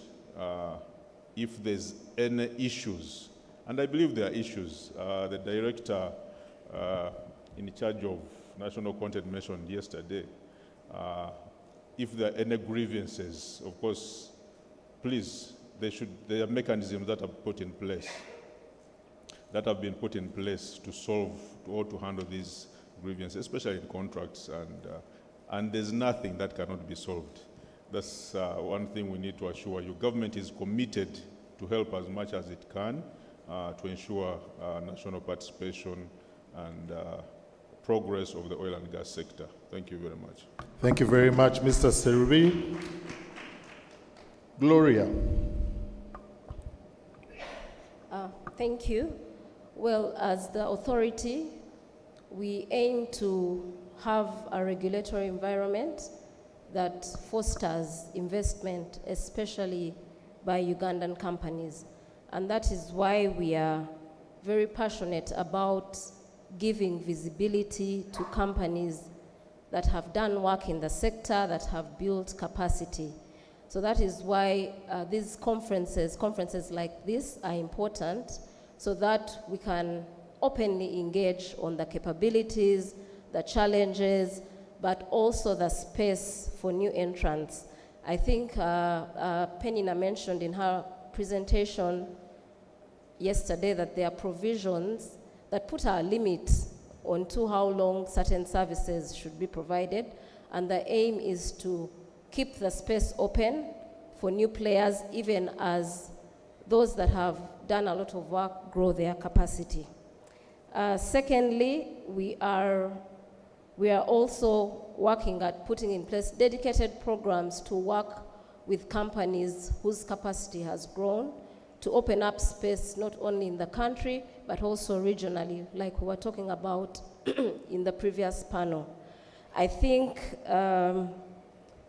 as a country, we have seen Ugandan companies move from doing the non-specialized or only professional services to certain specialized services in the geosciences, like doing the geophysical and geological studies, doing the heavy engineering work like we had from the early morning panel. And so it's important that as companies get more knowledge from maybe JVs or their work in the sector, they're able also to transfer this knowledge downwards. And so we like to also see JVs between Ugandan companies, not only foreign and Ugandan companies. And that is how we will also continue fostering national content as we also build on exploration. My last point is, of course, related to sustainability, not only in terms of resources I mentioned earlier, but also as a country building our capability beyond our borders. And I think UNOC is one of the vehicles. UNOC can be a poster child for also growing national content beyond our borders. So as UNOC takes forward its work in the Kasurban contract area, we also look forward to seeing UNOC grow like the CNOCs of this world. And you can imagine if, for example, if UNOC gets a block in Kenya or Namibia, that is opening up room for Ugandan companies. And so that means companies that have probably worked with UNOC, been on UNOC database, will also have the opportunity to extend beyond the borders in some way once you've built capacity. And so, back to my first point, our work, my parting shot, is that we are fostering a regulatory environment that promotes investment. And as Humphrey hinted at, this also includes looking at our legal framework and to make sure that it provides a conducive atmosphere to promote exploration. And this we are doing hand in hand with the Ministry of Energy. Thank you very much. Thank you, thank you. Thank you very much. Yes, Mr. Obita. Thank you very much. I think I want to start from where my colleague Gloria stopped. And I want to say that UNOC, as a national oil company, is part of you, the Ugandan service providers, in the sense that UNOC is also a national content element. Now, I know that many of us talk about national content in terms of contracts, employment, but I want to let you know the third element of national content, which is equity participation in projects. And that's where UNOC is plugging in and completing the value stream for in-country value retention of benefits from the oil and gas project. So all your interests, all your aspirations are actually our goal. And that's why for us at UNOC, we are very deliberate in working with you to ensure that we develop you, because we are national content, or we are part of national content in itself, like Gloria highlighted. And just to put that into perspective so that you can appreciate, the ministry has just indicated that they're in the process of planning for the third licensing round. And we will have many companies, E&P companies, trying to express interest to take up some of those exploration licenses. But countries or jurisdictions that have gone beyond just contracts and employment and now also emphasizing the equity participation element, like Nigeria, is a good benchmark. As we speak now, I think some of you know that Nigeria has more than 90 E&P indigenous companies that are playing in the sort of space that UNOC is playing. Besides their national oil company, the NNPC, yeah? And over 25 of these companies, these indigenous companies, are actually producing from their assets and generating revenue. And because it's purely Nigerian shareholding, you can imagine the volume of revenue that remains in Nigeria. Our colleagues Ghana have, at least that I know, one indigenous oil company. So my point on this is that it would be a good case story to tell in the near future after the third licensing round, when we have had a number of you going beyond contracts and employment and venturing into the E&P space as well, so that we can begin to have stories similar to that of Nigeria and Ghana. But coming to where you can access the opportunities that we have at UNOC now, especially for the Awaka-Surbani contract area.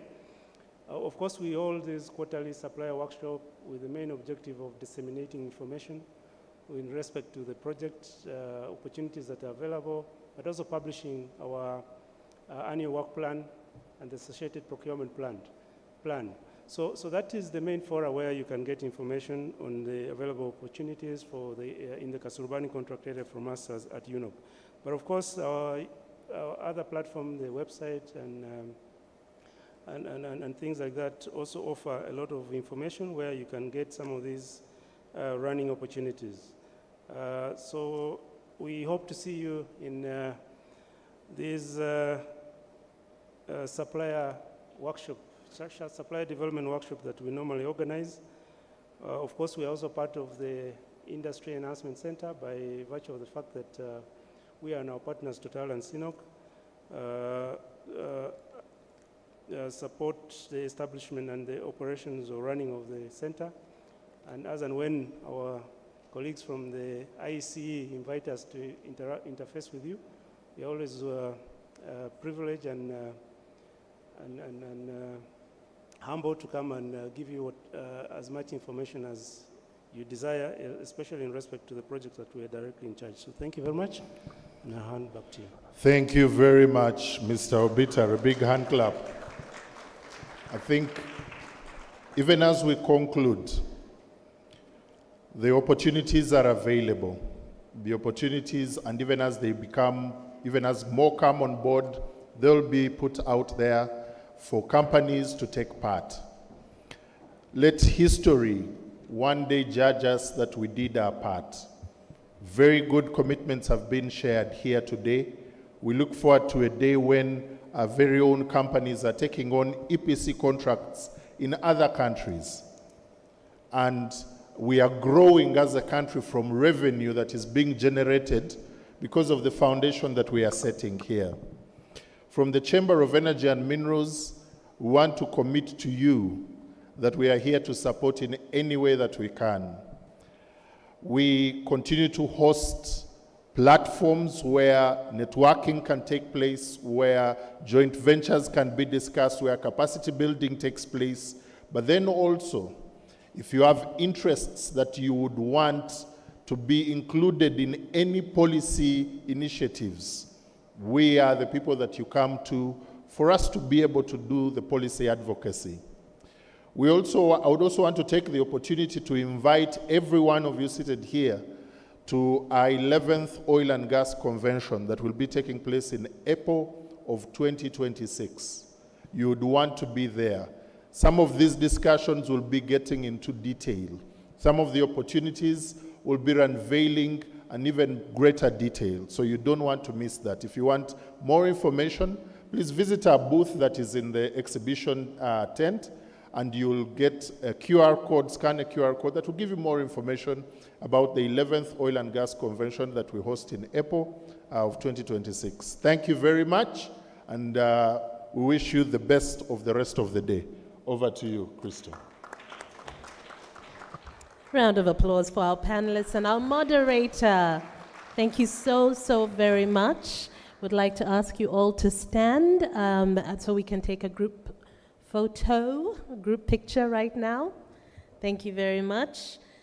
Again, a big thank you to you all, to Gloria, to Phillips, to Tony, and to Mr. Humphrey Asimwe, the CEO of Uganda Chamber of Energy and Minerals. Final round of applause for them. And as we let them exit the stage, our ladies would like to just hand over a gift bag in appreciation for your time, your knowledge shared, and of course for highlighting the opportunities ahead as well. Thank you very much. All right. Ladies and gentlemen, I believe we're now at the halfway mark of day 2, and we're doing very well. I like to say when I look out and you see a full house, I see a full house right to the back. It is the most fantastic thing. Some of you haven't looked behind the entire morning, right? We are a full house, and of course, this conference is only possible due to sponsors. So allow me just to recognize our sponsors, say a big thank you. We have 35 sponsors. So wherever you hear an organization that you work with, have worked with, want to work with, are representing, please feel free to show them some appreciation. So in no particular order, we have CNOC Enertech International, Uganda Limited, East African Crude Oil Pipeline Limited, Echo and Partner Consult Limited, Pearl Engineering Company Limited, SLB Uganda, Uganda National Oil Company, Valorec Oil and Gas Uganda SMC Limited, Alliad Uganda, Sinopec International Petroleum Service Company Uganda Limited, ICS Global and Prometem Uganda Limited, McDermott Uganda Limited. Yes, okay, we are going to feed you. Just give me some energy now, okay? Albertine Waste Management JV, Cosil Uganda SMC Limited, Mineral Services Limited, COEC CPEC Joint Venture. I'm watching to see who's not clapping. Africa Global Logistics, Three Ways Shipping Services Group Limited, CNOC Uganda Limited, Motor Angel Uganda Limited, ZPEB Uganda Company Limited, Uganda Chamber of Energy and Minerals, Orion and True North JV, Stanbic Bank Uganda Limited, KCB Bank, Centenary Bank. Okay, I give you more energy, you give me more. City Medicals and Ambulance Services, Uganda Insurers Association, Luero Industries and HBP Oil JV, NSSF, National Social Security Fund, ABMAC Associates, HR Beyond Limits, and Aldelia JV, Dangqing Oilfield Construction Group Company Limited, and Total Energies EP Uganda. Thank you to our sponsors. We do not take it for granted. Ladies and gentlemen, we are now going to head out to lunch, which will be served in the basement area. And same as yesterday, as you exit the hall, you'll be given a lunch coupon. So you can either go down the stairs or take the lift to the basement floor for lunch. And just a reminder for those of you who might have some questions, I think some people asked, how can we ask questions based on the discussions today? And for our panelists, we are using the QR code. So if you can share the QR code, the Slido QR code, we are taking your questions online. So that's a request again for the QR code, if that can be shared on the screen. And of course, you can scan it, or at any point, we will share it with you. So it is time for lunch. We are going to take exactly 45 minutes, no more. So please be back in the hall at exactly 2:15. Bon appetit.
Uganda's bustling oil and gas frontier comprises 4 major projects. The Tilenga project will produce up to 190,000 barrels of oil per day. The Kingfisher project will produce up to 40,000 barrels of oil per day. The East African Crude Oil Pipeline, which is the world's most technologically smart oil pipeline that will transport Uganda's crude oil from Uganda to the East African coast. At Kabalega Industrial Park, the Uganda Refinery project will transform crude oil into fuel for homes, industries, and progress. It is not only about oil and gas revenues, it is also about opportunities for jobs, training and acquiring skills, enterprise development, and technology transfer, with Ugandans at the heart of this development. Uganda is protecting its natural heritage and rich biodiversity while advancing its bright energy future.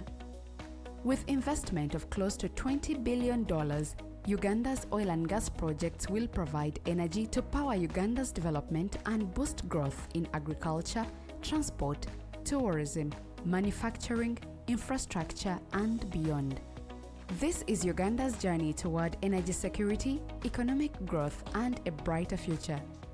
At the heart of regulating these developments for the last 10 years stands the Petroleum Authority of Uganda, with a mission of creating lasting value in Uganda's oil journey.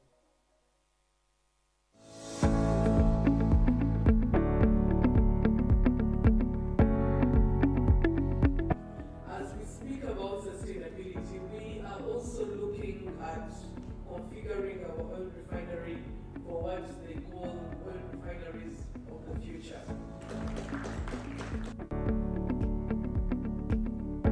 During this session, we'll be talking about issues that are surrounding environmental sustainability and responsible resource management. We have programs where we go to schools within the communities in the Albert environment, where we are training all the way from primary schools. We are training children to be able to understand environmental.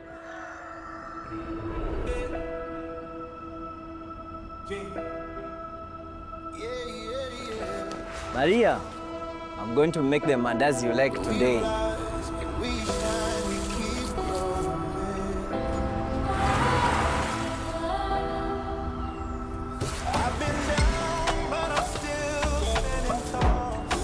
This is my wife Maria's recipe.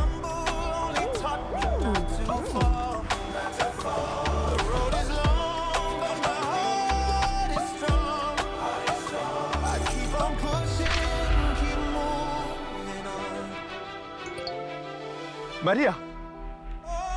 Maria, we've got the loan! We've got the loan! But tell me, what's the secret to your success? Maria is my inspiration. Everything that I do is to make Maria proud.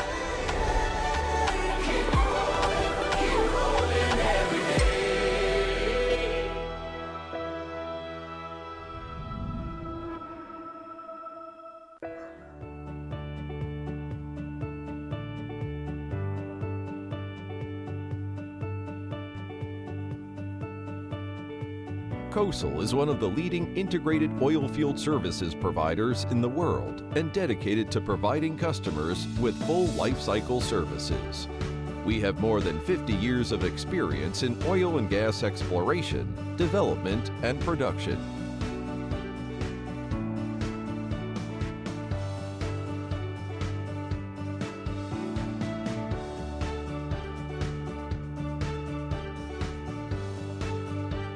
Dedicating to promoting global energy development with oil companies worldwide, COSL has established several overseas support centers in Asia Pacific, Middle East, Africa, America.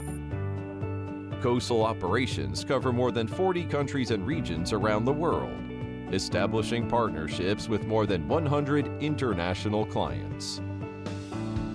COSL has formulated 5 development strategies of technology-driven, cost leadership, integration, internationalization, and regional development, striving to provide customers with safe, high-quality, efficient, and environmentally friendly full life cycle services. COSL has continuously strengthened its ESG governance and practices and has long been committed to technological innovation to promote the healthy development of the industry, receiving widespread praise from the industry. COSL has the integrated service capabilities of R&D, acquisition, processing, and interpretation for marine seismic equipment sets, as well as high-end seismic exploration technologies such as broadband and wide azimuth seismic explorations. COSL has the most extensive offshore oil service equipment. We have established a global resource support base for allocating equipment overseas and is equipped with rapid support capability of equipment technology to achieve full coverage of operations in 3,000 meters water depth. COSL's self-developed D+W system is a rotary steerable system that meets different demands of the drilling market. It consists of both rotary steeling drilling service and logging while drilling service, and is available for all different borehole size with full specification and full function coverage. COSL has overcome global drilling technology challenges such as high temperature, high pressure, long salt gypsum layer, and ultra-depth water, forming a system of deep water, high temperature, high pressure drilling fluid, and well cementing technology systems, effectively supporting deep water oil and gas development. In the field of development and exploitation, COSL has formed a series of oil stabilization and water control technologies, focusing on nano-microspheres displacement and non-acidic block removing technologies, as well as a series of wellbore troubleshooting technologies, represented by the integrated tubing grinding, milling, cutting, fishing technologies. COSL provides oil field production with a full range of solutions. With the steady acceleration of technical product serialization and industrialization, COSL has developed 220 core technology products. COSL actively supports the shared development of its operating countries and promotes the localization and diversification of its overseas employment. Adhering to the corporate philosophy of always do better and relying on first-class equipment, advanced technologies, scientific management, and experienced team, COSL is always committed to providing high standard of service and cost reduction in energy exploration and development, to achieve mutually beneficial and sustainable development with our clients.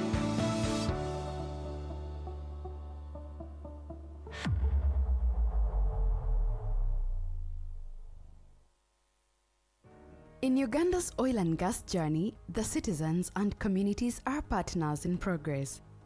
Across the country, lives are being transformed through improved infrastructure, access to services, and new opportunities for growth. The Petroleum Authority of Uganda ensures that the oil and gas developments are inclusive. The livelihoods of households directly affected by acquisition of land for project activities have been improved through targeted resettlement, compensation, and livelihood restoration programs. Farmers are receiving support to enhance productivity, food security, and commercialize agriculture. Youth are gaining skills that open doors to employment and entrepreneurship. Women are empowered through financial inclusion and community leadership initiatives that strengthen the social fabric of our nation. Education, health, clean water, and road upgrade projects are uplifting families and building resilience in areas hosting the oil and gas activities. Through collaboration with community leaders, civil society, and development partners, Uganda is building a future of shared prosperity. At the heart of regulating these developments for the last 10 years stands the Petroleum Authority of Uganda with a mission of creating lasting value in Uganda's oil journey. From Uganda, the Pearl of Africa, a powerful story is unfolding, one of opportunity and transformation. Uganda's oil and gas journey is driven by its people. Through national content development, the Petroleum Authority of Uganda ensures that Ugandans remain at the forefront of this journey. To date, Ugandan companies have secured contracts worth over $2.2 billion, representing nearly 30% of all contracts awarded. The National Suppliers Database showcases over 2,300 Ugandan companies, connecting them to sector opportunities and demonstrating Uganda's growing competitive capacity. Employment in the sector has surpassed 150,000 jobs, with over 90% held by Ugandans. More than 14,000 Ugandans have acquired globally recognized technical skills backed by international certification. To build on this momentum, 15 training institutions across Uganda now offer internationally accredited programs. The National Oil and Gas Talent Register serves as a dynamic platform matching skilled professionals with job opportunities in the sector. Technology transfer is actively promoted through over 35 joint ventures and strategic equipment donations to vocational and technical institutions, driving innovation and capacity enhancement. Through conferences, skills expos, and supplier development programs, the private sector is being prepared to seize both current and future opportunities. At the heart of regulating these developments for the last 10 years stands the Petroleum Authority of Uganda with a mission of creating lasting value in Uganda's oil journey. Business is a numbers game, so when growing your business is your number one objective, at KCB Uganda, we've got a number of trade finance solutions. Whether you're looking for local or cross-border trade finance solutions, looking to increase visibility or manage risk, there are a number of trade finance products available. From bid bonds, performance guarantees, advanced payment guarantees, retention money guarantees to payment or supplier guarantees and standby letters of credit. From local purchase order financing, certificate discounting to post-import loans and commodity financing. Enjoy unsecured facilities, competitive rates and multiple repayment options. So, if you're in the agriculture, trade, manufacturing, construction or energy sectors, with our trade finance solutions, growth is just a conversation away. To speak to any of our advisors, call or WhatsApp us on 0757 378 603 or email us on contactcenterug@ug.kcbbankgroup.com. KCB Bank Uganda, for people, for better. Uganda's oil and gas journey is not only about energy, it is also about protecting the environment and preserving biodiversity. The Petroleum Authority of Uganda ensures that environment, health, and safety measures are embedded in every stage of the oil and gas activities. From rigorous waste management systems to advanced oil spill preparedness, Uganda is committed to responsible resource development. Biodiversity conservation is central to Uganda's oil and gas operations. Sensitive ecosystems are mapped, monitored, and protected through collaborative efforts with environmental agencies, industry partners, and communities. Emergency response teams are trained and equipped to handle potential incidents, ensuring safety for people, nature, and assets. This is Uganda's pledge to develop sustainably, protect our natural heritage, and create shared prosperity for generations. At the heart of regulating these developments for the last 10 years stands the Petroleum Authority of Uganda, with a mission of creating lasting value in Uganda's oil journey. Our Africa, a continent on the rise, where boundless energy meets a yearning, a need, a hope for more. The energy of its people, the energy of its landscapes, a vast, unique, magnificent potential bursting to propel us forward. Challenges ready to be overcome, days there to be seized through vibrant ingenuity of our brightest minds. We are SLB, part of this continent's story for almost a century, unlocking progress, nurturing talent, building futures, innovating from within. Africa's balancing act is our balancing act. Energy for all with less carbon. Energy for our people so we can thrive. Less carbon so our planet thrives too. Better energy, more energy to power our future. 1.5 billion people with big ambitions and big ideas. We help them flourish with SLB teams in 100 locations across 30 countries. We work alongside partners, customers, and communities. Together, we are driving energy innovation for today, for tomorrow, for Africa, for a balanced planet.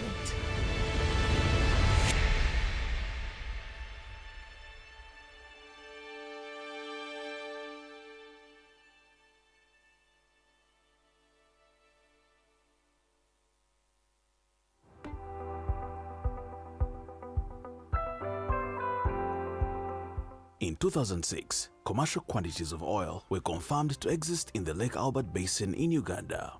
Total Energies, operating the Tilenga project, and CNOOC, operating the Kingfisher project, completed exploration and have now advanced into the development phase. Once produced, part of the crude oil will be refined in Uganda to supply the local market, while the remainder will be exported to the international market through Uganda and Tanzania. In May 2017, the governments of Uganda and Tanzania signed the Intergovernmental Agreement, IGA, a significant milestone marking the decision of the two countries to embark on developing the pipeline, and provided the foundation for other project agreements, including the legal and commercial frameworks established in the host government agreements signed on 11th April 2021 and 20th May 2021 between ECOP and the two governments. Following the final investment decision, FID ceremony on the 1st of February 2022, East African Crude Oil Pipeline (ECOP) Limited formally concluded the formation of the company that will construct the East African Crude Oil Pipeline (ECOP), a 1,443-kilometer-long, thermo-insulated 24-inch buried export pipeline that will facilitate the transportation of Uganda's crude oil from Kabale, Hoima district, to the port of Tanga in Tanzania. The pipeline route was selected by the government of Uganda as the least cost and most robust. Due to the waxy nature of Uganda's crude oil, the pipeline will be insulated to maintain the oil temperature at 50 degrees Celsius. The thermal insulation and fiber optic cable are some of the several technological features that make ECOP the most innovative and smart pipeline system in the world. In Uganda, ECOP originates at the industrial park in Hoima district, stretching 296 kilometers through 10 districts, with above-ground installations including 2 pumping stations, intermediate block valves, and electrically heat-stressed substations. The Tanzanian section of the pipeline spans 1,147 kilometers across 8 regions, 25 districts, and includes 4 pumping stations, 2 pressure reduction stations, intermediate block valves, and electric heat trace substations. Crude oil transported by the pipeline will be stored at Tanga Marine Storage Terminal before being shipped and exported. Tankers will be loaded from a dedicated facility located on a 2-kilometer-long jetty extending into the open sea. Additional facilities will be built to support the pipeline's construction, such as the thermal insulation coating plant in Sojo, Nzega region, main camps for construction teams, pipe storage yards, and access roads. The pipeline will be constructed and operated by a pipeline company, East African Crude Oil Pipeline, EACOP Limited, with shareholding from Total Energies, Uganda National Oil Company, Tanzania Petroleum Development Corporation, and CNOOC. The project is committed to upholding not just the laws in both Uganda and Tanzania, but also to fully comply with the IFC performance standards that set out international best practice. These also include the UN Guiding Principles on Business and Human Rights and the Voluntary Principles of Security and Human Rights, VPSHR. The pipeline route has been rigorously selected after extensive studies. Comprehensive environmental and social impact assessments, ESIAs, have been conducted and robust mitigation plans have been developed to minimize the project's social and ecological footprint. EACOP, through its zero-harm policy, fully recognizes that its responsibilities both to environmental protection and protection of the people and the communities that might be impacted by the project, especially during the construction phase. The project land has been permanently acquired on behalf of the governments of Uganda and Tanzania and leased to the project for construction and operation. The land acquisition process has been conducted in accordance with national regulatory requirements and international best practices. Compensation, both in kind and in cash, has been provided to affected households, including special safeguards for vulnerable groups. The project has also implemented programs to restore or improve the quality of life and economic security of affected people and communities. The EACOP project is committed to ensuring that all landowners and users living along the pipeline corridor are treated with respect and compensated fairly. EACOP also actively engages with local communities to ensure that their voices are heard and that they benefit directly from this development. The construction of the EACOP pipeline in combination with the Tilenga and Kingfisher projects will benefit the economies of Uganda and Tanzania, including tax revenues for the 2 host governments, job creation, new infrastructure, logistics, capacity building, and technology transfer. During the construction phase, it is anticipated that the project will provide over 10,000 direct and indirect employment opportunities. The project will also provide training and capacity building opportunities, providing valuable experience in advanced construction and engineering fields. EACOP and its Level 1 contractors seek to maximize goods and services provided by national companies in both Uganda and Tanzania, following the regulations of the respective petroleum authorities, providing business opportunities for various sectors of the economy involved in pipeline design, construction, operation, and decommissioning, creating a ripple economic effect. This knowledge transfer will help build a foundation of skilled professionals in both countries who can contribute to other industrial projects in the region. The EACOP Academy is also providing intensive state-of-the-art training to 143 future EACOP operators over a 2-year period. The project will also contribute to the enhancement of the Central Trade Corridor between Uganda and Tanzania by developing new infrastructure, logistics, and improving the livelihoods of East Africans, marking a significant step towards unlocking East Africa's potential.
In the oil and gas business, growth is fast and does not like interruptions. Not in the steady flow of production, the delicate process of transportation, or the critical moment of purchase and selling of fuel. But sometimes, before you can purchase oil, the cost of tax compliance weighs heavily and brings your entire operation to a halt. One interruption brings disruption to your business and maybe to the whole nation and puts you on the wrong side of the law. Introducing the KCB Tax Bridge Loan, an unsecured short-term solution designed to keep your oil and gas business moving, no matter the tax demands ahead. Get up to 4 billion Uganda shillings at 16.5% annual interest, 30-day tenor. No collateral, no delays, just what you need to pay your taxes. With KCB Tax Bridge Loan, make sure tax never slows your pace down, especially in oil and gas where momentum is everything. In the heart of East Africa, Uganda is on a transformative journey to develop its oil and gas resources responsibly and sustainably. Uganda's bustling oil and gas frontier comprises 4 major projects.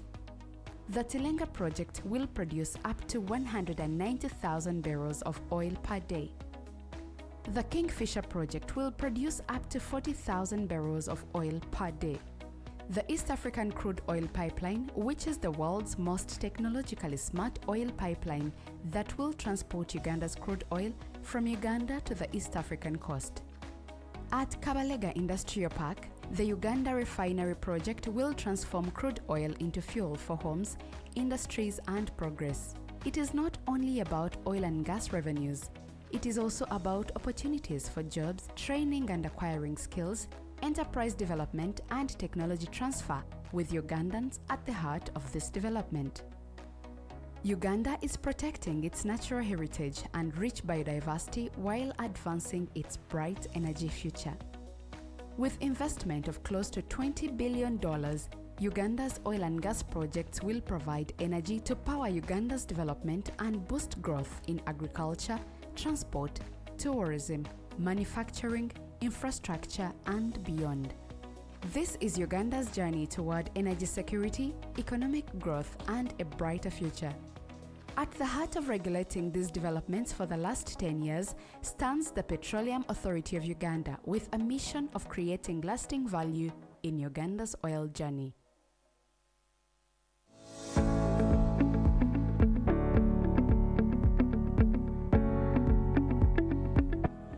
we speak about sustainability, we are also looking at configuring our oil refinery for what they call oil refineries of the future.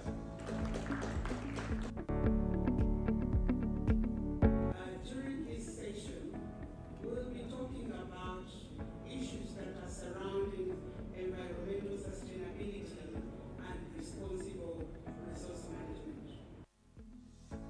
We have programs where we go to schools within the communities in the Albert environment where we are training all the way from primary schools. We are training children to be able to understand environmental issues and sustainability, and also in secondary schools.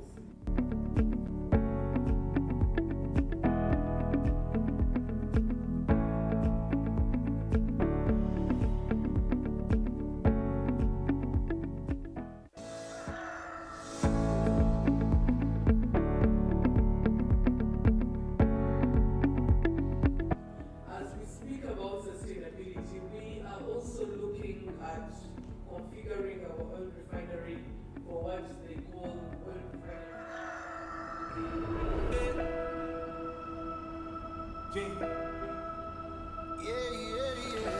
Maria, I'm going to make the mandazi you like today.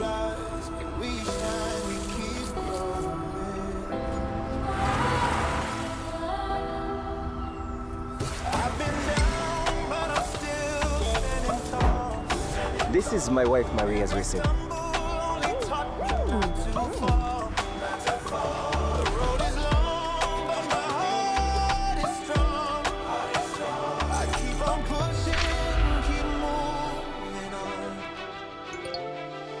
Maria!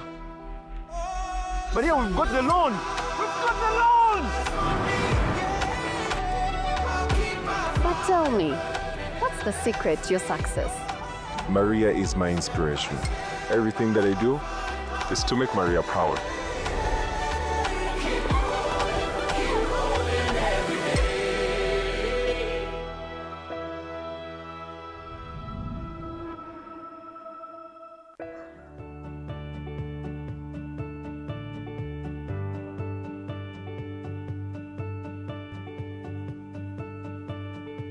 COSAL is one of the leading integrated oil field services providers in the world and dedicated to providing customers with full life cycle services.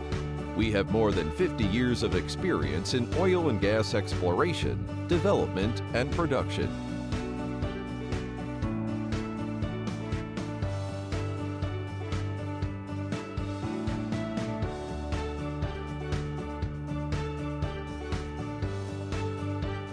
Dedicating to promoting global energy development with oil companies worldwide, COSAL has established several overseas support centers in Asia Pacific, Middle East, Africa, America. COSAL operations cover more than 40 countries and regions around the world, establishing partnerships with more than 100 international clients. COSAL has formulated 5 development strategies of technology-driven cost leadership, integration, internationalization, and regional development, striving to provide customers with safe, high-quality, efficient, and environmentally friendly full life cycle services. COSAL has continuously strengthened its ESG governance and practices and has long been committed to technological innovation to promote the healthy development of the industry, receiving widespread praise from the industry. COSAL has the integrated service capabilities of R&D, acquisition, processing, and interpretation for marine seismic equipment sets, as well as high-end seismic exploration technologies such as broadband and wide azimuth seismic explorations. COSAL has the most extensive offshore oil service equipment. We have established a global resource support base for allocating equipment overseas and is equipped with rapid support capability of equipment technology to achieve full coverage of operations in 3,000 meters water depth.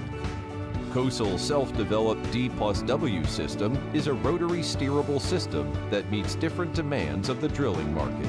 It consists of both rotary steering drilling service and logging while drilling service, and is available for all different borehole size with full specification and full function coverage. COSAL has overcome global drilling technology challenges such as high temperature, high pressure, long salt gypsum layer, and ultra-depth water, forming a system of deep water, high temperature, high pressure drilling fluid, and well cementing technology systems, effectively supporting deep water oil and gas development.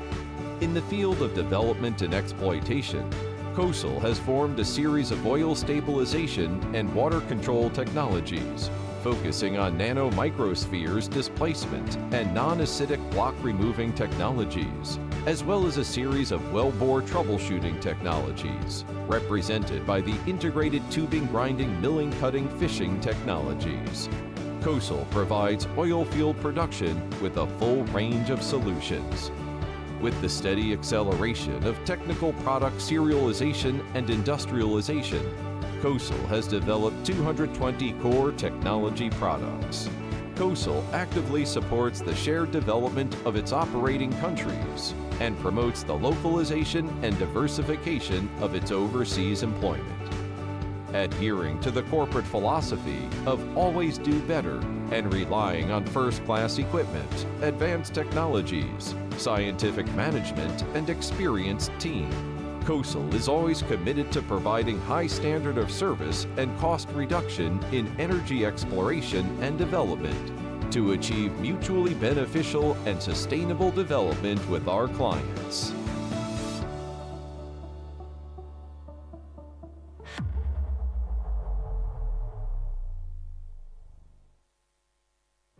In Uganda's oil and gas journey, the citizens and communities are partners in progress.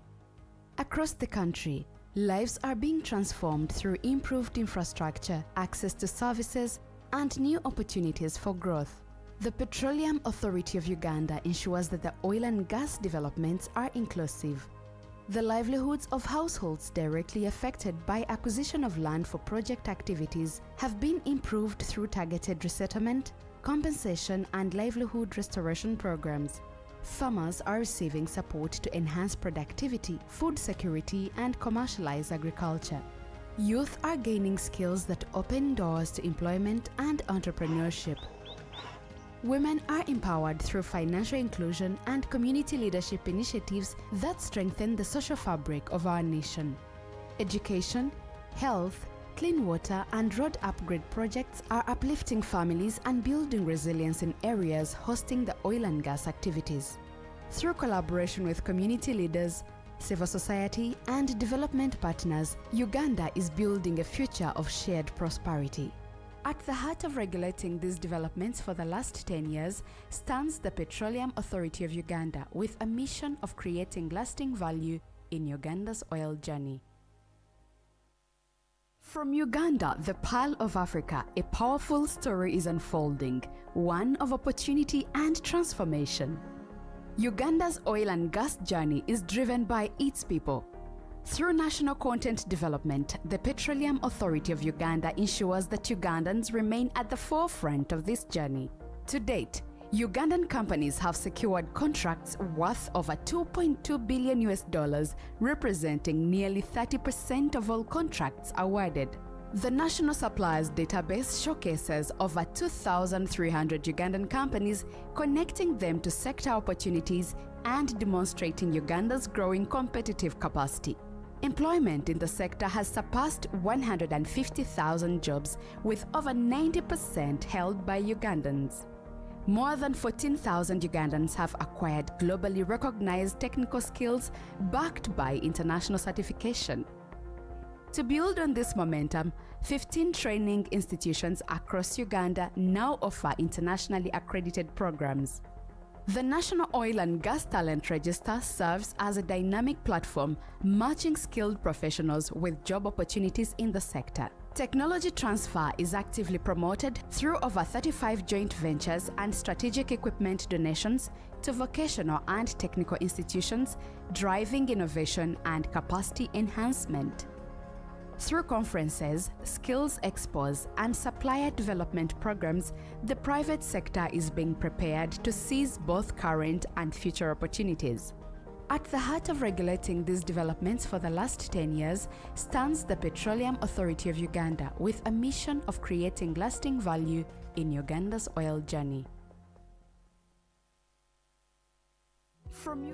Business is a numbers game, so when growing your business is your #1 objective, at KCB Uganda, we've got a number of trade finance solutions. Whether you're looking for local or cross-border trade finance solutions, looking to increase visibility or manage risk, there are a number of trade finance products available. From bid bonds, performance guarantees, advanced payment guarantees, retention money guarantees to payment or supplier guarantees and standby letters of credit. From local purchase order financing, certificate discounting to post-import loans and commodity financing. Enjoy unsecured facilities, competitive rates and multiple repayment options.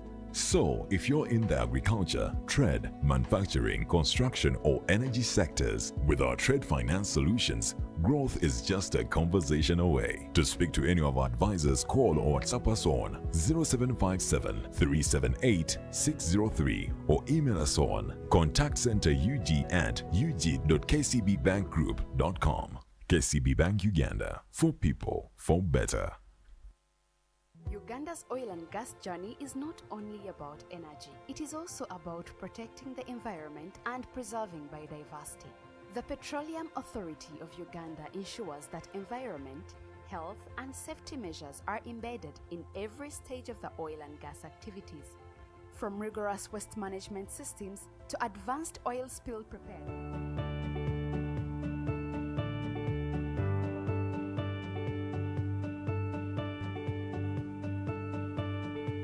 COSAL is one of the leading integrated oil field services providers in the world and dedicated to providing customers with full life cycle services.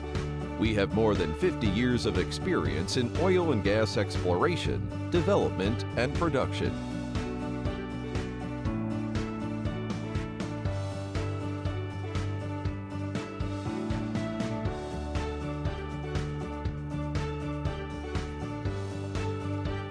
Dedicating to promoting global energy development with oil companies worldwide, COSAL has established several overseas support centers in Asia Pacific, Middle East, Africa, America. COSAL operations cover more than 40 countries and regions around the world, establishing partnerships with more than 100 international clients. COSAL has formulated 5 development strategies of technology-driven, cost leadership, integration, internationalization, and regional development, striving to provide customers with safe, high-quality, efficient, and environmentally friendly full life cycle services. COSAL has continuously strengthened its ESG governance and practices and has long been committed to technological innovation to promote the healthy development of the industry, receiving widespread praise from the industry. COSAL has the integrated service capabilities of R&D, acquisition, processing, and interpretation for marine seismic equipment sets, as well as high-end seismic exploration technologies such as broadband and wide azimuth seismic explorations. COSAL has the most extensive offshore oil service equipment. We have established a global resource support base for allocating equipment overseas and is equipped with rapid support capability of equipment technology to achieve full coverage of operations in 3,000 meters water depth.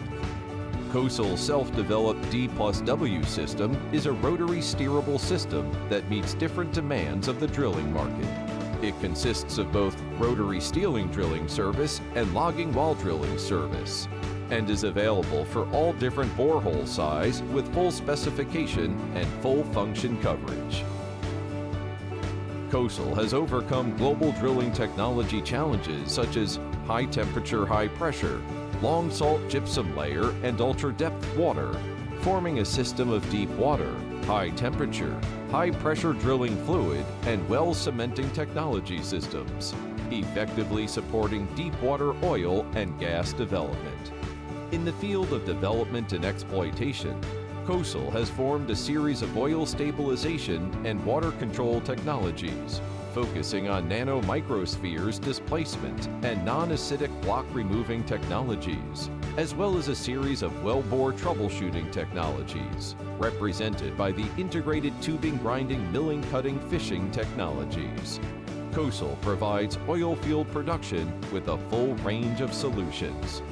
With the steady acceleration of technical product serialization and industrialization, COSAL has developed 220 core technology products. COSAL actively supports the shared development of its operating countries and promotes the localization and diversification of its overseas employment.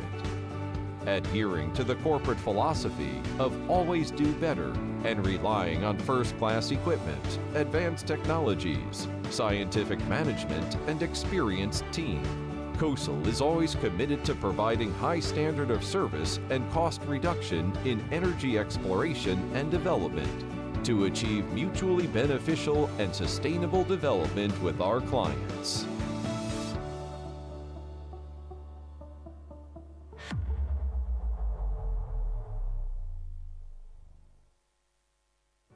In Uganda's oil and gas journey, the citizens and communities are partners in progress. Across the country, lives are being transformed through improved infrastructure, access to services, and new opportunities for growth. The Petroleum Authority of Uganda ensures that the oil and gas developments are inclusive. The livelihoods of households directly affected by acquisition of land for project activities have been improved through targeted resettlement, compensation, and livelihood restoration programs. Farmers are receiving support to enhance productivity, food security, and commercialize agriculture. Youth are gaining skills that open doors to employment and entrepreneurship. Women are empowered through financial inclusion and community leadership initiatives that strengthen the social fabric of our nation. Education, health, clean water and road upgrade projects are uplifting families and building resilience in areas hosting the oil and gas activities. Through collaboration with community leaders, civil society and development partners, Uganda is building a future of shared prosperity. At the heart of regulating these developments for the last 10 years stands the Petroleum Authority of Uganda with a mission of creating lasting value in Uganda's oil journey. From Uganda, the Pearl of Africa, a powerful story is unfolding, one of opportunity and transformation. Uganda's oil and gas journey is driven by its people. Through national content development, the Petroleum Authority of Uganda ensures that Ugandans remain at the forefront of this journey. To date, Ugandan companies have secured contracts worth over $2.2 billion, representing nearly 30% of all contracts awarded. The National Suppliers Database showcases over 2,300 Ugandan companies, connecting them to sector opportunities and demonstrating Uganda's growing competitive capacity. Employment in the sector has surpassed 150,000 jobs, with over 90% held by Ugandans. More than 14,000 Ugandans have acquired globally recognized technical skills backed by international certification. To build on this momentum, 15 training institutions across Uganda now offer internationally accredited programs.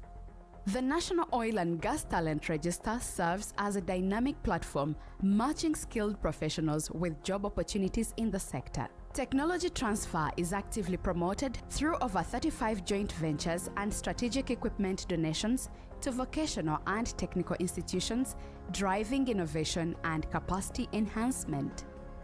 Through conferences, skills expos, and supplier development programs, the private sector is being prepared to seize both current and future opportunities. At the heart of regulating these developments for the last 10 years stands the Petroleum Authority of Uganda with a mission of creating lasting value in Uganda's oil journey. Business is a numbers game, so when growing your business is your number one objective, at KCB Uganda, we've got a number of trade finance solutions. Whether you're looking for local or cross-border trade finance solutions, looking to increase visibility or manage risk, there are a number of trade finance products available. From bid bonds, performance guarantees, advance payment guarantees, retention money guarantees to payment. Or good afternoon. And how are you doing? Are you all right? I see you decided to give yourself more time to enjoy your lunch. Welcome back, ladies and gentlemen, to the afternoon session of the National Content Conference. This is the 6th edition, and it's been absolutely wonderful for me to be part of it. Thank you so much. We are getting into our next session, ladies and gentlemen. And this session is going to be on fueling Uganda's tenfold growth, strategic alignment of oil and gas operations. I would now like to invite our panelists to join me on stage. First up, we have Mr. Emmanuel Ajutu. Mr. Emmanuel Ajutu is Assistant Commissioner, Policy and Planning at the Ministry of Energy and Mineral Development. Please give him a round of applause as he makes his way to the stage. Our next panelist is Mr. Gilbert Kamuntu, Chief Commercial Officer at the Uganda National Oil Company. Yes, he's coming. All right, he'll be with us shortly. I would also like to invite Ms. Liz Adukule, Senior Economist and Financial Analyst at the Petroleum Authority of Uganda.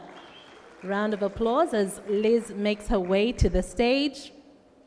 And then I would also like to invite Mr. Peter Muramira, who is the Acting Director, Investment Promotion and Business Development at Uganda Investment Authority. Peter, you are welcome to join us. Yes, welcome, welcome. And to moderate this session, allow me to invite Mr. Jonan Kandwanaho, the Senior Planner, Chemical Industry at National Planning Authority. Mr. Jonan, you are welcome, and I hand over to you. For this discussion, we have no more than 45 minutes. 45. I'm doing better than the previous moderators. Thank you so much, Crystal. Good afternoon, everyone. This is a time of the afternoon when everyone is very, very sober after a very good meal. So today afternoon, we're going to have conversations around tenfold growth strategy. If you're a business person and you want your business to grow tenfold, you have to be more alert than never before, because it's going to be an important conversation. So what this tenfold growth means for Uganda is that if our economy is $50 billion as an economy, we anticipate that by 2040, it is going to be $500 billion, tenfold. And we're using the year 2023 as our base year. But now, this strategy is going to be informed by 4 key pillars, if you may call them. The first pillar is agro-industrialization. We call them the ATMs, you see. And where we picked the name is that when you go to the ATM, you pick the money, isn't it? So, agro-industrialization for A, then tourism. So we anticipate that tourism is going to contribute to our tenfold growth. Then we have the minerals, including oil and gas, which we're discussing today afternoon. And then we have science, technology, and innovation, which also including the knowledge economy, the creatives, as well as ICT. So those are ATMs. So from the ATMs, we anticipate that they will contribute to the growth of our economy tenfold. So today afternoon, we're going to concentrate on the M, minerals, oil and gas, since it's a petroleum conference. And I would like to start with our host, the Petroleum Authority of Uganda, represented by Liz, Miss Liz. Liz, from your perspective, from the Petroleum Authority of Uganda, what do you look at as priorities that you have as PAU that you think you're going to concentrate on to contribute to this tenfold growth, to help us achieve that goal that we have, or take us to the promised land that we anticipate to be at by 2040? Thank you, Jonan, and a very good afternoon to everyone. It's a very interesting discussion, and especially from an economics perspective, this is a very strong strategy that helps propel our economy to the promised land of middle income. Now, for the oil and gas sector specifically, and from the perspective of the Petroleum Authority of Uganda, first of all, we look to the strategy. The key priority areas that have been identified in the strategy include the commercialization of our crude. It also includes the completion of the key support infrastructure that already commenced. That's the airport, the Kabalega Airport, as well as the industrial park. It also includes the commercialization of the petrochemicals. Now, to start from the top, the target that we have been given as the mineral development arm of the ATMs is to generate export earnings to the tune of about $5 billion per annum. Now, what does that mean in terms of economic growth and transformation of the economy? This $5 billion is anticipated to potentially yield $9.5 billion in terms of nominal GDP for the country. Now, in order to achieve this, there are many facets for the oil and gas sector, and I'll start from the top. As we move into the production phase, one of the things we are anticipating, or what we're looking forward to, is getting the crude out of the ground. And based on current estimates, we see the oil and gas sector producing an average of 230,000 barrels of oil per day. And this translates, depending on the oil price, This translates to between 5 and 8 billion in form of export earnings. Now, beyond the crude, we also have the refinery that's going to come on board. This is post-First Oil. The refinery in itself has a number of facets. One, we are going to be getting refined products from the refinery. And that in itself is an opportunity for us to have import substitution. So we'll be having products from the country instead of importing it from without. But also, it gives us an opportunity to earn foreign exchange or export earnings by capturing the captive markets within East Africa. We also have the LPG projects. We are currently finalizing the commercial frameworks to drive this. We anticipate to yield about 300,000 tons of LPG per annum. And this is way above the current consumption of the country, which is about 25,000 tons per annum. What this means is we have excess LPG that will be able to feed our captive markets. Again, I say captive markets because you may find for the areas that are closer to the coast, the LPG and refined products may be cheaper from without. So we have a niche market, those that are close in terms of transportation for the country, and we would be able to feed these and get export earnings from that. We also have the petrochemicals, which is a very, very, very strong area for us, and these will be fed by the refinery. Currently, we are having discussions with the Uganda Manufacturers Association, and this is mainly for us to define some of the key inputs that the manufacturers require to drive the petrochemical industries. And once we are done with identifying that and defining some of those opportunities, it should be able to drive the development of petrochemicals in the country. We also have, beyond that, the oil and gas sector shouldn't just be looked at for what it can give us directly. The oil and gas sector is actually a big catalyst, and that's why all of us are here. In terms of stimulating the economy, and we have had it through the day, we have generated close to 11 billion US dollars in form of foreign direct investment. What that means is we're having money coming from without into our economy, and it stimulates our businesses, and these in turn generate output and revenue for the country. And during the production phase, we anticipate additional investment into the economy of about 9 billion US dollars, and this is through operational expenditure. And this should also be able to fuel growth of the industries and the businesses that we see here. And that's why it's important for us to drive and push the narrative of national content.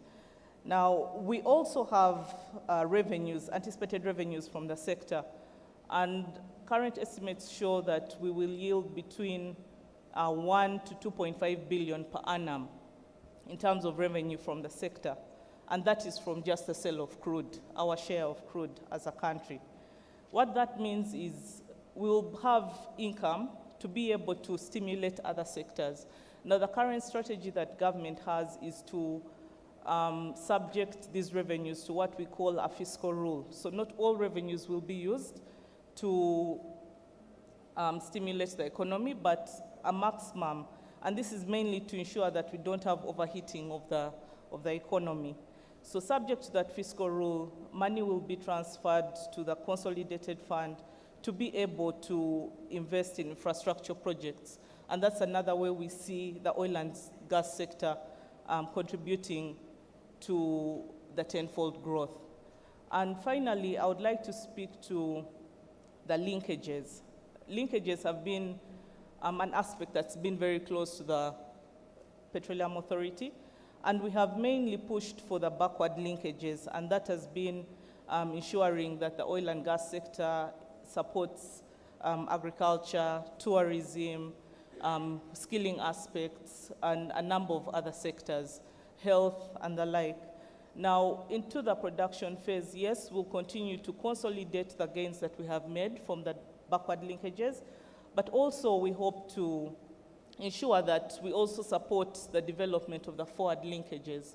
And those forward linkages would be able, especially through the petrochemicals, would be able to further fuel the country and economic growth. So in a nutshell, from our perspective, the oil and gas sector that will not only just contribute directly through the foreign exchange earnings from the exports, but also catalyze other sectors that have been earmarked as key sectors for fueling the tenfold growth. Thank you. Thank you so much, Liz. Feel free to give her a round of applause. Surely with these strategic projects, there shouldn't be anything that should stop us from getting to our promised land, to have that tenfold growth that we anticipate to have by 2040. There's something that you mentioned, Liz, of import substitution. And I want to toss this to UIA, because research shows that we import a number of things or products that we should be producing within the country, especially some products that are in the line of oil and gas. So as Uganda Investment Authority, Peter, could you speak to us, what are those things that you're doing as UIA to make sure that you not only attract investors amidst the competition from the neighboring countries, but also retain them to invest here so that we can ably achieve the tenfold growth that we anticipate to have? Over to you, Peter. Thank you. Good afternoon, ladies and gentlemen. My take on the mandate of Uganda Investment Authority as far as the assignment to grow the economy to the 500 billion mark is twofold. On one hand, is to ensure that the environment is conducive across all sectors that Jonas has mentioned, be it agro, industrialization, be it mineral development, be it tourism, be it ICT. At the core of that is ensuring that Uganda is competitive. So competitive remains very key. And what are we doing to ensure that we have a competitive environment? And here I want to underline the issue of rapid economic transformation. Whatever we do, and here I speak to the mandate of UIA in terms of attracting and retaining investors, be it on the experience of the investor in terms of facilitating the investor while they're here, so that they're here not for a short term, but for a long term. This is not to look at only foreign direct investment, but also domestic investment. We do have a specific attention to build capacity in terms of a self-sustaining chain of making sure that while we attend to the foreign investor, the local investor is identified. And how do we do this? We do this through the SME portal. And the Investment Authority, under the dedicated division of domestic investment, has instituted a SME portal to ensure that the small enterprises, the domestic investor is catered for in terms of our linkages and our matchmaking exercises that we have.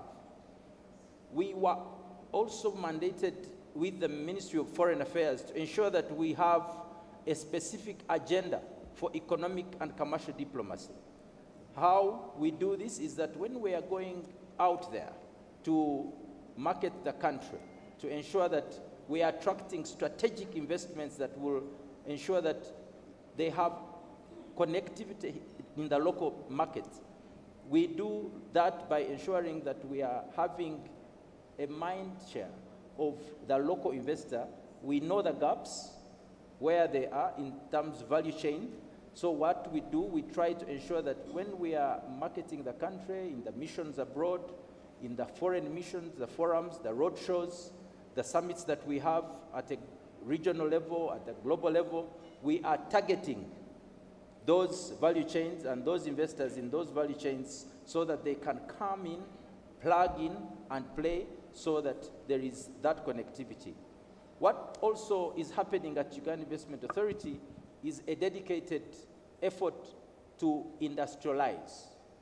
So through the wisdom of His Excellency the President, we are now fast-tracking industrialization to have across the country about 25 industrial parks in the next 15 years. What that means is that we are going to be very specific in terms of the value chains of each sector. Petrochemical is one of them, to ensure that they are catered for in the spread of these industrial parks. Into that effort, I want to speak to the fact that we have a land bank. We have combed through the whole country, speaking to the local, regional, and the partners at the district level to ensure that idle land is surrendered to Uganda Investment Authority. And to this date, we have over 60,000 acres that are now going into the feasibility stage. The idea is to ensure that we are investment ready. The industry parks will be demarcated. They will be full of infrastructure with the support of the Ministry of Finance so that the investor and the local the foreign investor and the local investor that have been matchmaked can have home for processing of their production chains. Lastly is de-risking. And here we are talking of making sure that we are identifying pockets of financing that are affordable, that are not concentrating on only commercial sources of funding. We are attending to issues like the cost pushers around power, transport, and areas that, cause frustration. The word here is experience, to ensure that when you are in Uganda Investment Authority, with the support of the one-stop center, can we have an enabled digital platform that connects the over 25 other agencies in the building so that you have e-permits, the approvals are less strenuous, and then we have a seamless process of having approvals that you need to engage. And with that, I also cannot underscore the importance of the market access. We are negotiating with the regional bodies at East African community level, at COMESA, at the AU, to ensure that we are opening the borders and we are putting the infrastructure at the border points, negotiating with the agencies that are in charge, working very closely with Ministry of Trade, Migration, Internal Affairs, to ensure that there is short lead time in terms of the inputs that we need to bring in and the outputs that we want to take across the border. We do that in a very short time. The word here is cost cut. We want to ensure that you do all this at a very low cost, and the experience is very pain-free.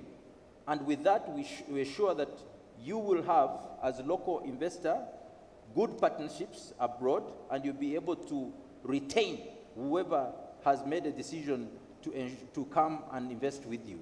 Thank you very much. Round of applause. Thank you so much, Peter. You use very interesting words like rapid, competitive, seamless. And I want to toss this to Gilbert from the UNOC, because UNOC is at the helm of making sure that we benefit from this oil and gas industry, and also since it represents Uganda's commercial interests. Gilbert, what are those challenges that UNOC anticipates to have in supporting us realize the tenfold growth? And what are those partnerships that you're looking at, or considerations that we can bank on to overcome the challenges that we anticipate to have along the way? Because it looks like Peter is telling us the thing is going to be rapid, seamless. Is that true, or there are some challenges? Thank you. Indeed. Over Thank you to very Gilbert. much.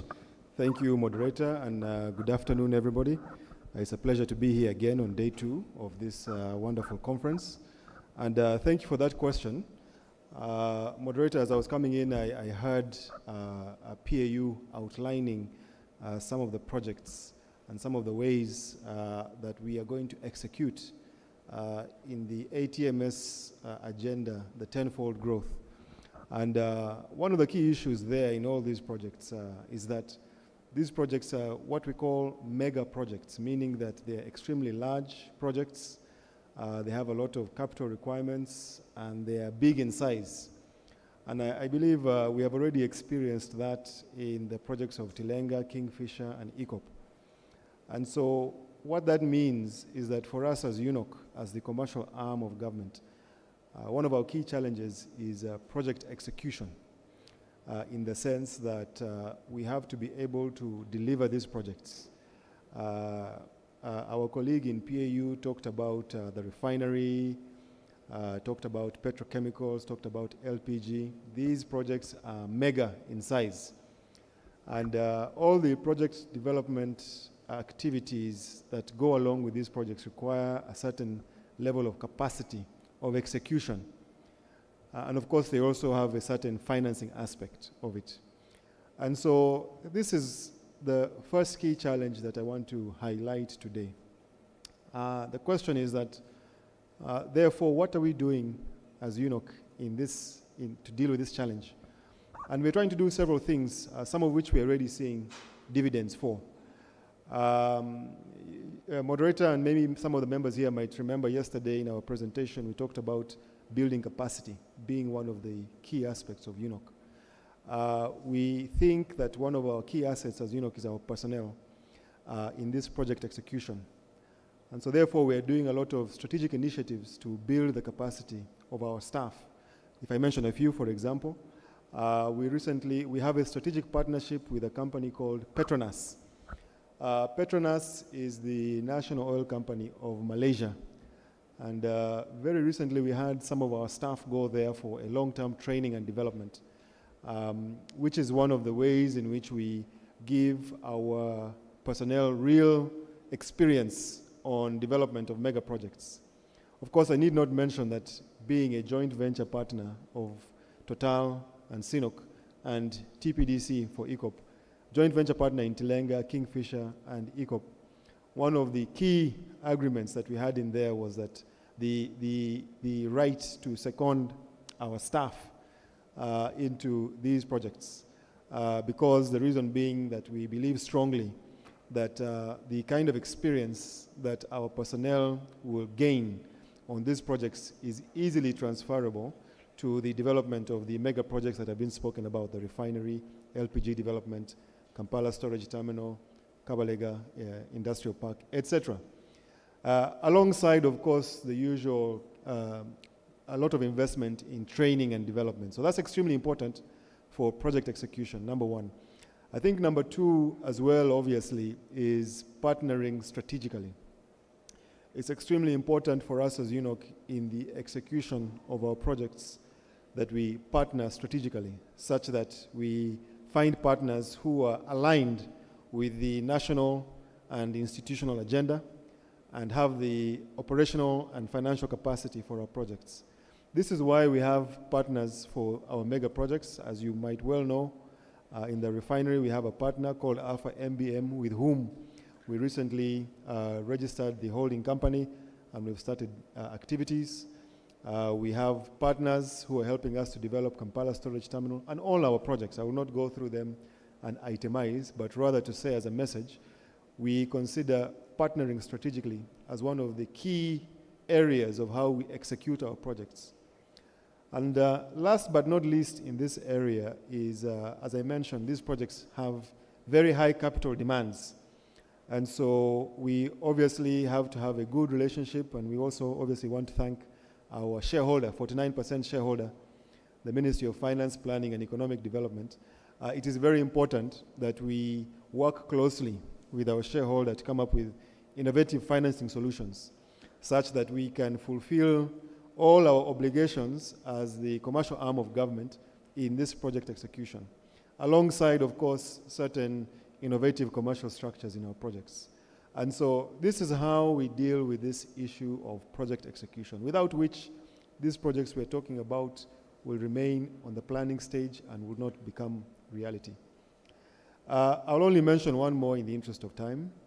The second challenge I want to mention is a fundamental challenge that we all understand, in the sense that oil and gas is a non-renewable resource.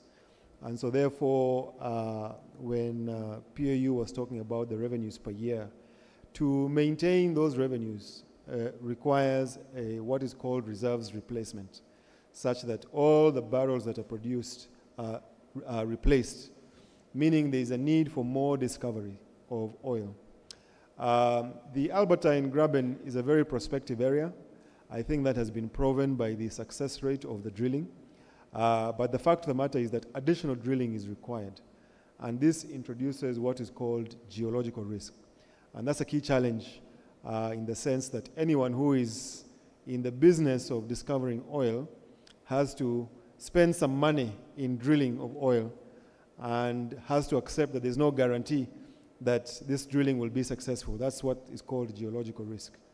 But there are many ways in which this can be managed. UNOC is doing some of these, such as seismic surveys. Seismic surveys are a way of gathering very valuable data, such that when we start drilling wells, we improve our chances of success. But fundamentally, what we have to do as UNOC is to continue to participate in the upstream activities to ensure that the barrels that are produced from Tilenga and Kingfisher are replaced. And that is why we have the license in Kasuruban. That's why we're doing these upstream exploration activities. And of course, once again, also with geological risk, we also have a strategy of partnering strategically. So we intend to find a partner who will partner with us in Kasuruban, who, once again, is aligned with the national and organizational strategy and agenda, but also comes with a certain expertise and capital to help us discover more oil and to continue to produce more crude oil, to add to the petroleum fund, to add to the feedstock of the refinery, and to enhance our oil and gas industry. Thank you very much. Thank you so much, Gilbert. Mr. Jutu, Gilbert mentions that indeed oil and gas is a non-renewable resource. So that means that we need a backup from another area. But we also take note that in the ATMs, we have minerals. So from the perspective of MEMD, Ministry of Energy and Mineral Development, what are you doing to ensure sustainability of the minerals and how they can actually contribute to the tenfold growth that we anticipate to have by 2040? Over to you, Emmanuel. Thank you very much, moderator. I hope I'm clear enough.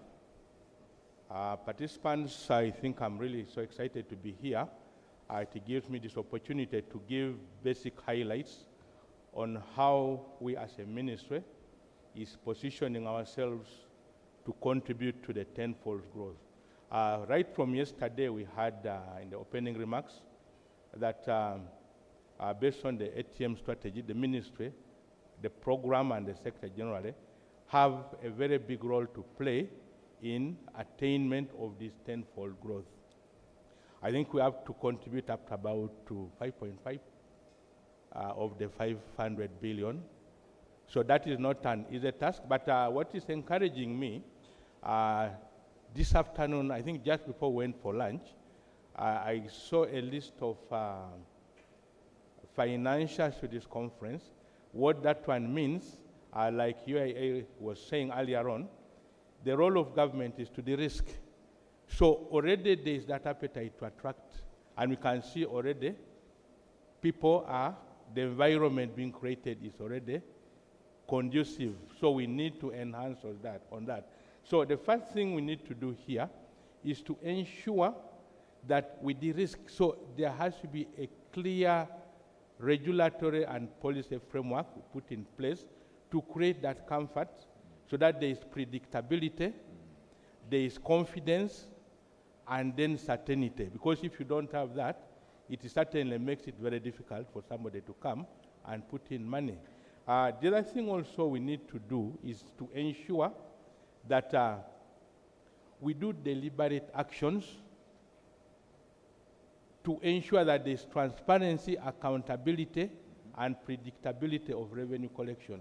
Because like UNOC has mentioned, this is it's a non-renewable resource. So these resources must be collected, accounted for, and transparently put into productive uses where we are able to create lasting benefits. So the policy environment should be able to speak to that, should be able to do that. And of course, we need also to look at the institutional capacity. Like the previous speakers were mentioning, as government, we are creating a capacity at the institutional level and at the local level. We should be able to participate as a country. That's why we see UNOC is there. We have the National Mining Company. All these companies are intended to enhance our capacity to participate in, effectively participate in growing and attaining that tenfold. So that is, those are some of the things we're putting in place. And then of course, we have, it's not just like the petroleum, the minerals subsectors which are participating. There are other entities that contribute effectively to this. For example, the judiciary must give in a backup.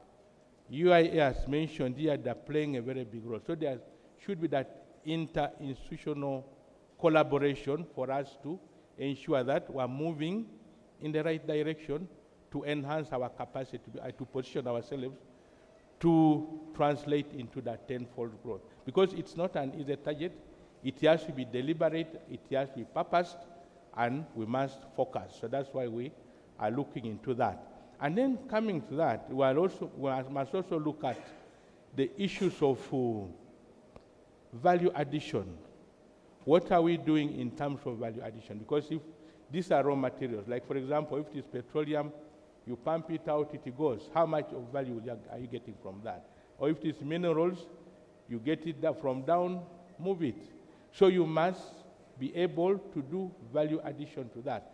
So in order to do this, we must be able to first quantify, do exploration, quantify to establish how much exactly do we have, so that we are creating that predictability. If somebody comes, like you mentioned, these are mega projects.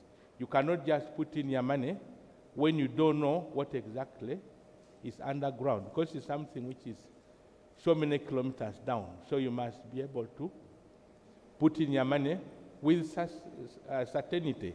My previous panelists mentioned that we need capacity.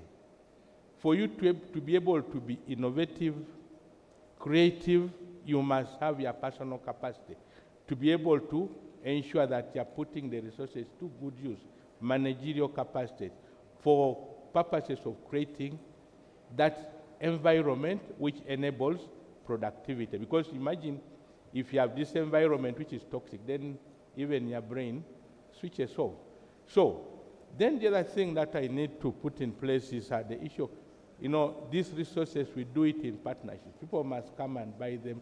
We must focus into exports. We must look into, so we must first of all look at what are the international protocols that we are subscribing to. For example, in this, we have to be members of the Extractive Industry Transparency Initiative. So we must be able to domesticate some of these protocols and conventions for us to create that confidence and transparency in harnessing that value that we expect from these minerals. And then, of course, here are issues of environment, because as we're extracting these resources, we're also affecting the environment. So how are we positioning ourselves not to compromise? Because, like, for example, we had that under the ATMs, there has to be agro-industrialization. There are issues to do with those carbon emissions and what have you, land degradation. So as we're doing this, we must also position ourselves to ensure that we're balancing what are the issues of environment, then also the issues of health and safety, because there are risks to life. So we must position ourselves that these aspects must be taken into consideration. And then finally, as we're growing, because we can say we have 500 trillion of the economy, but who is benefiting? So we must position ourselves in such a way that we are growing the nation equitable distribution of this income. So what must we do?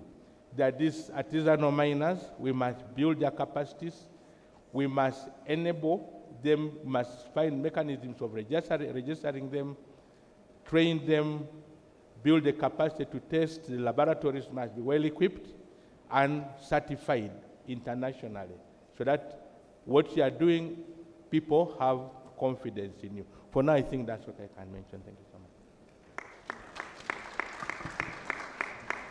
Thank you so much, Mr. Jitu. I want to do another round as our time is fast spent. Talking about tenfold growth. It goes without mention that we need resources to achieve this growth. Because there are good things that we anticipate to have, probably growing our GDP per capita from 1,100 to 7,000 by 2040. You're talking about an economy growing about fivefold after 5 years. All that requires resources. So from your perspectives, and I'll move in the same order, what are those low-hanging fruits that you think your institution is contributing, starting with the Petroleum Authority of Uganda? What are those low-hanging fruits? When I mention low-hanging fruits, it means those priorities or key interventions that you can point at and say, if you do A, B, C, D with the limited resources, it can actually catapult us to have or to get to that promised land as a country. Liz, thank you. Thank you, Jonan. And I won't go back to the direct or the revenues that I spoke to before, because we all understand that this sector has a potential to generate large amounts of revenue. I'll speak to the other side, which most people tend to forget about, which is the indirect benefits from the sector. And as I mentioned earlier, the Petroleum Authority of Uganda has continuously engaged with other sectors of the economy to ensure that we have a knock-on effect. So from the backward linkages, establishing those, and also pushing for the forward linkages, we are seeing a multiplier effect throughout the economy. And this is what we call broad-based development.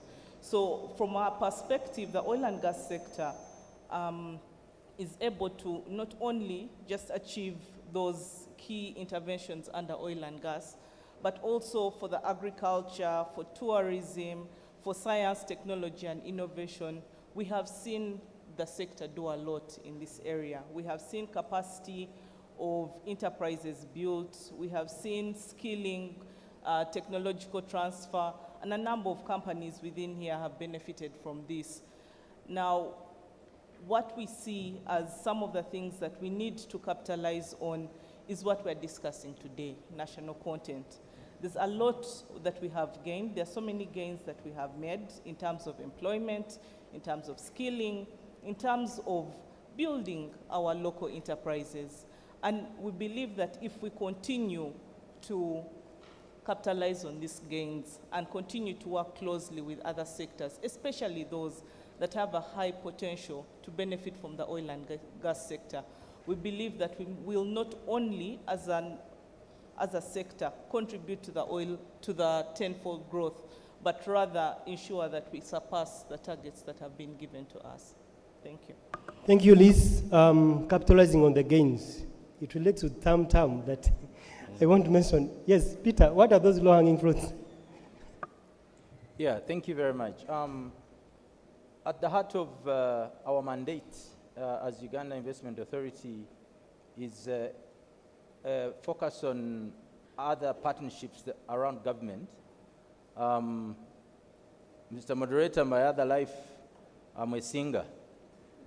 So it's important that all institutions of government have the same mindset in terms of execution, in terms of speed, and in terms of understanding the strategy that we are talking about.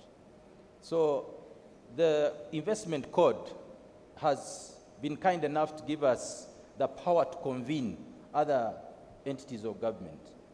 So if we are saying that now we are the most peaceful country in the region, and favor has it that we have now undoubtedly achieved the most stability of currency across the region, thanks to Bank of Uganda and Ministry of Finance.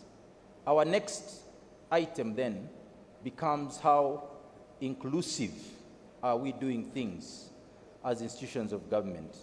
That we are working together, we are having the same agenda and momentum. When I look through the room, for example, I see, I don't know whether it's my eyes that are betraying me, there are many women than men. So that is a good sign. So if we can continue to ensure that, for example, the youth are participating in decision making, then we can guarantee these discussions a longer period of discussion so that 5-10 years from now, we are still singing from the same hymn sheet, number one. Number two, we are talking of a bias in value addition, and my colleagues have highlighted that. And what we are doing as Uganda Investment Authority is let's industrialize. That is a catalyst to ensure that we go transformational.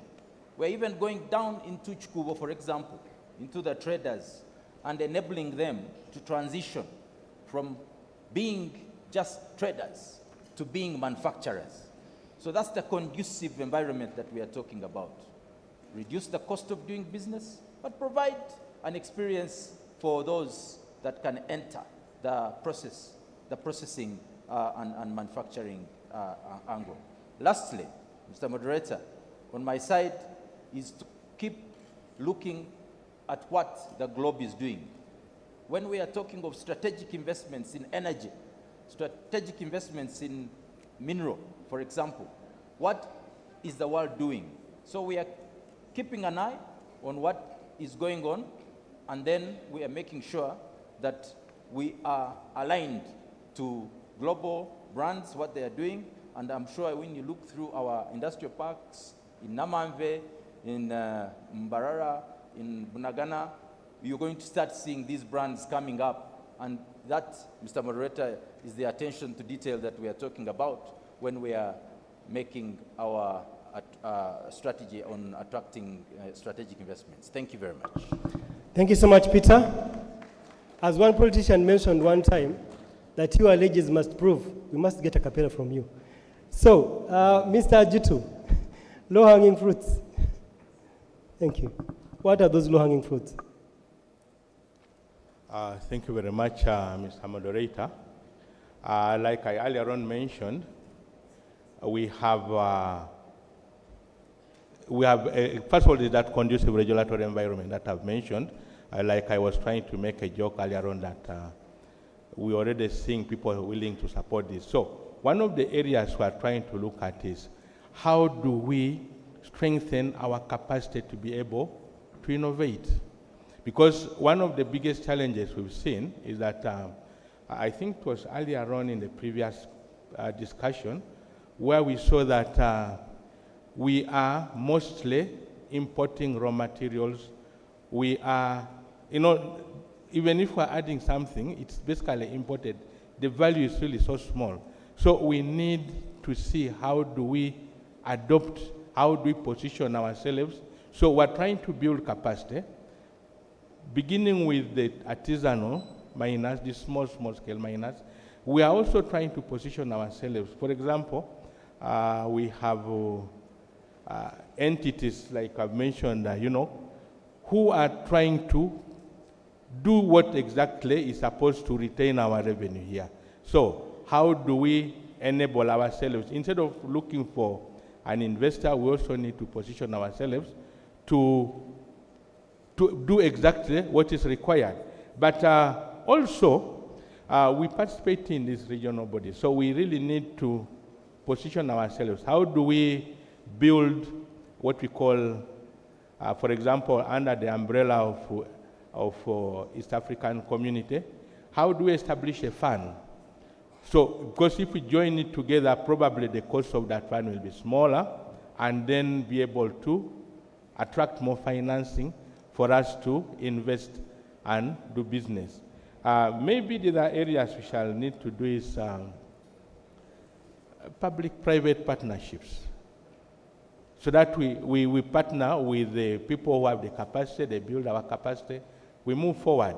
So that's basically what I'm trying to say here, that initially we can look at those ones as we try to develop our capacity also to be able to, because we must acknowledge that we are now technology-based. But also, like if you remember what happened in the discussion yesterday, I think it was in the opening remarks, where we saw we have these contributory funds. How do we strengthen those funds to be able to provide us some capital to invest? But of course, the question I need to put there, we must balance the inflows and then what we invest out, because somebody has put in his money for retirement, for the future. So when that time comes, he must get it. So as you're investing it, you must be mindful that time is coming. So we must purpose it to those specific areas that are high return based. So in that way, we are saying we need to position ourselves to focus, not just everywhere, but like I think the strategy identifies specific areas. So we also purpose ourselves, for example, in minerals. What do we need to do? We have vast varieties of minerals. What do we need to do in the minerals? So we position ourselves to harness high returns out of that, because you can extract it and take it, but of course you'll be losing value.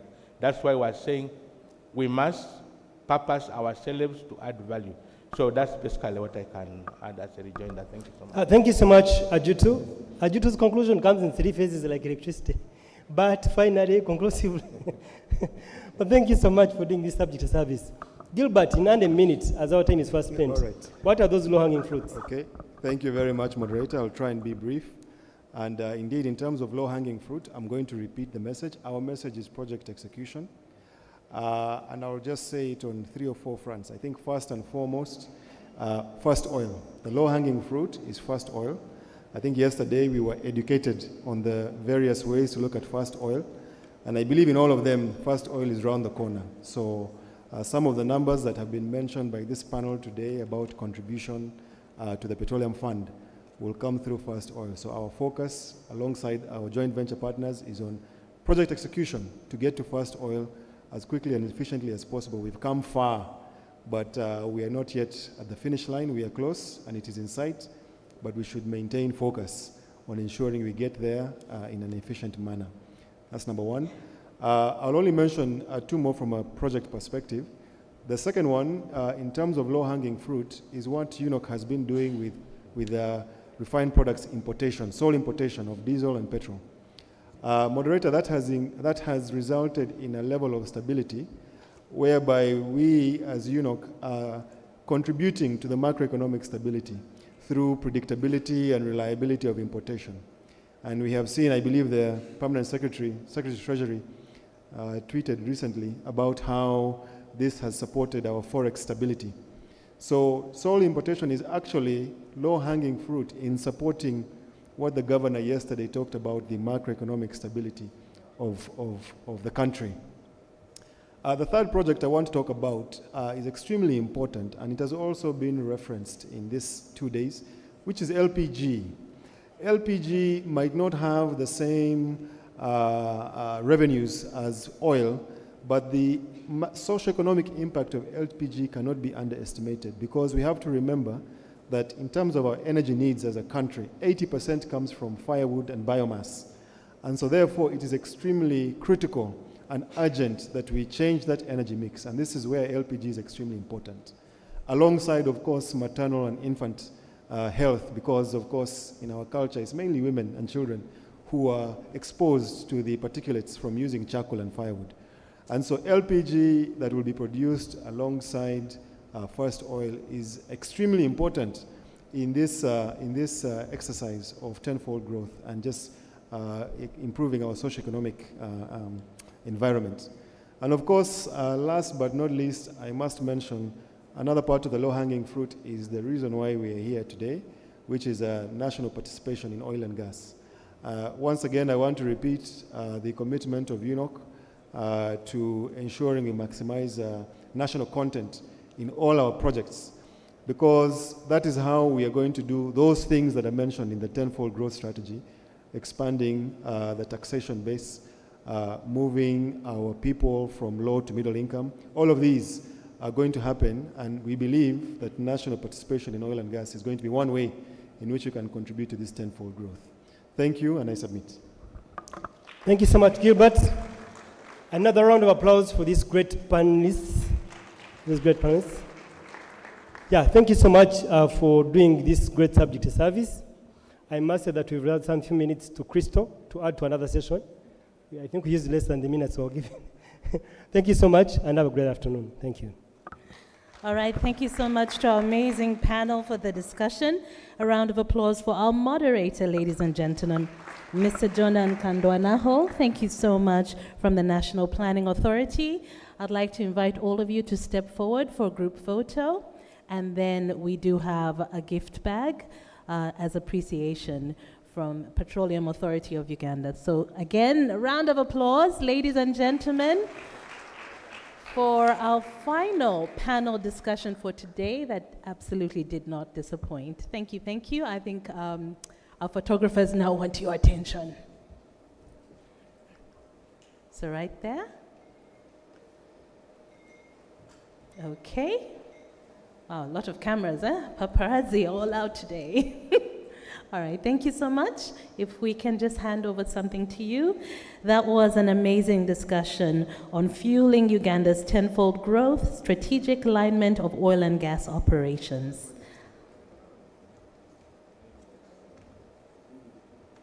Round of applause as they step down. All right, ladies and gentlemen, thank you so much for being here and pretty much for staying till the end of all these amazing discussions. Just to update you on what's going to happen next, we are going to have certificates of appreciation handed over to our amazing sponsors. After that, we will have a recap, reflections, and strategic insights on the 2 days of this amazing conference. And then we will end with the awards, which happen at the end of every one of these conferences, ladies and gentlemen. Just a little bit of information before we move forward. We are in the world of QR codes, I will say. So I have 3 that you may have missed along the way. On our lanyards, just like this, we have a QR code that will take you to the presentations that have been shared with us. So just in case you weren't even able to be here yesterday, we have this QR code. It will take you to the program and, of course, the presentations that were shared. Now, we also have been taking your questions on Slido that is online. So can I ask is it Betty? Could you please share? Yes, that's for Slido, as you can see, .com. Just in case you have any questions regarding all the panel discussions or the players in the room, some things that you feel maybe were not addressed, you can always get in touch with us there.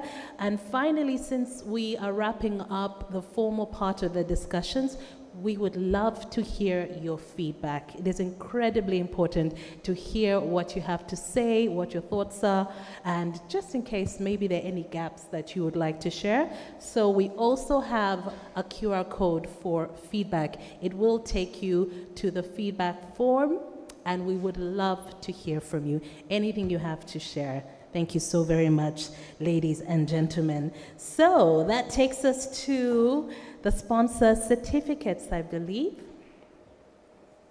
So I'd like to ask the ladies to assist me with that.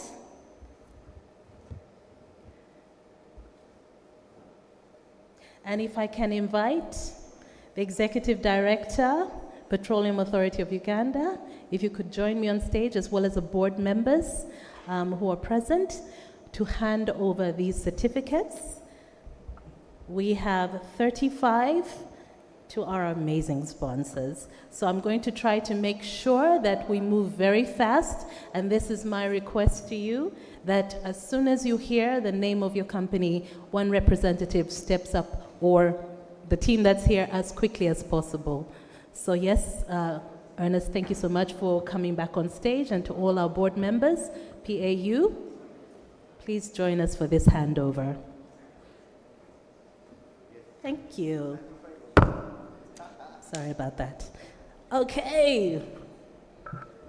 In no particular order, our first certificate of recognition is going out to Orion and True North JV. If you could step up very quickly, thank you very much.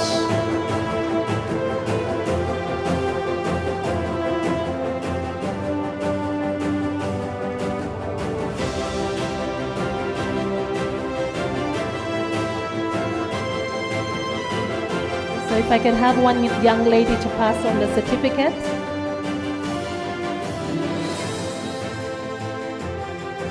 All right. So again, do we have someone here from Orion and True North JV? There you go. Okay. Do we? All right. I think we'll move on to the next one. Pearl Engineering Company Limited. Pearl Engineering Company Limited.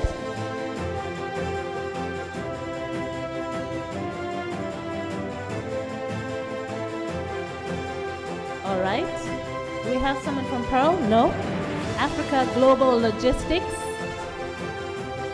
If you're here, please put up your hands so I can see you making your way. Okay, that is Africa Global Logistics. Yes. Our photographers, are you ready? Fantastic. Up next, we have CNOC Enatech International Uganda Limited.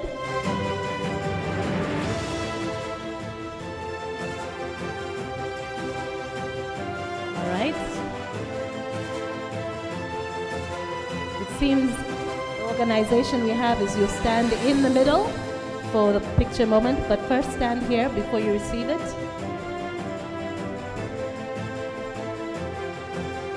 Okay, now we have CNOC. Please step forward. After that, we'll have Expro Oil Field Services Uganda, SMC Limited. So do we have Expro Oil Field Services?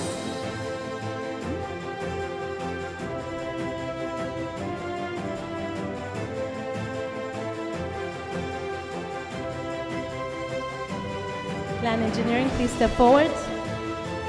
Do we have someone here from Expro Oil Field Services? Okay.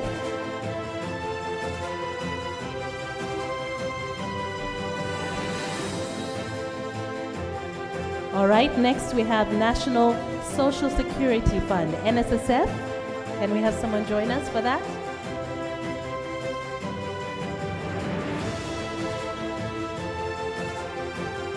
Do we have someone from NSSF here with us today? Okay, moving on. Luero Industries and HBP Oil JV, wonderful. I see you, welcome. Okay, round of applause as they come up. These 2 days have been absolutely amazing, courtesy of our sponsors. Up next, Cosil Uganda SMC Limited.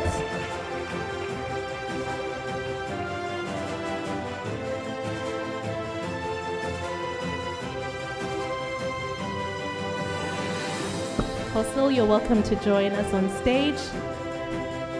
Up next, Uganda National Oil Company, UNOC.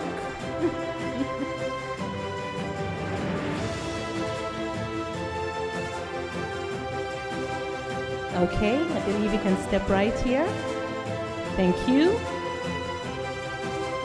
Followed by Uganda Chamber of Energy and Minerals.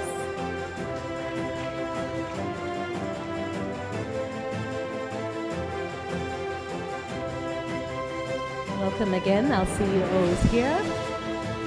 You can step forward.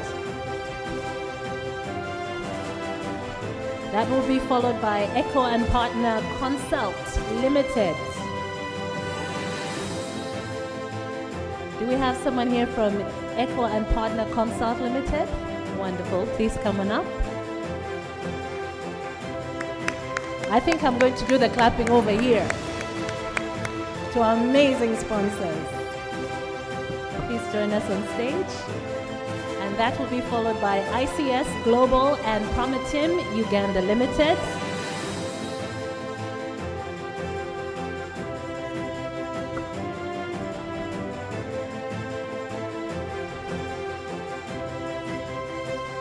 Please come on up. There you go. Up next, we'll have Albertine Waste Management joint venture. Albertine Waste Management. Do we have someone here to receive? All right. Please come forward.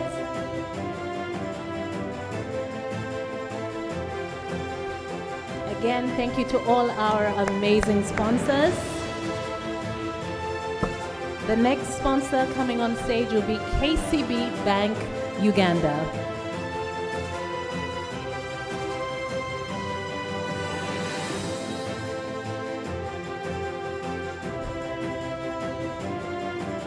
I believe NSSF.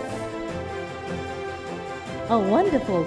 So we also have NSSF, a certificate that we had not handed over.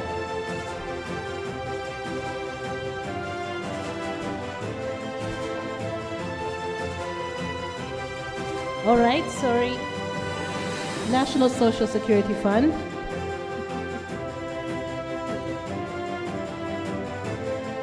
Do we have someone from KCB? Okay, I think I'll move on. ABMAC Associates. ABMAC Associates. There you are. Please come forward.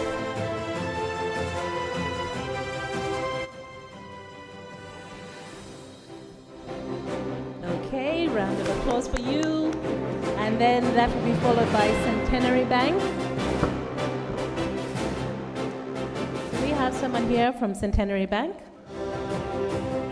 If you're here, all right. Welcome, welcome. Please make your way.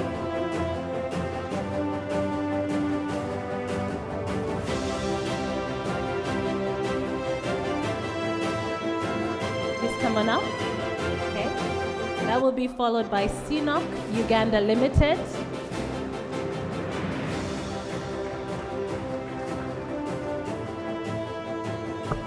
Welcome. Thank you.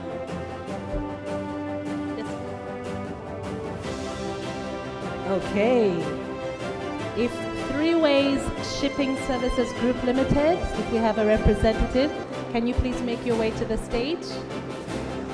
Do we have someone here from Three Ways? Hi. Please come on up. And that will be followed by Stanbic Bank Uganda Limited. Our next certificate of recognition goes out to Stanbic Bank.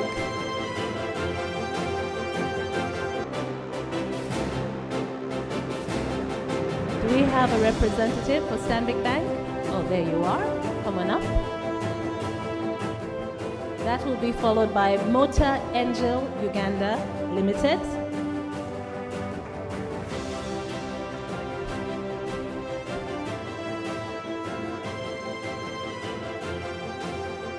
Okay. Are those two gentlemen I see coming up for Motor Angel? Wonderful. Welcome, and round of applause for them. If we can have Ministry of Energy and Mineral Development, a representative from the Ministry of Energy and Mineral Development. You can both come up. I see you go. You can both come up.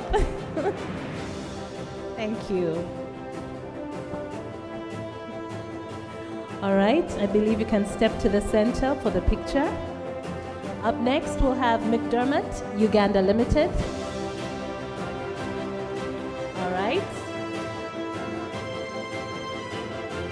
McDermott, as they make your way to the stage, I'd like to also invite Aliad Uganda to come up for the next certificate. Wonderful. Do we have someone here from Aliad Uganda? Yes? I'm hearing yes. Oh, there you are.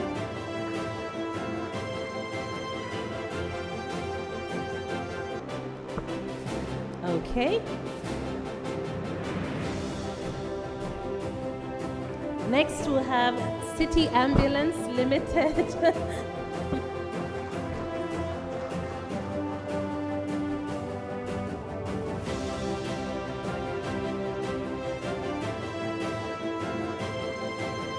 Okay, that will be followed by We Are Free Well Services Uganda Limited. Please step forward. We Are Free Well Services Uganda Limited. Yes, I see you coming up. Then we'll have COEC CPEC joint venture.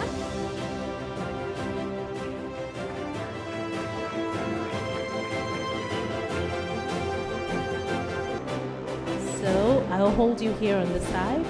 COEC. If we can wait for our certificate here first, please. Thank you very much. Okay, have we had our photograph taken? No. Can we have you back? You didn't get your picture? I think you can all do it together. It's fine. Okay. Big smiles. You're looking so serious. ZPEB Uganda Limited, can you make your way to the stage?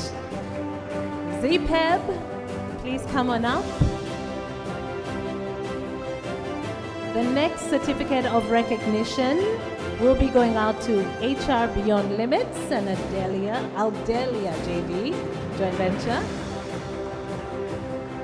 But before that, ZPEB, if we can have you on stage.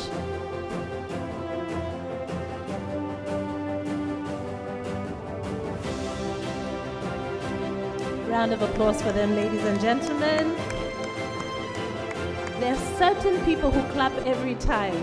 Bless your hearts. Thank you. Now, HR Beyond Limits and Aldelia. Okay.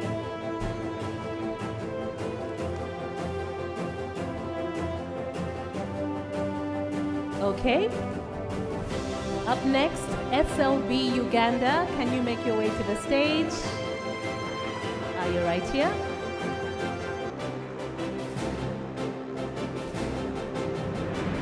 And that's SLB Uganda. Our next certificate of recognition is going to go out to Uganda Insurers Association. Yes. I'll clap, then you clap. Uganda Insurers Association, please come on up. That will be followed by East African Crude Oil Pipeline, that's ECOP Limited. So please make your way to receive your certificate and take a photograph. ECOP, if you could join us for the next one.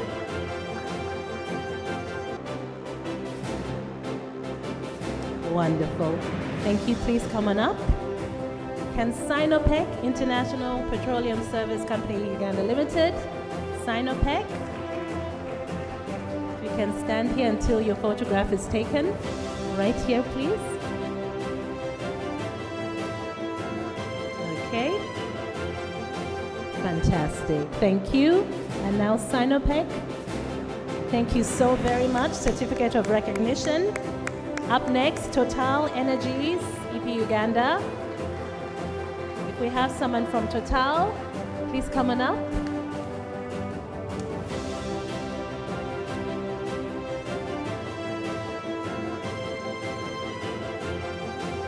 Okay, the ladies are coming up for Total. Round of applause for them.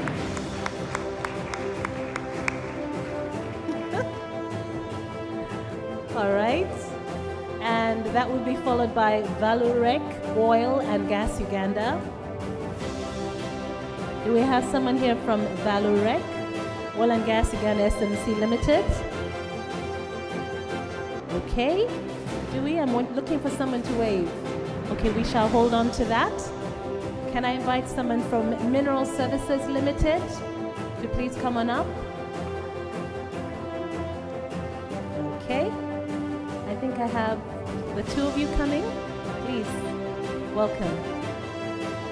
Mineral Services Limited, you can come right down the center. Please make your way.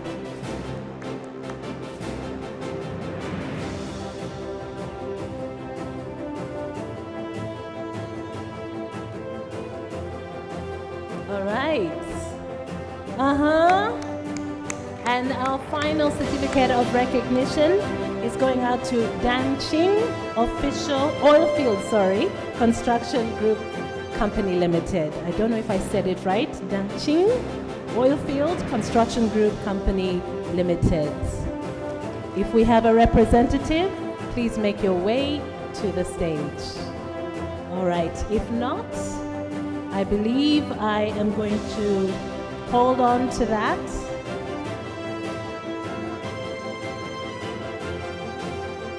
Okay, thank you so much to our Executive Director and board members from the Petroleum Authority of Uganda.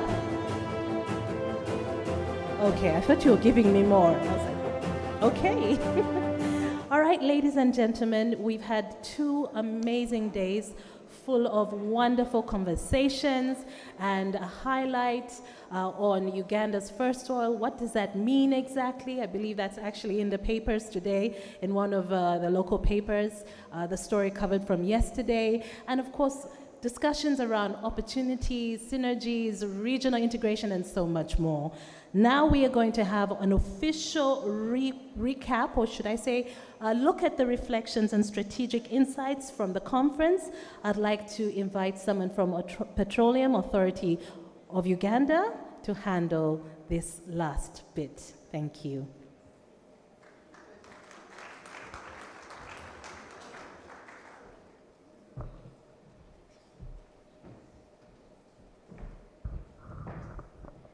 Thank you very much, MC. Good evening, ladies and gentlemen. I'm very delighted to stand before you this evening on behalf of the Petroleum Authority of Uganda, but also on behalf of the organizing committee of this conference. My colleagues up there, can you please stand up and wave? That's the team that has been behind the organization of this conference, of course led by our director, Penina Hewa. I'm going to give a recap of the 2 days conference. I do not have a clicker here to move the slides. Okay. So the conference has been under the theme Beyond the Drill, Cultivating a Legacy of Empowerment. So we look at this, the discussions, you'll all agree with me that we focus on national content as a turning point. And the goal, based on the 2 days discussions that we've had, is basically to convert oil resources into improved industrialization, sustainable jobs, and enduring national wealth. That came out clearly from the keynote speakers that we had, from the governor of the Bank of Uganda, but also from the Minister of Energy and Mineral Development, the State Minister. So what does that mean if we are looking at that to achieve through oil and gas resources? We want to look at the operations phase as our next target. We leverage the development phase to be able to participate in the operations phase, and it came out clearly that for us to achieve this, we'll need to do a few things in the operations phase. Clearly, 1, to enhance our technical skills to be able to be relevant in the phase that is coming. We need to have stronger national enterprises that can be able to competitively bid for contracts in the sector. We need deeper technology transfer. There's been a lot of technology transfer in the previous phase. So how do we deepen this in the operations phase? We need longer term financing solutions. I think it came out very clearly that the phase we are going for has a longer term outlook. So we need to ensure that we leverage what we had previously to move forward. But then clearly, this is going to be very brief. I'll talk about the undertakings for the regulator that arose out of here, what came through for government to take on, but also the private sector. So for the Petroleum Authority of Uganda, the regulator, number 1, we need to strengthen the operations phase regulation. I think everyone who spoke here alluded to the fact that regulation in the development phase has been excellently done. So we need to see how we can strengthen the operations phase so that we get even more. So one of the things we need to do is to expand the list of ring-fenced services. It's been a long time working with the 16 services. We need to expand. We need to finalize and communicate the first oil and operations and maintenance regulatory frameworks, the rules of the games that will apply in the operations phase. We need to intensify monitoring of long-term operation and maintenance contracts, because if someone gets a 5-year contract and it's going to be renewed for another 5 years, we are looking at 25 years and above. How do we make sure that we communicate this so that it becomes very clear, but also how do we monitor as the regulator? We need to leverage legislation to accelerate value chain domiciliation. There are quite a number of aspects that we need to domicile in the country. Aspect number 2 for PAU, to localize high-value activities in the operations phase. We need to mandate the original equipment manufacturers to establish local service centers and workshops in the country, not because we are going to acquire more equipment, that this equipment will require to be maintained. So how do we bring them to set up shop here and ensure that our Ugandan companies can learn along to do the operations and the maintenance that is going to continue. We need to scale approved technology transfer pathways through structured joint ventures. We've had a number of joint ventures, but how do we make sure that they are structured and they can work beyond? Aspect number 3 is we need to strengthen the national workforce pipeline to promote expansion of certification programs. The companies that shared experience here indicated that certification has taken them beyond, and this can't be achieved only if we work with industry in partnership to undertake national workforce capacity assessment for the operation and maintenance for petroleum facilities. Maybe what we are aware of and what we've been aware of in the past has been skills relevant to the development phase.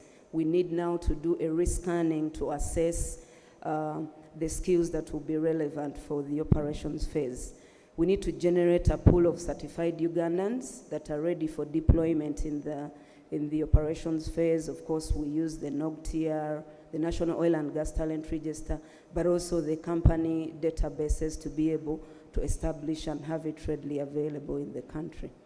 The 4th aspect for the Petroleum Authority of Uganda is to improve dispute resolution and payment discipline. We need to develop and operationalize the dispute tribunal to resolve contract conflicts.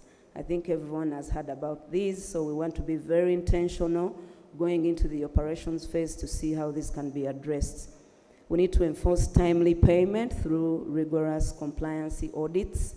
We've had quite a number of these. We think the audits can help, but of course working together, we can see how this can be improved. In terms of the private sector, the following key undertakings came out clearly during the 2 days. Number 1, we need to upgrade competitiveness and standards. We are going into the operations phase. The development phase has been very good for us, like I see everyone smiling, but we need to further enhance our health, safety, and environment policies. We need to have quality assurance and quality control systems.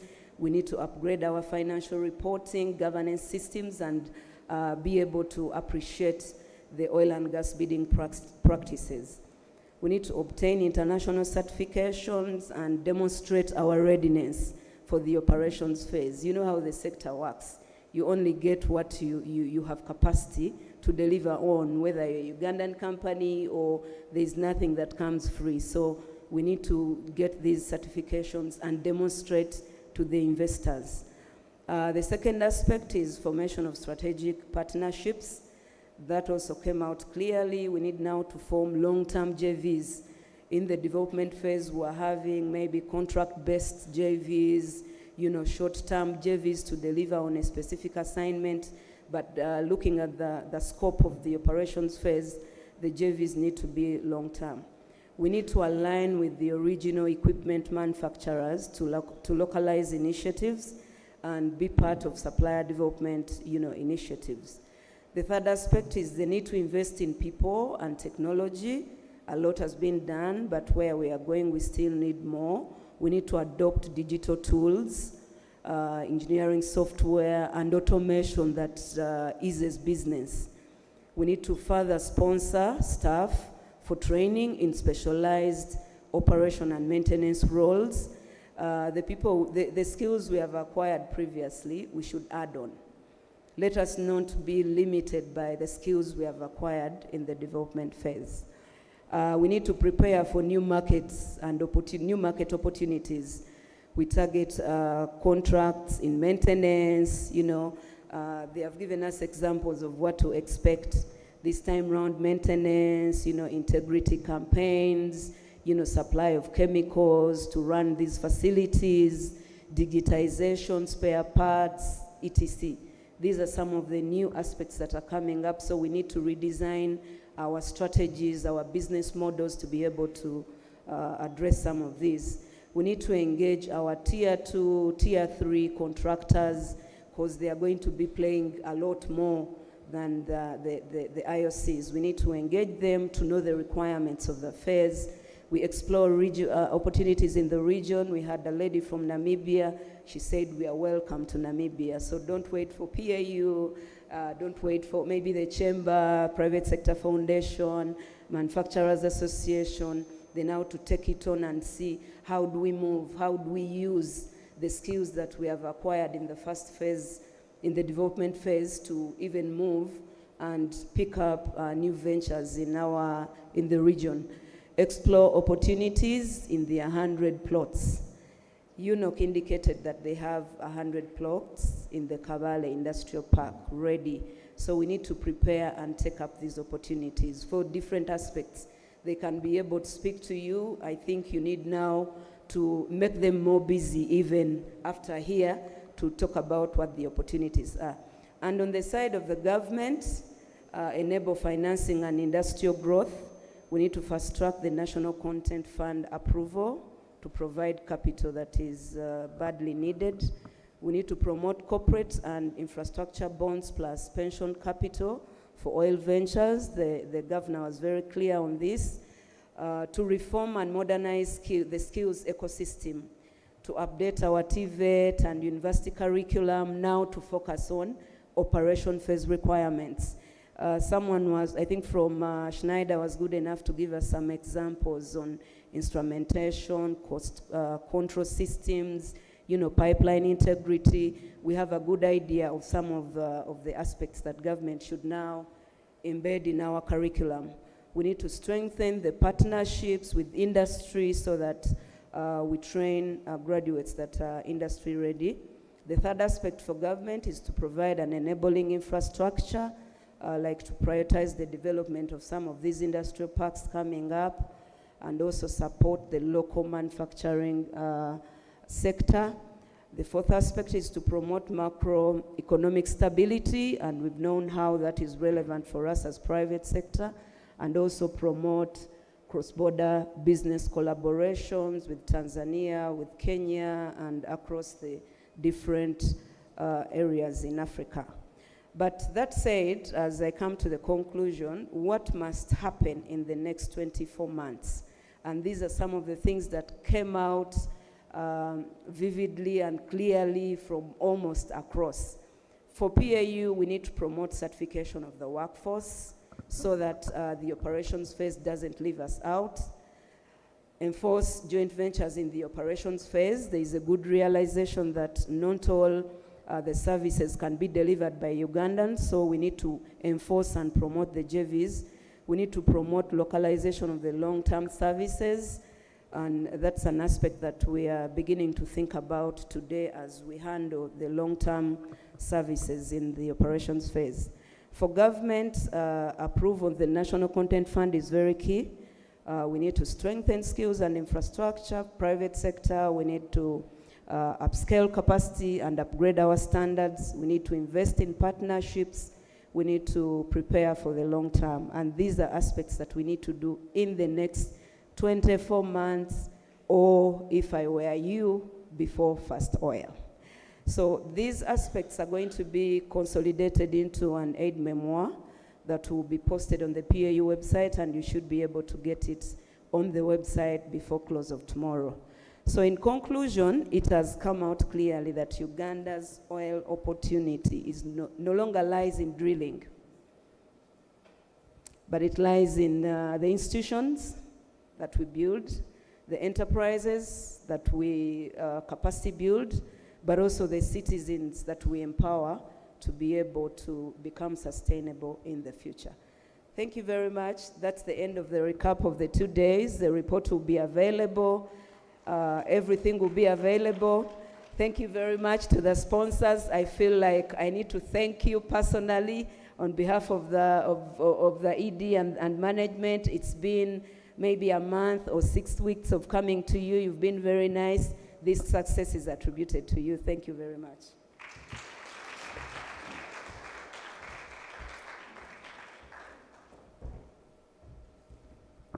Can we have a round of applause for Betty Namubiru, the Manager, National Content Monitoring at PAU. All right, ladies and gentlemen, I'd just like to say it's been an honor to join you over these 2 days. Up next, we have the awards. And before that, a reminder to you, if there's anything you'd like to see or hear again from this National Content Conference, you can go to the Petroleum Authority of Uganda's YouTube channel. We've been streaming live and the videos are going to be there. So if it's something you want to go back to, please feel free. I now hand over to the fabulous Faith. Please welcome Faith Edigold Musimenta. She will take over as MC from PAU. And have a wonderful day. Thank you very much, Crystal. A good evening to you all. I'm excited to be here to celebrate with you the most exciting part of this conference. And it's time for us to celebrate the contributions that each one of you has made here within the oil and gas sector to advance national content participation. So, we're going to go through the awards. But one of the things that I'm going to need from you as an audience is for you to celebrate generously, cheer very loudly as we celebrate the different companies that have participated and contributed to national content advancement here in Uganda. And one thing for us to note as we go through these celebrations, that the most important thing that we're looking out for while selecting the awards was the information that has been submitted. This could be, a number of you, we reached out to you for nominations and gave you some forms for you to fill or some information for you to submit, and so you did submit that information. We're able to go through each and everything that you submitted. We also looked at the various reports that you have submitted throughout the year, and with that we're able to make the selection of the different winners for the awards. One of the things we didn't really put into consideration is compliance.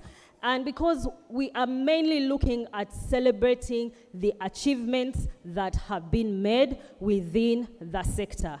So with that, allow me to start us off with our first award.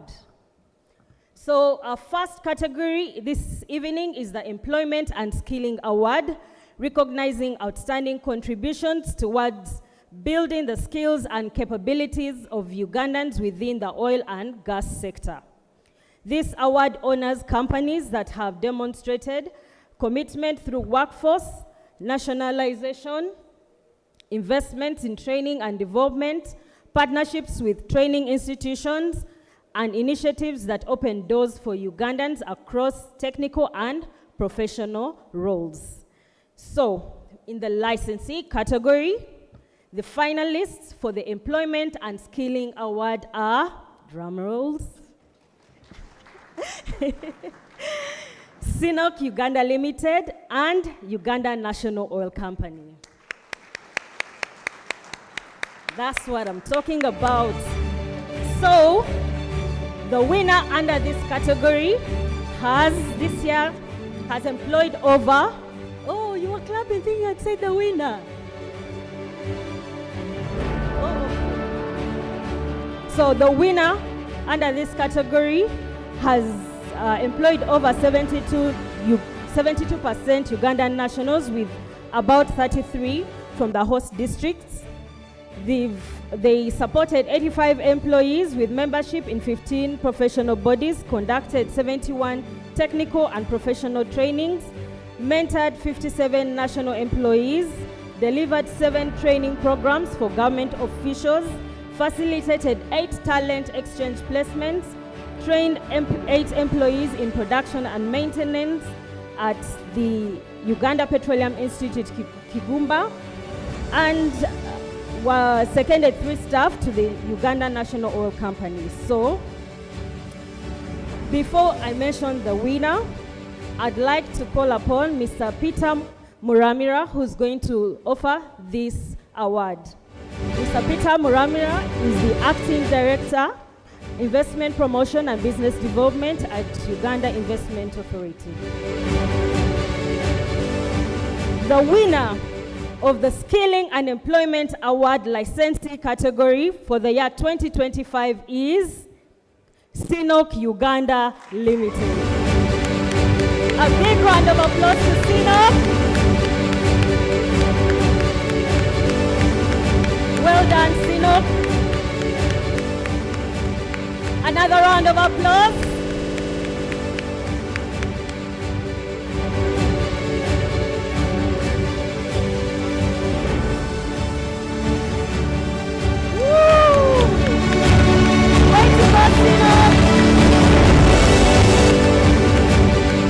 Excellent, excellent. Mr. Peter Muramira, I'll ask you to stay behind for one more award that you'll give away. So it's important that we both recognize the licensees and the contractors. So for the contractor award, the finalists for the Employment and Skilling Award are Sinopec International Petroleum Services Company, Uganda, Meta Angel, Uganda, and China Oilfield Services Limited, Uganda. The winner under this category has trained about 5,500 Ugandans, including 1,800 direct hires, 3,700 indirect hires, and achieved a nationalization rate of 71% of direct hires being Ugandan. The training investment was nearly $10 million, including about 6.6 million for national employees and 3.2 million for non-employees. They delivered over 750 external trainings with almost 470 trainees coming from local communities. They ensured over 93% of all training was technical and professional, and supported staff to join recognized professional bodies. So with that, allow me to mention that the winner of the Employment and Skilling Award contractor category is Sinopec. Well done, Sinopec. Another round of applause for Sinopec. Excellent.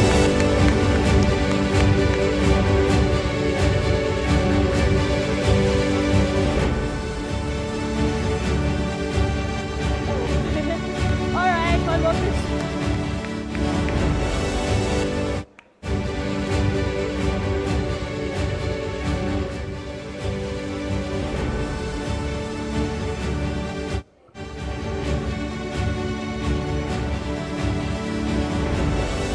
It's a time to celebrate, so we must capture the memories.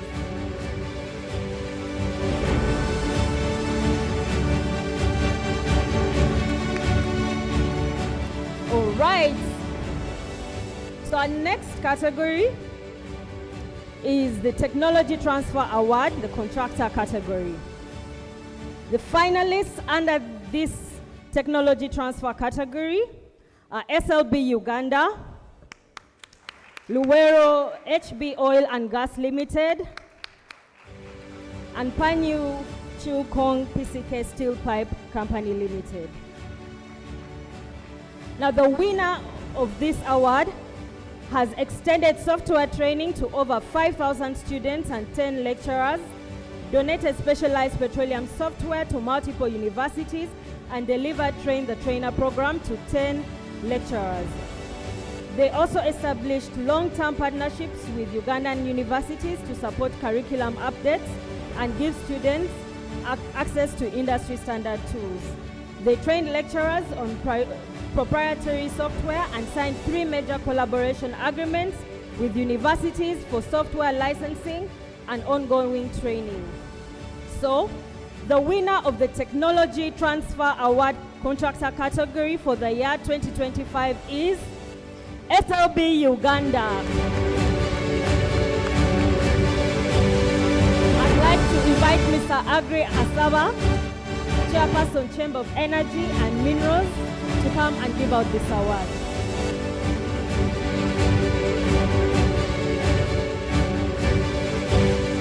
Another round of applause. SLB Uganda, congratulations. We do appreciate all the efforts that we see you implementing in advancing national content within Uganda. Excellent.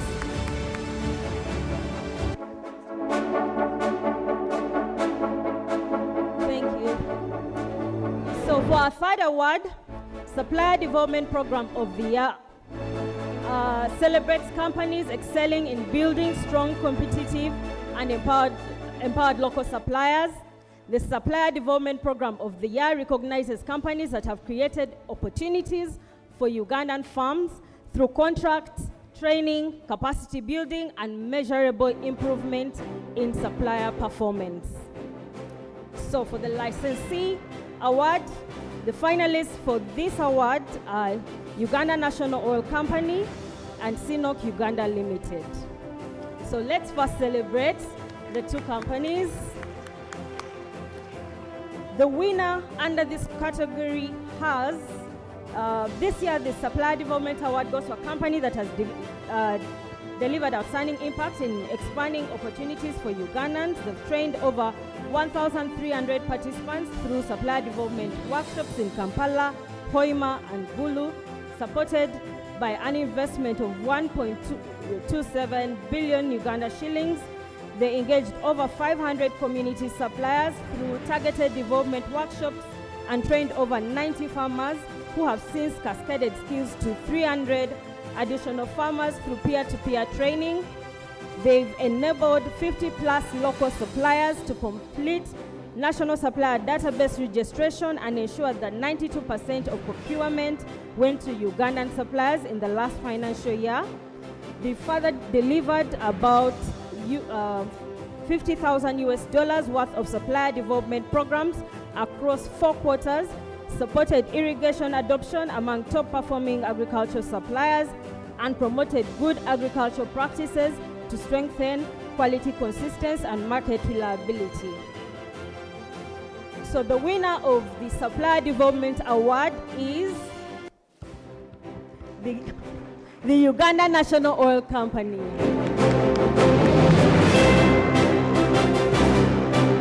For this award, I'd like to call upon Ms. Juliet Mpima, Director, Human Resource and Administration at the Petroleum Authority of Uganda, to give out this award. Another round of applause for UNOC.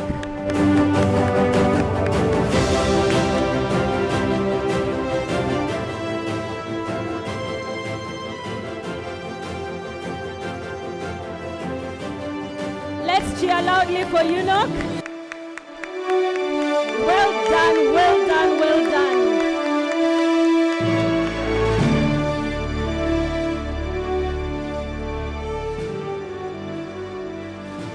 Director Juliet, who stayed behind a bit.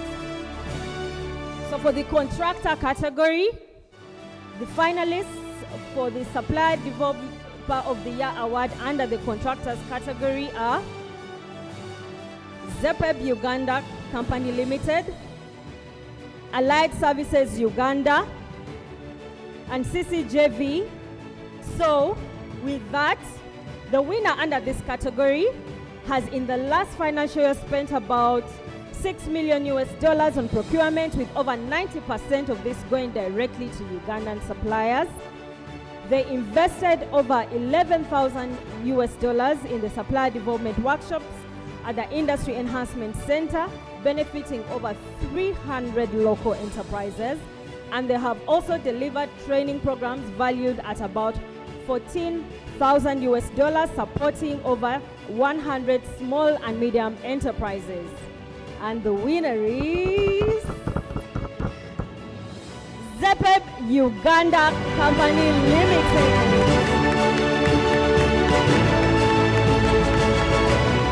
ZEPEB Uganda. What a wonderful job they have done. Let's celebrate them as they continue to come up for the award.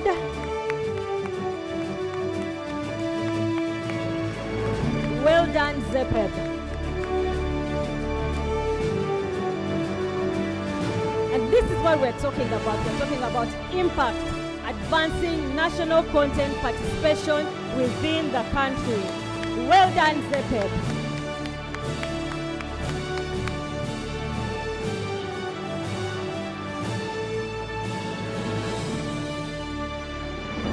So, our next category is the Inclusivity Award. This award recognizes companies that champion diversity, inclusion, and equitable participation within the oil and gas industry. This includes supporting women, youth, persons with disabilities, and other underrepresented groups through hiring, training, workplace policies, and community outreach. So, the finalists for this award are Uganda National Oil Company and CNOOC Uganda Limited. So who's going to take it? The winner under this category has employed over 200 Ugandans, with 40% being women, provided opportunities for persons with disabilities and host community members.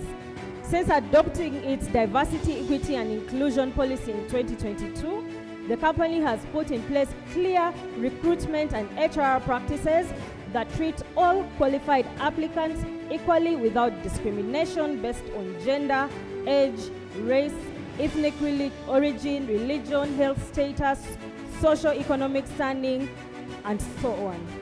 So, and also they've strengthened inclusivity through their Diversity Week and DEI-focused induction and continuous communication.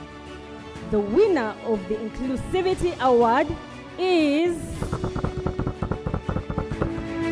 the Uganda National Oil Company. Well done, UNOC. For this award, I'll kindly ask Ms. Mary, Board Member, Petroleum Authority of Uganda, to come and give out this award. So UNOC, please do come and receive your award. Let's cheer for UNOC and really celebrate the inclusivity that they're championing within the organization. Thank you very much, UNOC. Another round of applause from us for UNOC.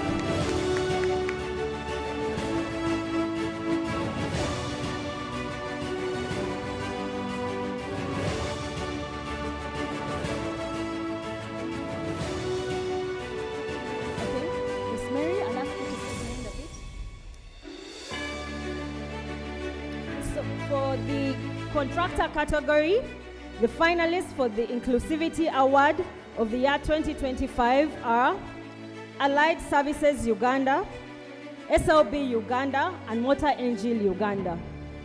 The winner under this category has maintained a diverse workforce of 61% male and 39% female, with 9% of the female in leadership positions. They've also been supported by their gender-sensitive hiring practices that ensure equal opportunity.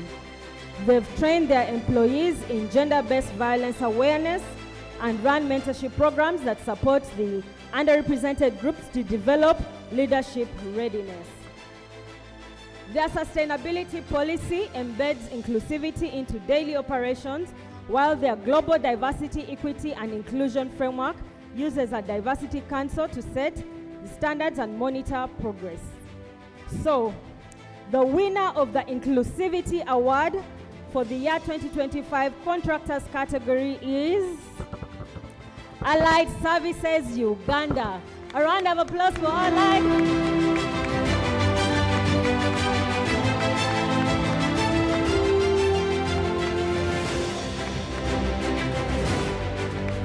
All right, let's give them another round of applause as they come to get the award.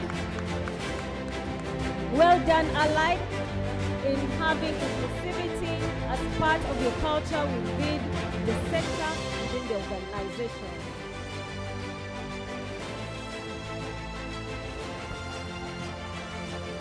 Big congratulations to you. All right, so let's celebrate them. Let's give them a round of applause. Well done, Allied. Excellent.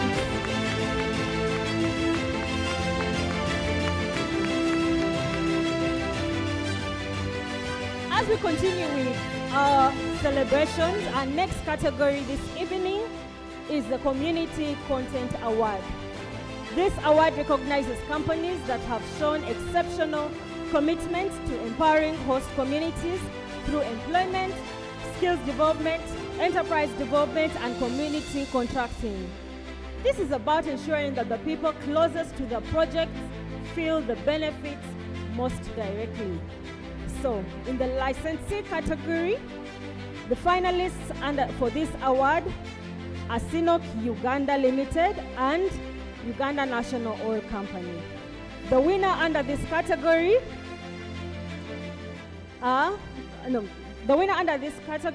has made an exceptional contribution to contributing and creating engaging, meaningful, and impactful content that enriches and empowers the community.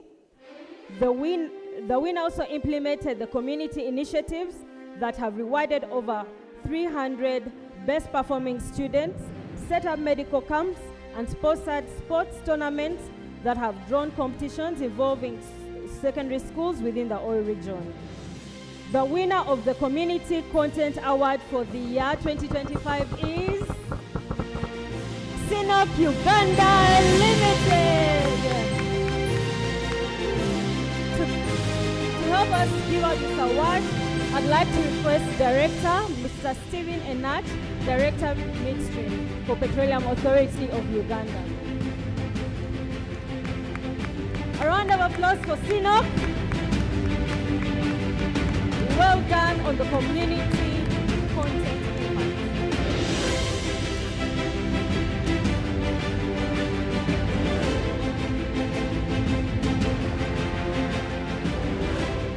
Another round of applause for CNOC.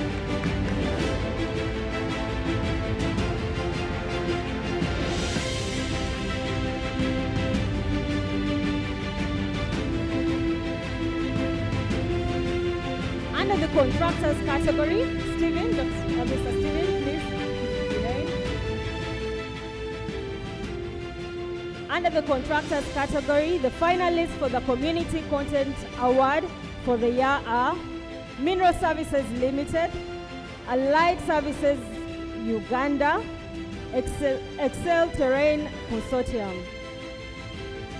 The winner under this category has spent a tune of about $10 million in the community procurement, mainly on assorted vegetables, fruits, groceries, beverages, goats, sheep, and so on. Contracted 300 plus local season farmers and employs over 207 community members. Established a local procurement center that receives supplies directly from the community farmers. The winner of this award is Mineral Services Limited.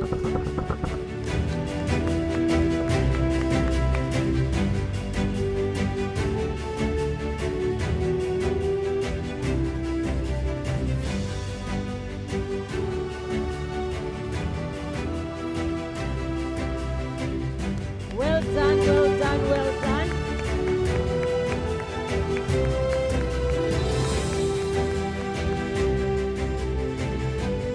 round of applause for Mineral Services Limited.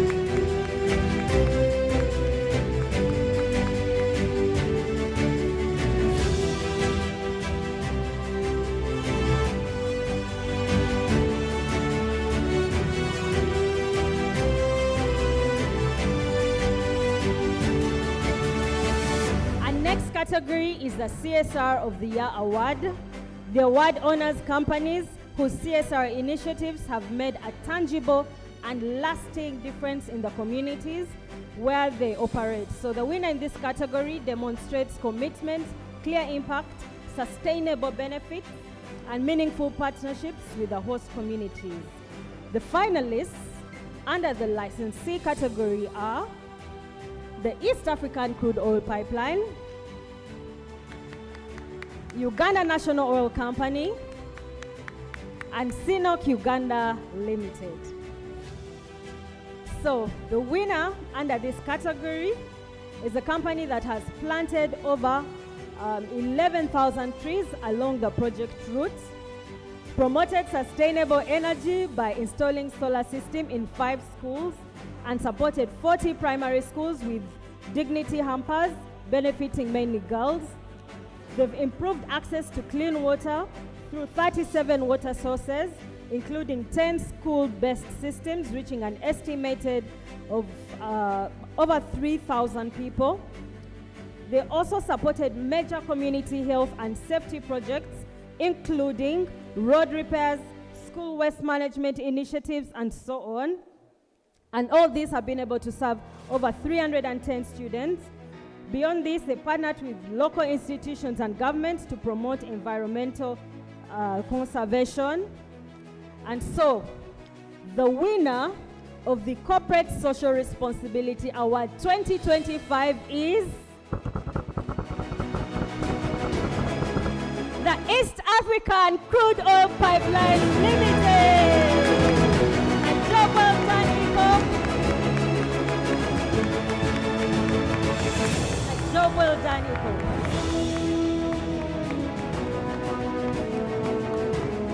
Let's continue celebrating. No, please. So for this award, I'll invite Mr. Michael Karaja, the manager upstream for Energy and Petroleum Regulators Association, to give out this award.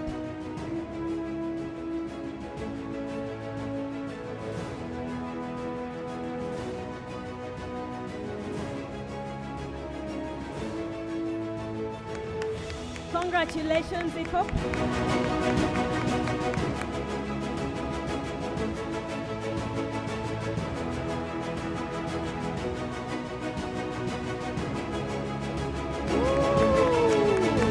Well done, Iko.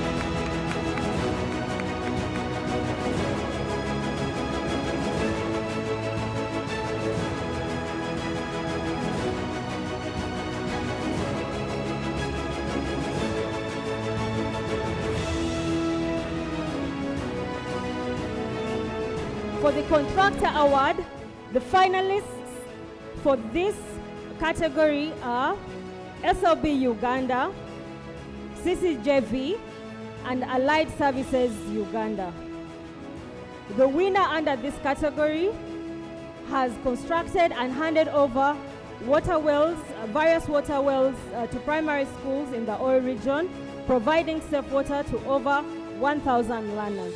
And to ensure sustainability, they worked with schools and surrounding community to set up water management structures to maintain the wells for the long term. The winner of the Corporate Social Award category under the Contractors category is SLB Uganda. Well done, SLB.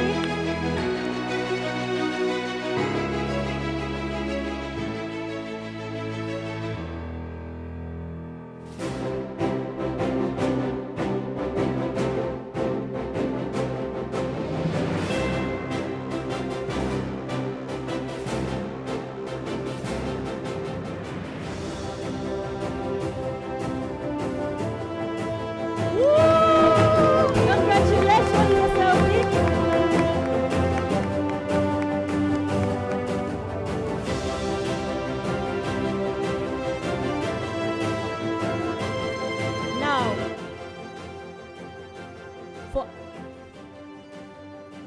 Sorry.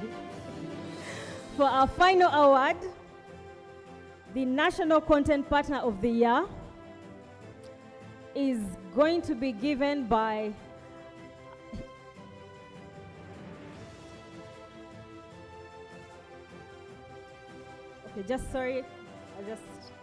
so our final award is going to be given by our Executive Director, Mr. Ernest Rubondo.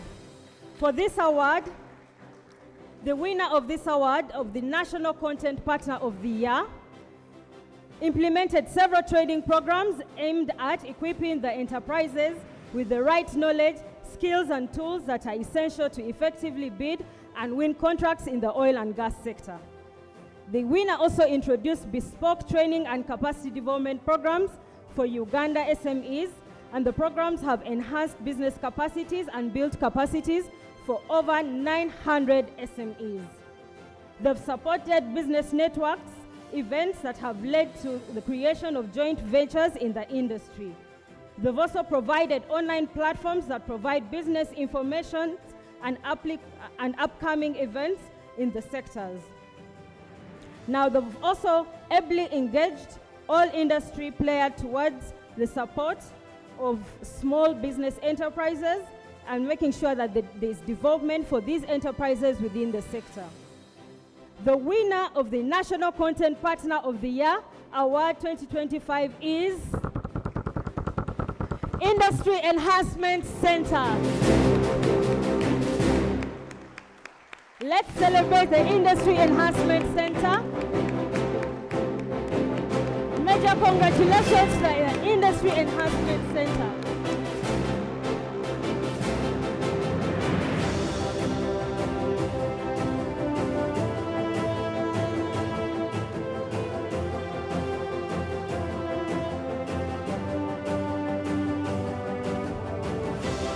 Celebrate them. These are the National Content Partners of the Year 2025. Major congratulations to the Industry Enhancement Center. Now I'll ask all the award winners to stay behind or to come with their certificates, and we take a group picture with the members that are able to give out the awards. So if you gave out the award, we'll request that you come and we'll take a group picture.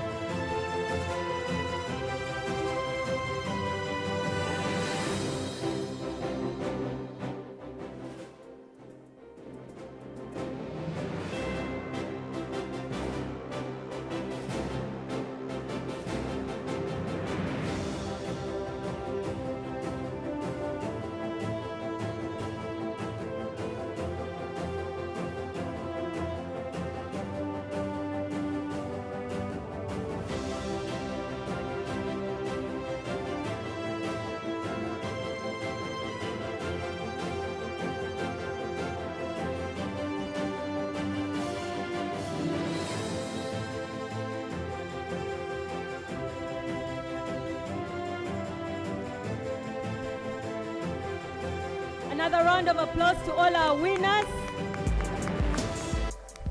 Let's celebrate them with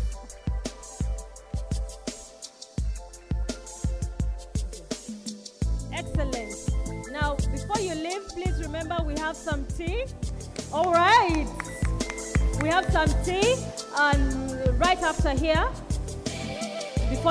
just after the conference ends, we will have some tea. So make sure that you stay behind for the tea.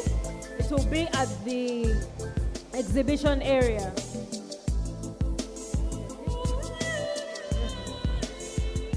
So before you go, let's have some closing remarks.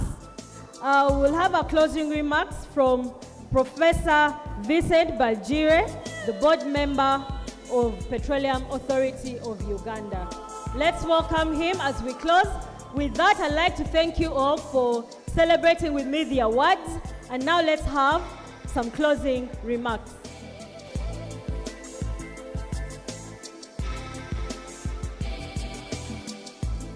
Let's welcome Professor Bajire.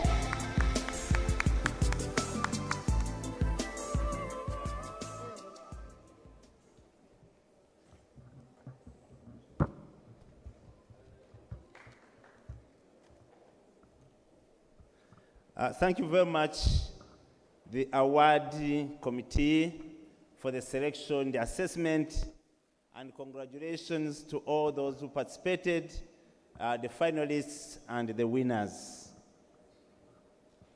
On behalf of the board, the chair, who was with us physically yesterday, but is virtually with us today, has asked that we share these closing remarks. But before I do that, allow me a minute to walk you through a point or two that touched me as a participator, as a person who was in this conference, and to remind a few of you some reflections. And I will use the words of various speakers who came here. One of the key takeaways for us is that posterity will not judge us on the barrels of oil that we bring out, but on the choices that we make. That was very key to me, and it should be a guiding star for the rest of us here. And we also remember one of the panelists who said 3 things: lavish lifestyle, do not expand quickly and rapidly, and do not have jealousy if you are going to grow your business. Another speaker reminded us that for us to grow very well in this sector, from all our farm perspectives, we need to strengthen strong internal systems.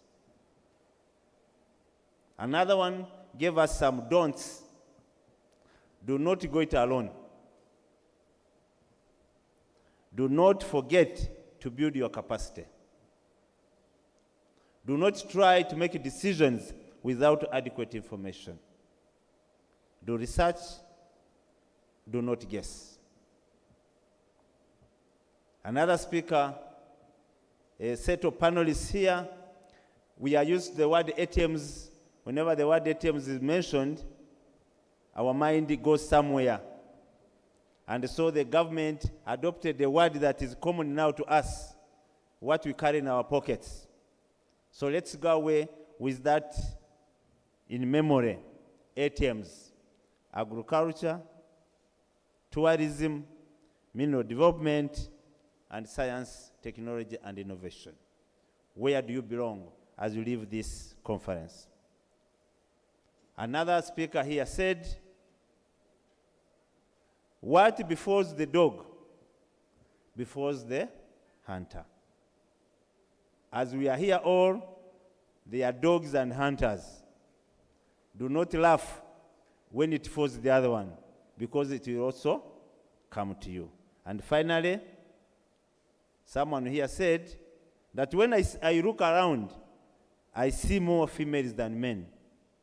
And my neighbor there said, that is why the conference has been successful. That debate, for the organizer, Betty, that debate should be on the agenda at the 7th, to debate whether the more of this and the less of that is affecting the growth of the sector. It's now my honor to give the closing remarks of Ms. Linda Biribonwa, the chairperson of the Board of Directors of the Petroleum Authority of Uganda. We stand on the protocol that has been running. On my own behalf and that of the Petroleum Authority of Uganda, I would like to appreciate you for participating in this 6th annual content conference and turning out in large numbers. Thank you for putting aside 2 full days of your time, of your resources, to be part of this conference. I thank various entities who have partnered with PAU in ensuring that the National Content Conference continues to be relevant and now running in the 6th time, and looking ahead that we'll continue this support to the 7th leg. I thank various entities who have continued to be very impactful in the oil and gas sector, and all the MDAs who have, in one way or another, been significant partners to the PAU, not only in this conference, but in the ordinary programs of our regulatory role. I thank the planning team for the choice of this year's theme, Beyond Drilling, Cultivating a Legacy of Empowered National and Enterprises in Uganda, in Uganda's oil age. This theme has enabled us, during these 2 days, to have a deeper reflection, to have a moment of stopping to say, where are we coming from, where are we, and what is national participation to each one of us, especially after the first oil. The Honorable Minister of Energy reminded us directly and with high concern and raised many thought-provoking questions, particularly, how do we ensure that this resource becomes a catalyst for national prosperity, not just today, but for generations to come? How do we move beyond drilling to building institutions, enterprises, and a resilient local capacity that endures beyond the life of the fields? She was clear that this year's conference, when it brings out the essence of the Rio conference, of coming together, it is not just a technical discussion, it is a reflection on our national ambition, our shared responsibilities, and our collective future. I would like to acknowledge and thank the keynote speaker of this conference, the Governor, Bank of Uganda, whose keynote address under the theme, Driving Uganda's Economic Prosperity through Strategic Oil Development, was a call for action in line with what the country needs to do as we go about the oil and the gas sector. He touched all the various aspects of the economy in which each one of us has a contribution, and reminded us of each one's role. Over the course of the last 2 days, we have heard about the key achievements, challenges, and economic contribution of the sector in the development of our country. We have also had an opportunity to hear about the progress and opportunities as our flagship under the Tilenga, Kingfisher, ECOP, and the refinery. We have also heard about the efforts in place to consolidate enterprise capacity building initiatives for the operations phase and other aspects such as financing for local enterprises, technological transfer and innovation, operations sufficiency, and to prepare for capitalization on emerging opportunities. In addition to these opportunities available, we have heard about how it is critical to go over and above to harness regional synergies to ensure national content growth. This, coupled with a deliberate drive to ensure sustained and continued investment support, should underpin long-term national capacity growth.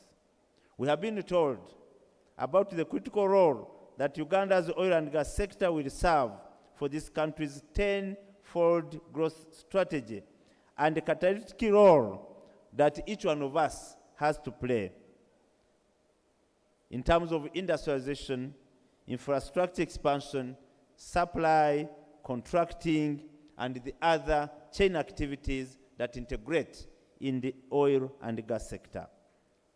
In closely following up the discussions for the last 2 days, we have all noted that it has been immensely informative to all of us, the participants, the organizers, and the entire Ugandan community who joined us virtually.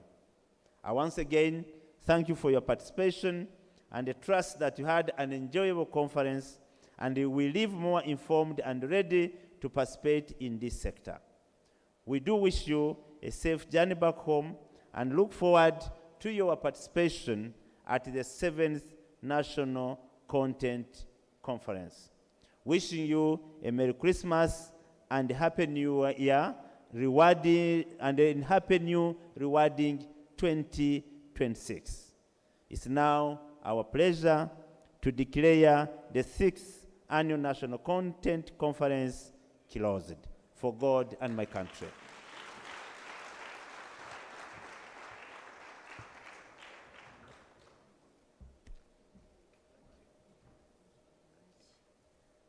All right, once the conference is closed, it's closed. So I'm only here to remind you that we have some tea in the exhibition area. So just make your way right there and let's continue the discussions, interacting, networking, and so on. With that, I'll kindly request that we now all head to the exhibition area for tea. Have a good evening. See you next year, same time.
At Sinok Uganda, protecting the environment is more than a policy, it is a promise. We are promoting a green ecological.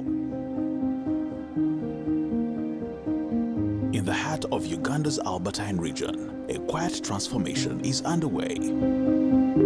Beyond energy production lies a story of shared progress, environmental stewardship, and responsible leadership. This is the story of Sinok Uganda Limited's environment, social, governance ESG journey, empowering communities, protecting nature, and upholding integrity. This is part of our vision, energy for a better future. At Sinok Uganda, protecting the environment is more than a policy, it is a promise. We are promoting a green ecological oil field development. In Buhuka, we have planted 1,070 trees, creating 3.14 acres of green spaces that will become forests, and established modern ecological demonstration gardens to skill residents in cultivating high-yield crops like the WDR73 rice and foxtail millet demonstration farms. From tree planting drives across the Kingfisher area to investing in cleaner cooking energy alternatives like LPG and grid power, transitioning from diesel generators, we are reducing emissions and preserving biodiversity. Our no gas flaring policy reflects our commitment to global climate goals. Our social investments are rooted in shared value. We believe development must include everyone. Education. Over the years, we have awarded 11 scholarships under the Sinok International Scholarship Program, enabling Ugandan students to pursue bachelor's and master's studies in China. We also awarded 1,448 best performing students in Hoima and Chikube at primary, O-level and A-level with cash prizes under the Best Performers Awards to encourage higher education standards. My name is Atraire Tasha. I study from St. Andrea Kawas College. I'm so grateful for the award and money which Sinok has granted to me. And I take this opportunity to encourage more students to work hard so that you can get these awards which we have got to.